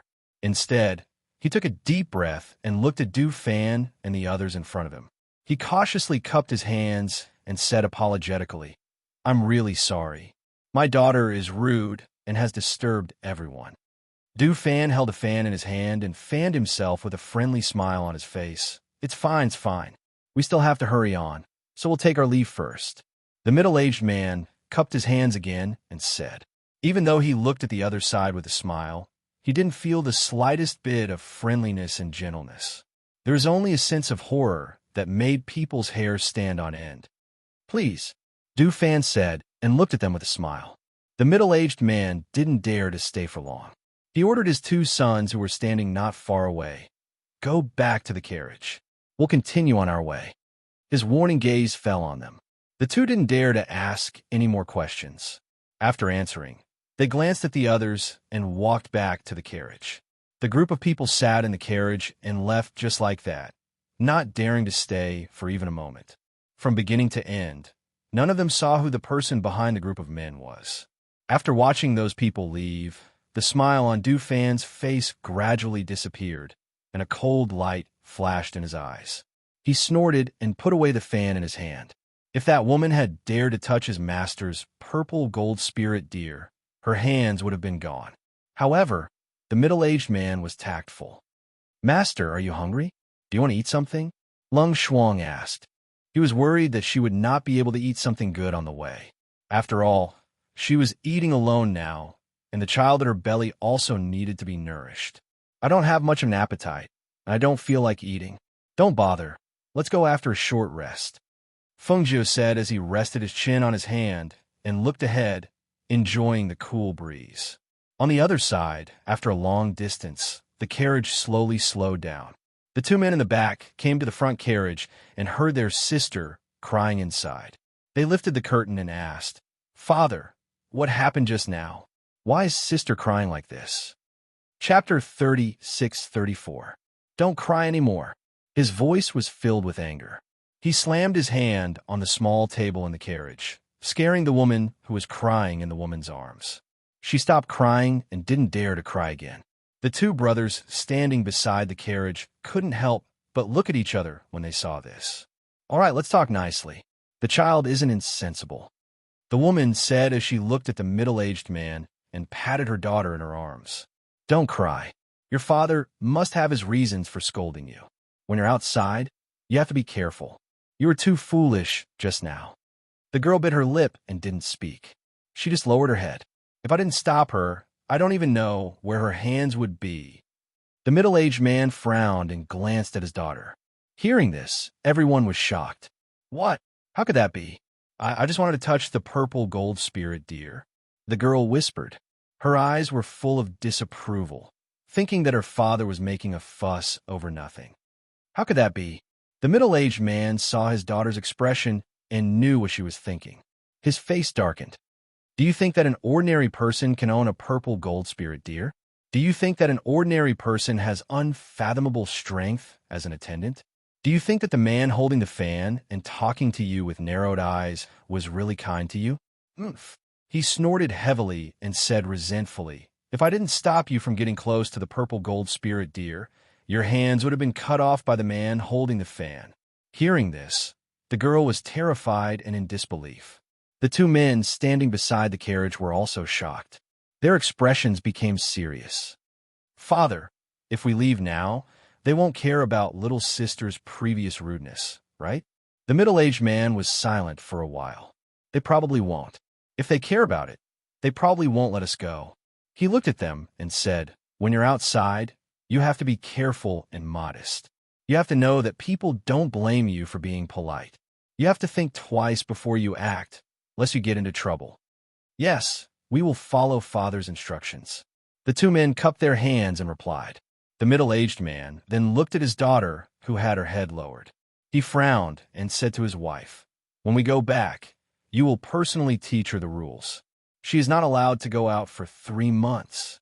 If you don't control your temper, you won't even know when you'll get into trouble. Only then did the woman respond. Following the middle-aged man's command, they continued on their way. However, along the way, the atmosphere was less relaxed than before and more solemn. After resting, Fengjiu and the others continued to move forward. Their journey wasn't very tight, and everyone was worried about Fengjiu's health. Therefore, the spirit deer carriage didn't move very fast. Instead, it moved steadily and slowly. On this stretch of road, there were only mountain paths and trees. There were no towns or the like. They walked until the sky was about to darken. Only then did they arrive at a small village. As soon as they entered the village, they saw that there were already a few carriages parked there, as well as some guards. Dufan glanced at those people and said to Fengjiu, Master, they're the people we met during the day. Chapter 36-35. Yes, everyone agreed. Leng Hua and Qin Xin then walked towards the small village, preparing to find a family for their mistress to rest. They could also cook some porridge for their mistress. The small village was not big. When they arrived, everyone in the village came out to take a look. Those who were resting here earlier also came out to take a look. Father, it's the people we met on the road. The young man said to his father. Perhaps it was because of what his father said to them, but they were more cautious when they saw those people. The middle-aged man's face turned serious. After a moment of silence, he said, Go tell our men not to bump into them. Yes. The two of them replied and walked out. After the two men finished instructing their men, they stood in front of a door and looked towards the other side. They saw a red figure walking down from the purple gold spirit deer carriage. Beside her, 2 beautiful women were carefully supporting her. Because there were other men guarding the carriage, they couldn't see the other side's face even if they wanted to. However, just as she entered the door, they caught a glimpse of an absolutely beautiful side profile. What a beautiful woman! The two men's hearts trembled. Their eyes were filled with amazement. Even though the 2 women supporting her, one in black and one in white, were extremely beautiful, compared to the woman in red, they were not even 1/10,000th of her. Who was this woman? She rode the violet gold spirit deer carriage, and the men following her all had extraordinary auras. Even young nobles like them felt inferior when they saw them. There were also the 2 girls supporting her. Their appearances and auras were not ordinary maids. Even if one were to say the young lady from a great clan, she would still be like a maid in front of these 2 girls. They stared blankly at the house that the woman in red had entered, unable to return to their senses for a long time. It was only when a gaze that made their hair stand on end fell upon them that they abruptly came to their senses. They met a man who was holding a fan in his hand and smiling at them with narrowed eyes. Seeing him, the 2 men could not help but remember their father's words. They cupped their hands and quickly returned to the house. Because Fengjiu was pregnant, and she was worried about Moses' health. She appeared listless and listless. After Qin Xian and Lung Hua tidied up the room, she went to the guest room to rest. This family was an old couple. Their son and everything else had gone to the city, leaving only the old couple at home. When they found out that Lung Hua wanted to stay in their house, they were very happy. After receiving the gold coins from Lung Hua, they gave the house to Lung Hua, and the old couple went to live in the house opposite. The house was filled with their own people. Everyone was busy with their work. After Feng Jiu took a nap, Lung Shuang came in with the porridge. "Master, the porridge is ready." Feng Jiu came to the table and sat down, saying, "Tell them not to disturb the other people in the village. We're only staying here for one night. We'll leave tomorrow." "Yes," Lung Shuang replied. After leaving a few instructions, he stood quietly at the side. After eating, Feng Jiu let Lung Shuang leave. After the door was closed, she flashed into the space and came to the unconscious Xin Yuan Moses' side. Chapter 36:36. In the darkness of the night, one of the guards went to the back of the village to relieve himself. No one knew what he stepped on, but he slipped and fell into the gully in front of him. "Ah!" That guard instinctively cried out in alarm and fell down. His head cracked open, and his cry of alarm came to an abrupt end. "What happened? What happened?" Hearing the commotion, the other two guards on night duty hurriedly came over to inquire, but they didn't see anyone. Until, after a while, a voice came from the gully. "It's nothing. I accidentally fell into this gully and even cracked my head." Hearing this, the other two guards said, "It's good that you're fine. Hurry up and get up. Find some medicine to wipe your head on." As they said that, they walked back. The two of them didn't notice that although the voice came from the gully, there wasn't any movement in the gully. If they went forward to take a look, they would see that the guard who fell down was lying motionless in the gully, and under his body, they could faintly see a sharp white bone. After a while, the motionless guard's fingers suddenly moved. He stood up from the gully and stretched his stiff body before slowly turning around. They saw that his face was pale and his face was stiff. The blood on his forehead flowed to his face, but it had already dried up. It looked extremely strange. The corners of his mouth twitched, revealing a sinister smile. He leaped out of the gully and walked forward step by step. The two guards on night duty waited for a while, but didn't see that person return. They said, "Why hasn't he come out after so long? Could he have fainted from the fall? How could he have fainted? Didn't he respond to us just now? Why don't we go take a look?" Hearing this, the two guards looked at each other and nodded. "All right, let's go take a look. It's so late, let him come back quickly." As they said that, they turned around to take a look. Who knew that when they turned around, they saw a person whose face was covered in blood standing silently behind them. The blood on his face gave them a fright. "Ah!" the two of them exclaimed in a low voice. When they saw that it was the guard who went to relieve himself, they couldn't help but exhale softly. They scolded in a bad mood. "Are you trying to scare people to death in the middle of the night? Your face is covered in blood. Why aren't you taking care of it?" The two of them patted their chests and saw him standing there expressionlessly looking at them. The two of them were a little scared by his gaze and couldn't help but ask, "What are you looking at?" The guard grinned. "It's nothing. I'm going to treat my wound." As he spoke, he turned around and was about to walk into one of the rooms. The two guards were so frightened that they hurriedly stepped forward to stop him. "Are you out of your mind? That's Miss Room." Hearing this, the guard turned around and said, "I forgot." He then asked, "Then where do I go to change my dressing?" "Go over there. The others are resting over there." As he spoke, the two guards looked at him strangely. "Did you get sick from a fall? Why are you acting so weird? It's very deep. The wound is very painful." The guard pointed at his head that was hit and smiled stiffly at the two of them. He then turned around and walked in the direction that the two of them pointed. Chapter 36:37. At midnight, a figure quietly snuck into a room and arrived at the bedside like a ghost. The woman on the bed was sleeping soundly in her undergarments and did not notice that someone was standing by her bedside. The person was staring at her with a pair of strange and bloodthirsty eyes. Perhaps it was because the gaze was too irresistible. The woman opened her eyes in a daze. When she saw the person standing by her bedside, her eyes widened. Before she could shout angrily, her eyes widened in horror. A large hand covered the woman's mouth tightly, while the other hand grabbed her throat, not allowing her to make a single sound. The woman on the bed struggled, but could not move at all. When she fainted, the hand covering the woman's mouth was released. The person leaned forward and aimed his mouth at the woman's mouth.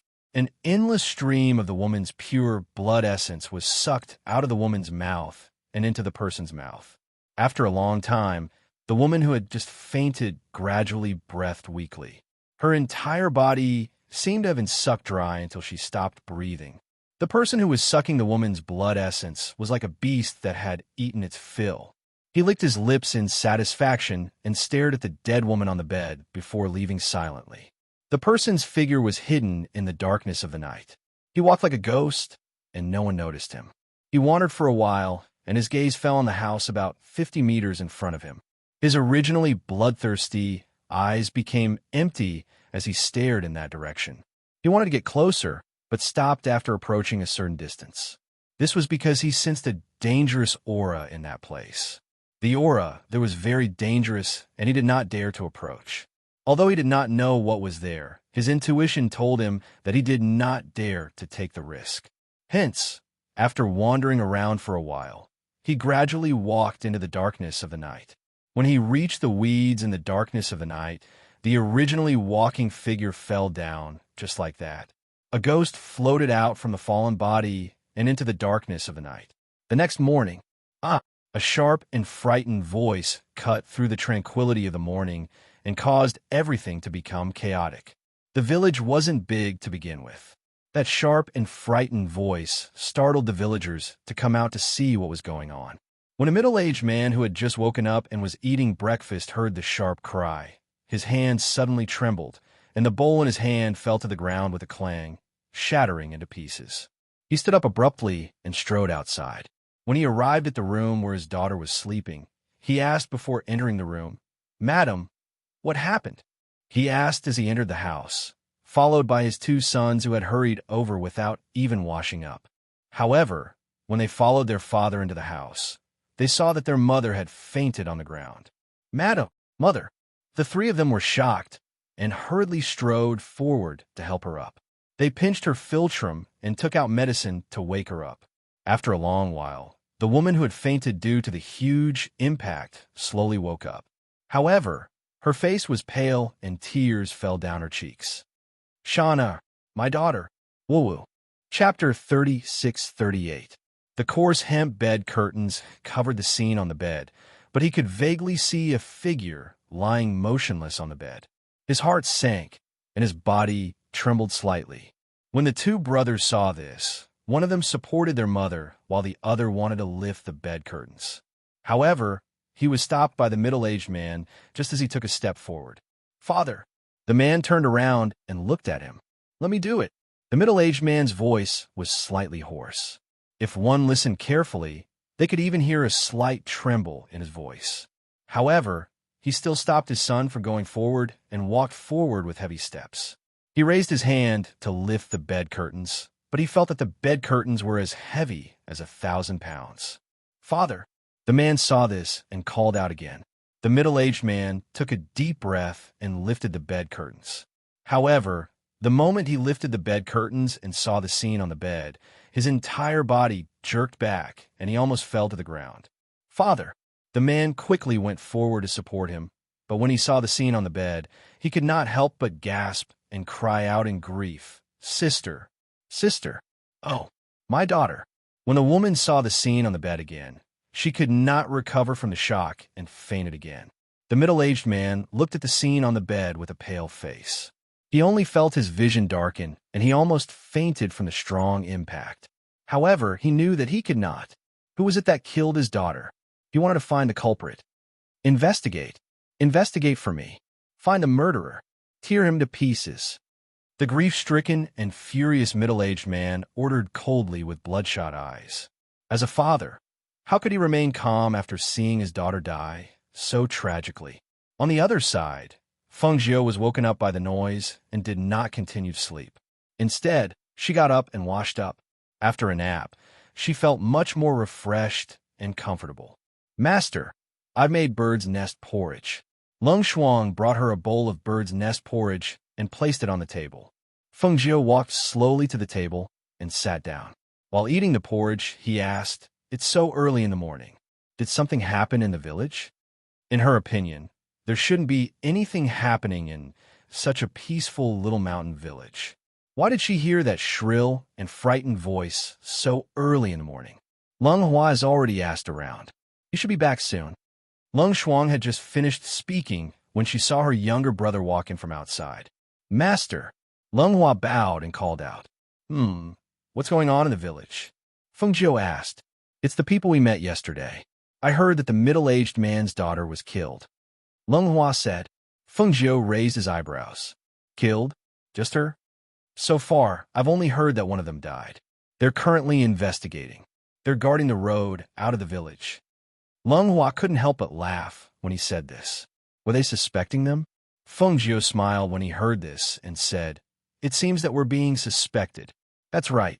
This village is remote, and there are only ordinary people in the village. How could they kill someone silently? Chapter 36-39. I can't find out.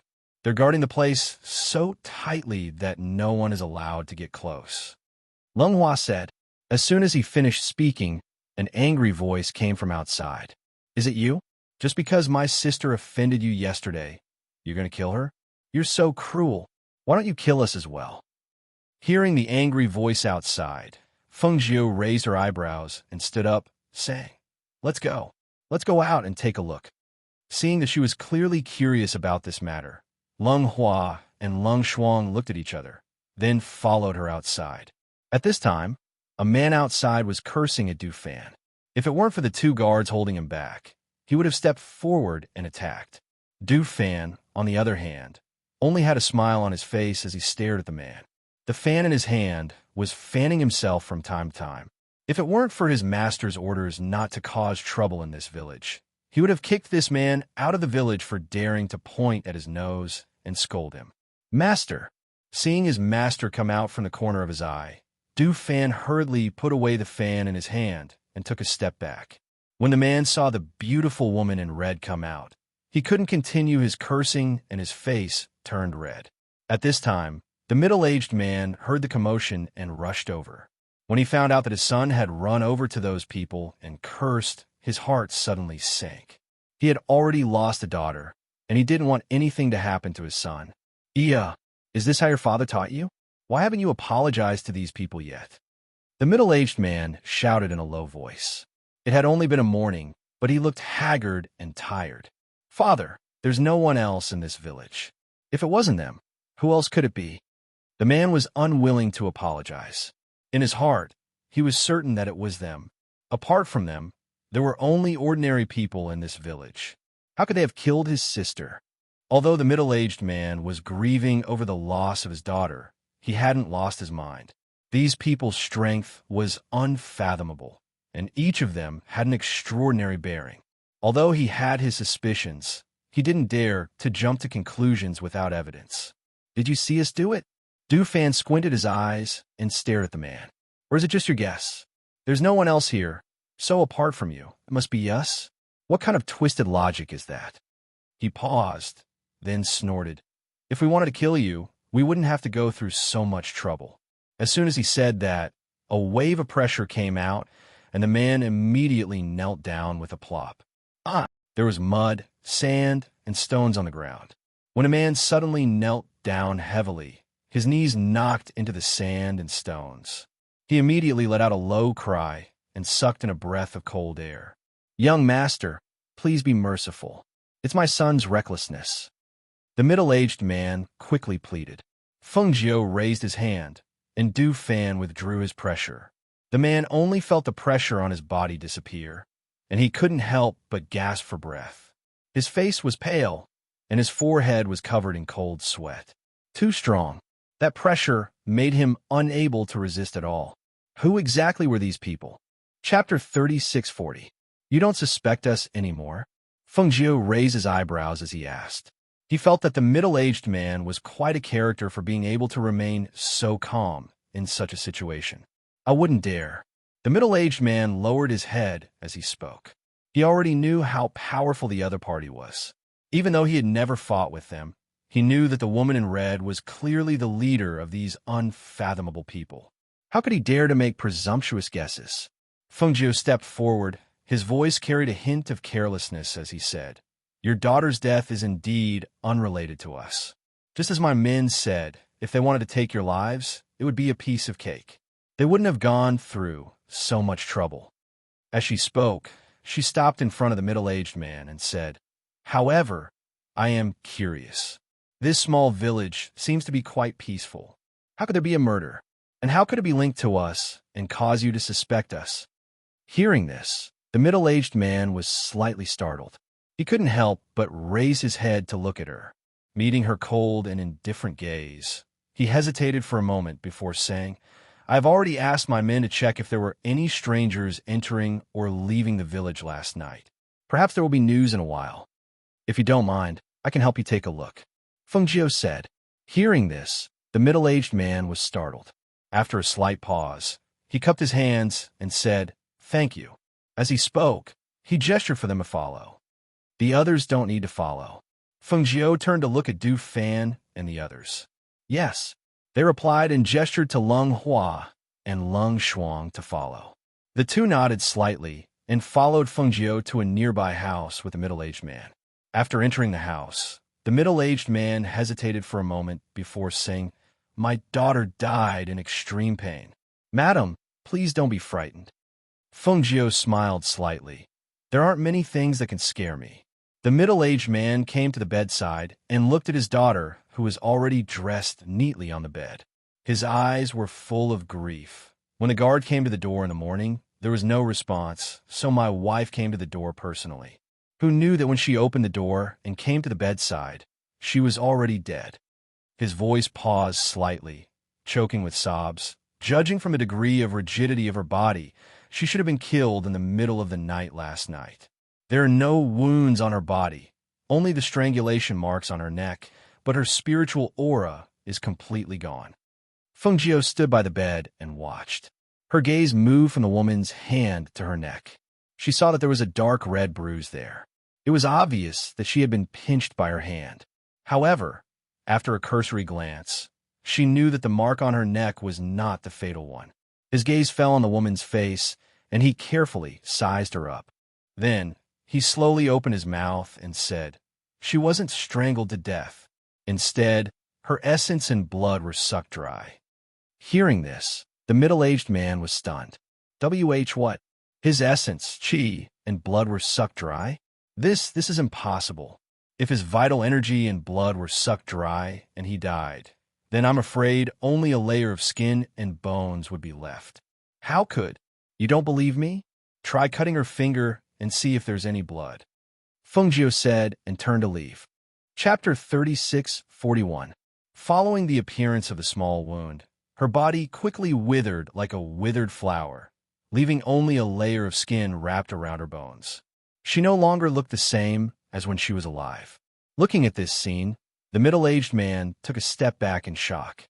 He clenched his fists in grief, and his body trembled violently as he tried to restrain himself. She was really sucked dry of her blood essence and died. His daughter, at such a young age, had died such a tragic death. Who was it?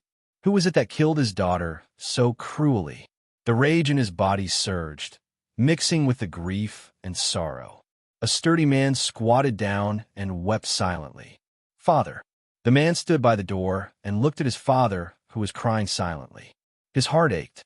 The middle-aged man stood up and wiped the tears from the corners of his eyes.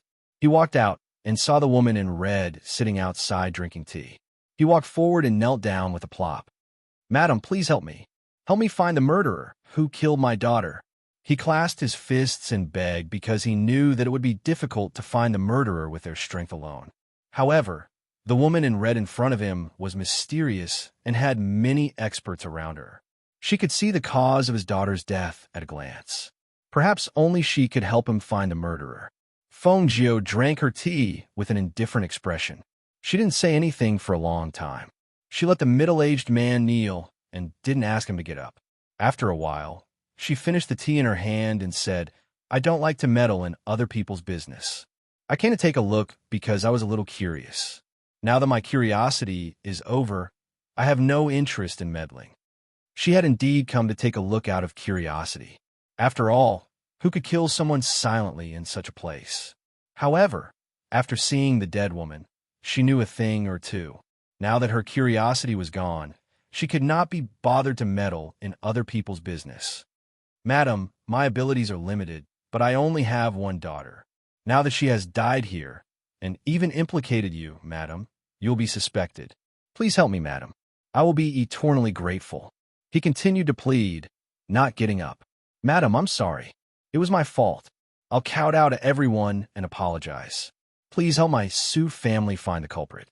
As he spoke, the man kowtowed 3 times on the ground. Mother, mother, slow down. A worried voice was heard. The middle-aged man's other son helped the woman out. The woman walked in a hurry and staggered. The man quickly supported her, worried that she would fall. The woman cried silently. When she came to Fungio, she knelt down with a plop. Madam, madam, please, I beg you. My daughter died so tragically. Please help me find the murderer. The woman cried and begged. Her voice was filled with grief and sorrow. When the man who was holding her saw his parents kneeling on the ground, he also knelt down. The commoners who were looking at the door watched this scene worriedly. Someone had died in their village, and the person who had been killed was the daughter of that family. The murderer had not been caught, and when they left, would the murderer still be here? Chapter 3642. Madam, if the culprit isn't caught, then will we be in danger in the future? Madam, we're just ordinary people. If there's any danger, then we don't have the ability to protect ourselves. Madam, please help us find the culprit so that we can be at ease. Yes, madam. Please be merciful and help us. Please, madam. Feng Jiu sighed lightly as she gazed at the villagers who were begging in panic, and she said, Get up. I'll get someone to investigate. Thank you, madam.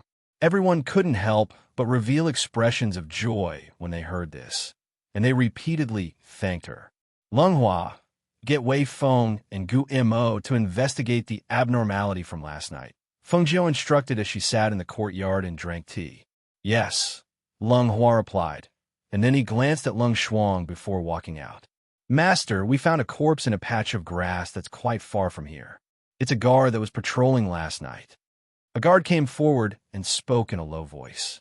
When he heard this, the middle-aged man instinctively looked towards the red-clothed woman that was drinking tea. He saw that her expression was indifferent, as if she hadn't heard anything. He was just about to speak when he saw her put down the teacup and stand up. Lung Shuang, you probably won't be able to leave until noon. Get someone to prepare lunch when we return. Feng Jiu spoke as she walked out slowly. Yes, Lung Shuang replied before leaving with her. After he watched them leave, the middle-aged man rushed over to take a look at the dead guard. He'd originally thought that the guard would die in the same manner as his daughter, yet he saw that the guard had died from the wound on his head that had been pierced by a sharp object. Father, what weapon did this wound come from? The man asked his father. The middle-aged man glanced at it and said, It doesn't look like a weapon. It looks more like something sharp.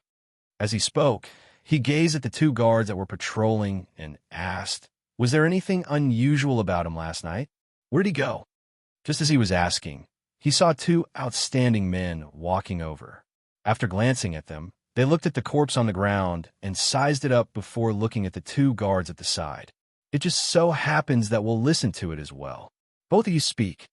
As Wei Feng spoke, his gaze descended onto the 2 guards. Seeing that it was the red-clothed madam's subordinate, the middle-aged man nodded and signaled the guard to explain the matter clearly. Last night, when he went to the back of the house to relieve himself, he accidentally fell into a ravine. At that time, we heard a scream and went to check on him. We also heard him say that he was fine. After a while, he came back with his face covered in blood and very pale.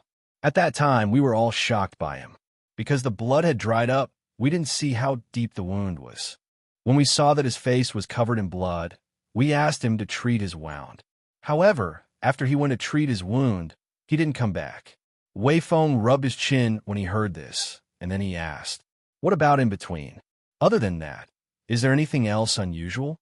Abnormal. The two guards were called, and then they suddenly slapped their heads. I felt that something was off last night. When we asked him to go back and apply medicine, he actually wanted to walk towards the young miss room. Moreover, he gave us a very strange feeling at that time, and it was very different from usual. The middle-aged man was stunned when he heard this, and he didn't say anything. Chapter 36:43. The two guards glanced at their master, and when they saw him nod slightly, they led the two of them towards the weeds behind the house.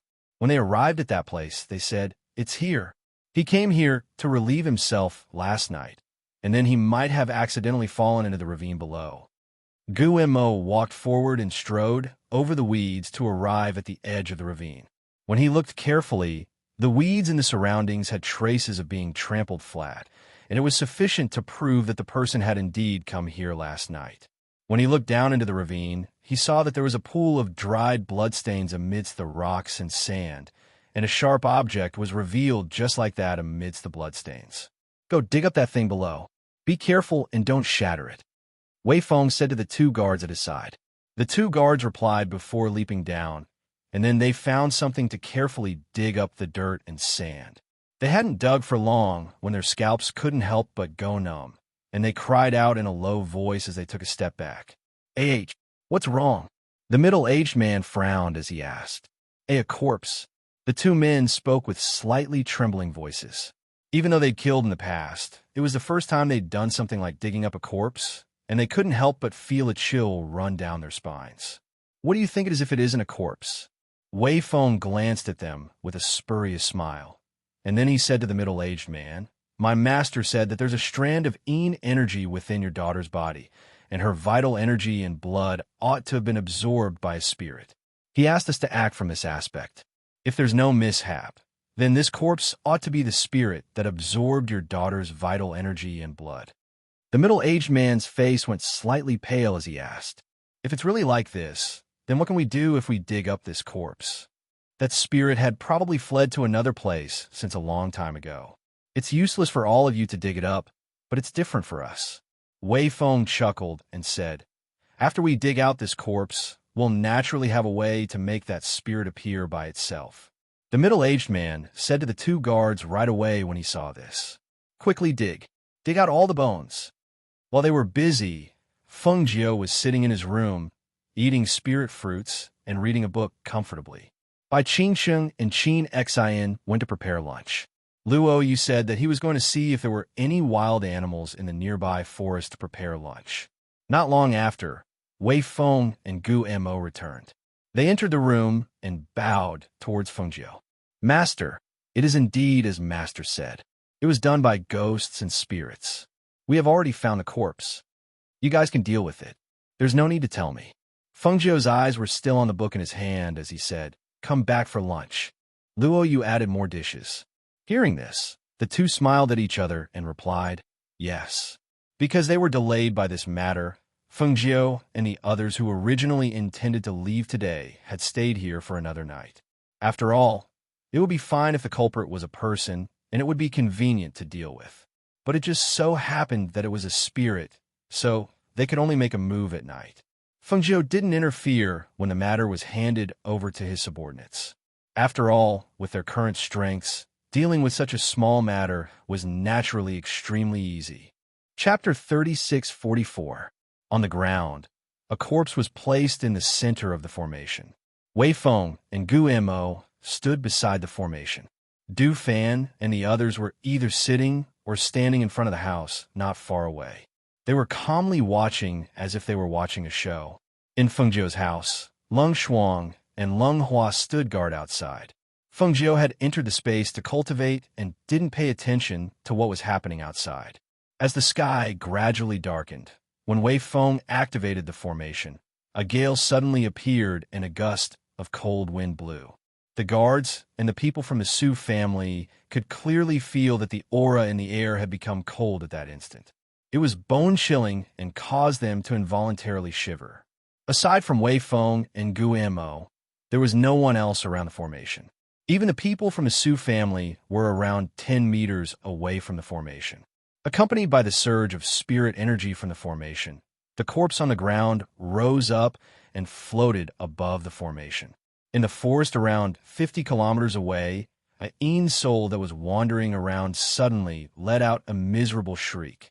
The miserable shriek pierced through the air, and it felt that it was out of control.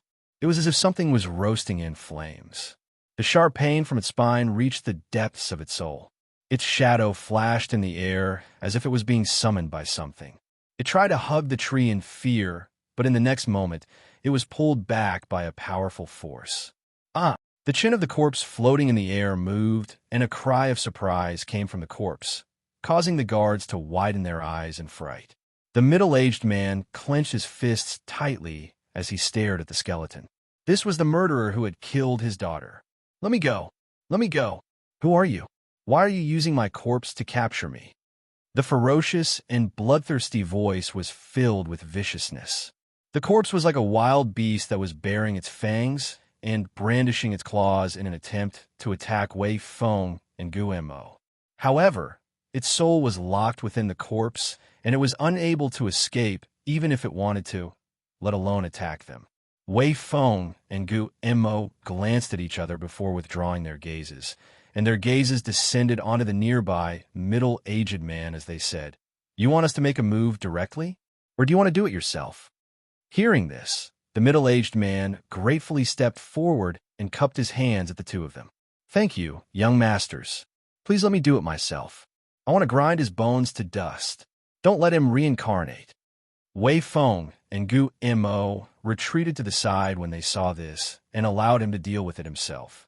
It was merely a soul. Now that it was trapped by the formation, it was impossible for it to escape. Go and find a hammer," the middle-aged man ordered in a deep voice. In a place like this small village, there was nothing else, but practically every single house had a hammer. After all, the commoners had to make chairs, tables, and so on by themselves. Thus, after the man replied, he walked into a room, and it wasn't long before he withdrew a hammer. "What do you intend to do? What do you intend to do?" As they gazed at the hammer, the floating corpse that was trapped in midair and unable to escape struggled while its soul tried to break through the restraints and escape. However, no matter how it struggled, it was still trapped by the formation and was unable to break free. Chapter 36:45. A miserable cry rang out as the bone was shattered by the middle-aged man's hammer. Along with the shattering of the bone, a series of hissing sounds rang out, as if something was being corroded. It instantly turned into ashes and dissipated into the air.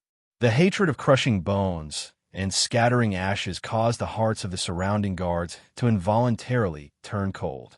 However, just as their master was about to remove the second bone with a calm expression, the corpse suddenly flashed. The spirit shook slightly, and the woman's face faintly appeared. "Father, I'm in pain. Father, save me. Save me." The familiar sobbing voice caused the middle-aged man to stiffen. He stared blankly as the spirit on the corpse turned into his daughter. As he watched his daughter suffer the pain, he was shocked, and the hammer in his hand fell to his feet. Hiss! The hammer hit his foot, and the pain caused him to suck in a breath of cold air. At the same time, it caused his mind to suddenly become clear. He stared at the crying spirit and shook his head. His low voice was filled with grief. "No, you're not my daughter. You're not." He picked up the hammer on the ground and poured spirit force into his hand. In the next moment, he held the hammer and soared into the air. "Return my daughter's life." Crack! That strike heavily landed on the head. With a crack, the head split open. Along with the injection of spirit force, the scattered head instantly turned into ashes and scattered all over the ground. The other corpses also split open along with the head and fell onto the formation on the ground. A miserable and sharp scream tore through the night and gradually dissipated. The spirit was destroyed, the corpse turned into ashes, and the formation on the ground gradually dissipated. The middle-aged man stood there in a daze with the hammer in his hand, and a tear silently fell from his eye. "Father!" Two men walked up and supported him. Only now did the middle-aged man recover from his shock. He took a deep breath and tossed the hammer away before walking towards Wei Feng and Gu Mo. "Young masters, I want to thank you, madam. May I? Wei Feng glanced at him and said, My master is already resting. She has orders, so there's no need to thank her. She wasn't helping you. The middle-aged man paused for a moment and asked, Then may I ask what's your name? If it wasn't for the woman in red ordering them to help, they would probably be utterly unable to take revenge by themselves. Now that his daughter's death had been avenged, even if the woman didn't need his thanks, he still hoped to know who had helped him take revenge. Wei Feng glanced at him and said, It's merely a small matter. My madam didn't take it to heart, so you don't have to remember it. As he spoke, he turned around and left with Gu Mo.